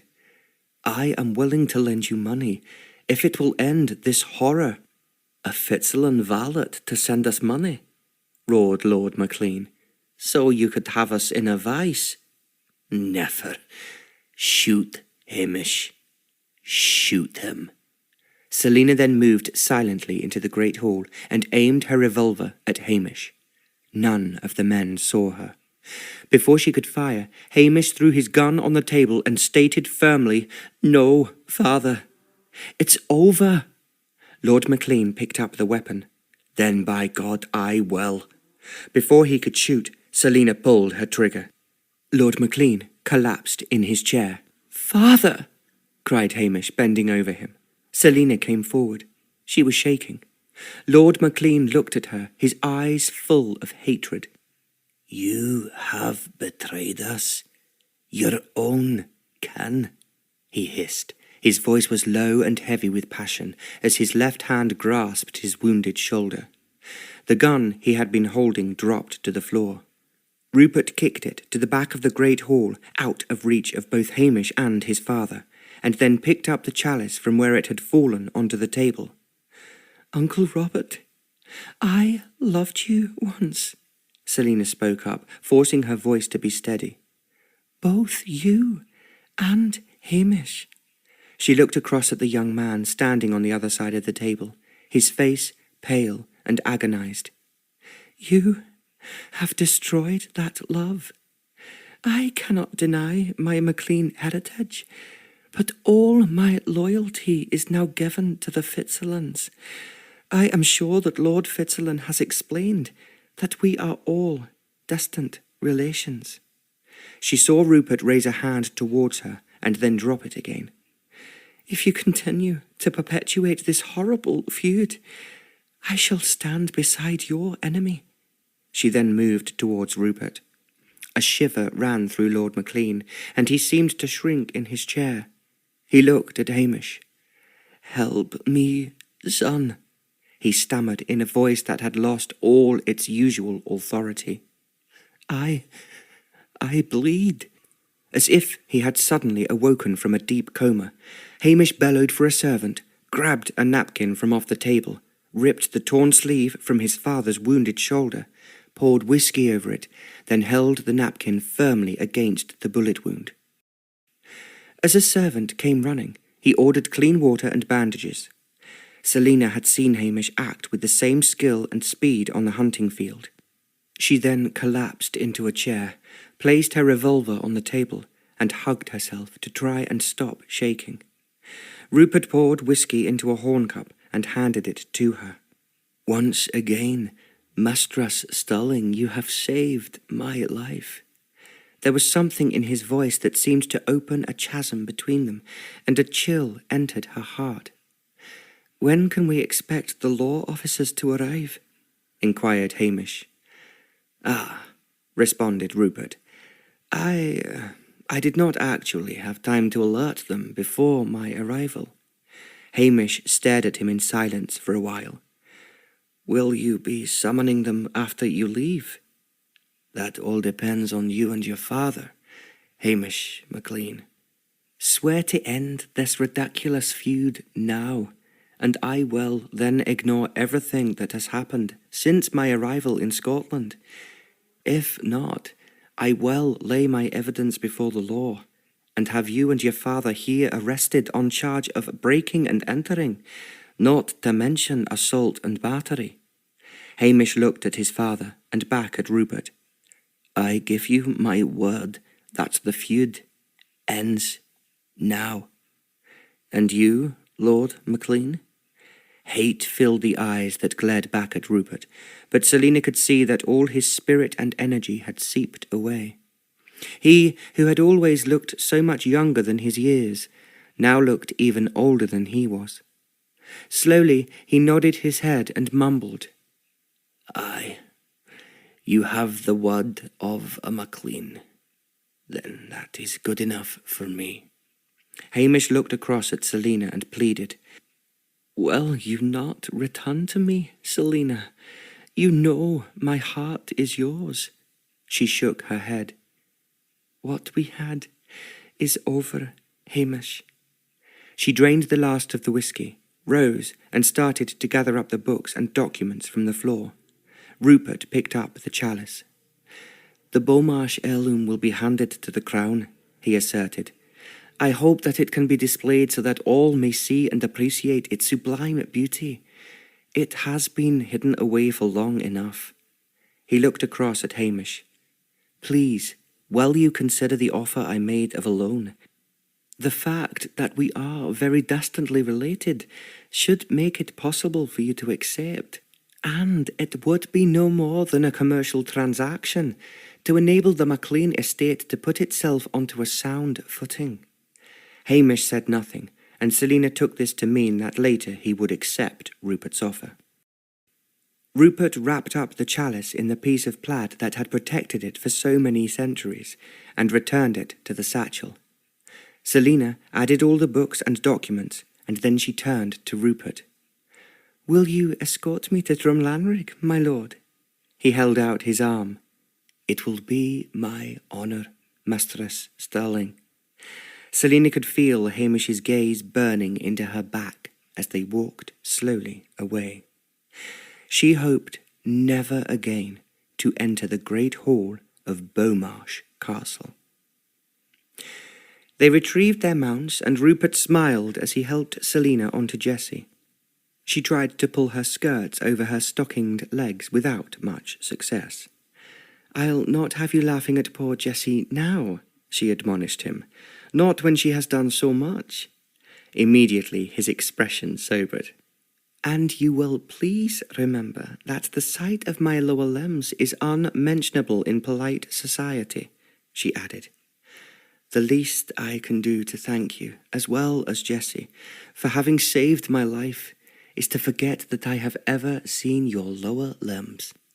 He answered her with solemnity as they rode out of the stable yard. "I left Duncan in good hands with Gordon Hall and Mary," she told him. "I felt certain you would not have left him alone.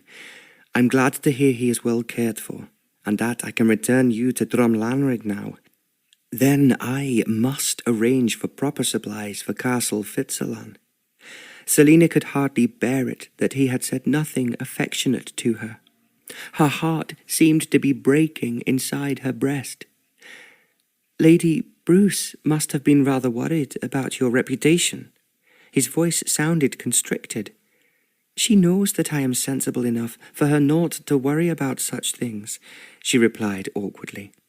What should she do if he felt that he ought to offer her marriage to save her reputation? Even though it was her dearest desire, she could not accept him for such a reason.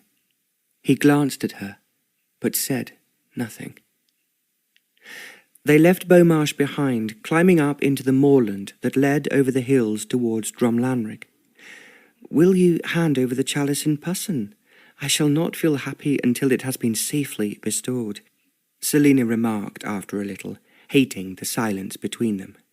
"Yes, it is far too precious to be entrusted to anyone else. But would you anticipate your relations going back on their word?" "No," she affirmed at once. "The MacLean honour will not allow them to break a solemn word." "I am pleased to hear you say so." Rupert suddenly reined in, and Celina swiftly brought Jessie to a halt, wondering why they needed to stop.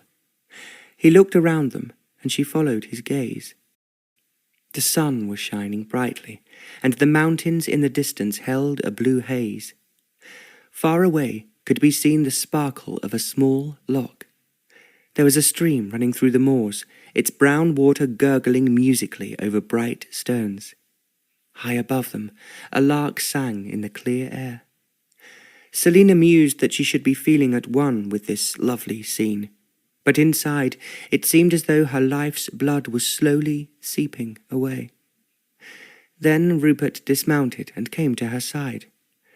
"Mistress Stirling, will you get down for a while?" he murmured, his words jerky. For a few moments they stood in silence while their horses nuzzled each other. Rupert drew in a deep breath. "This air, it's like no other I've known. So clear, so pure, so life-enhancing, so like this wonderful scenery." He turned to look at Celina. "Without you, my extremely dear Mistress Stirling, I would not be here to enjoy all this." She started to protest, but he stopped her at once with a raised hand. No, please, let me finish. From the start of my stay in Scotland, you have rescued me, supported me, and today saved my life again. In return, you have had your own life turned upside down and lost your respect for the relations who loved and raised you. I can never repay the debt I owe you." Celina felt dark depression settle on her. He did not love her, but was going to offer marriage to try and repay that debt. She knew she could never accept such a proposal. He took her hand, folded her slight fingers around his, brought them to his lips, and continued. "This terrible feud that has just ended threatened to destroy any chance I may have had of future happiness." A shiver ran through Celina. "It has prevented me from giving you the trust you deserved, and prevented me from acknowledging that, right from my first sight of you in that great hall. I had fallen in love with the most beautiful girl I have ever seen." She raised her eyes to his, not quite able to believe the words she was hearing. His eyes looked deep into hers. "A girl who is so much more than beautiful. One who is intelligent, strong, compassionate, honourable. One who lives by the principles I try to follow in my own life." Celina almost smiled. He was now saying exactly what she had thought that very morning about him.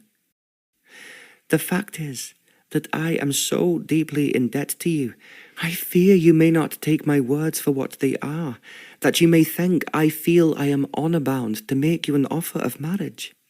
Oh, my darling girl, can I make you believe that you are my heart's delight, that without you by my side, life will always be cold and drab, that you have revealed to me beyond my wildest imagination that love can and love does conquer all now and forevermore, that I do not care if you cannot face dividing a life between Scotland and America, that I willingly move permanently to Castle Fitzalan if only you will say that you will be my wife."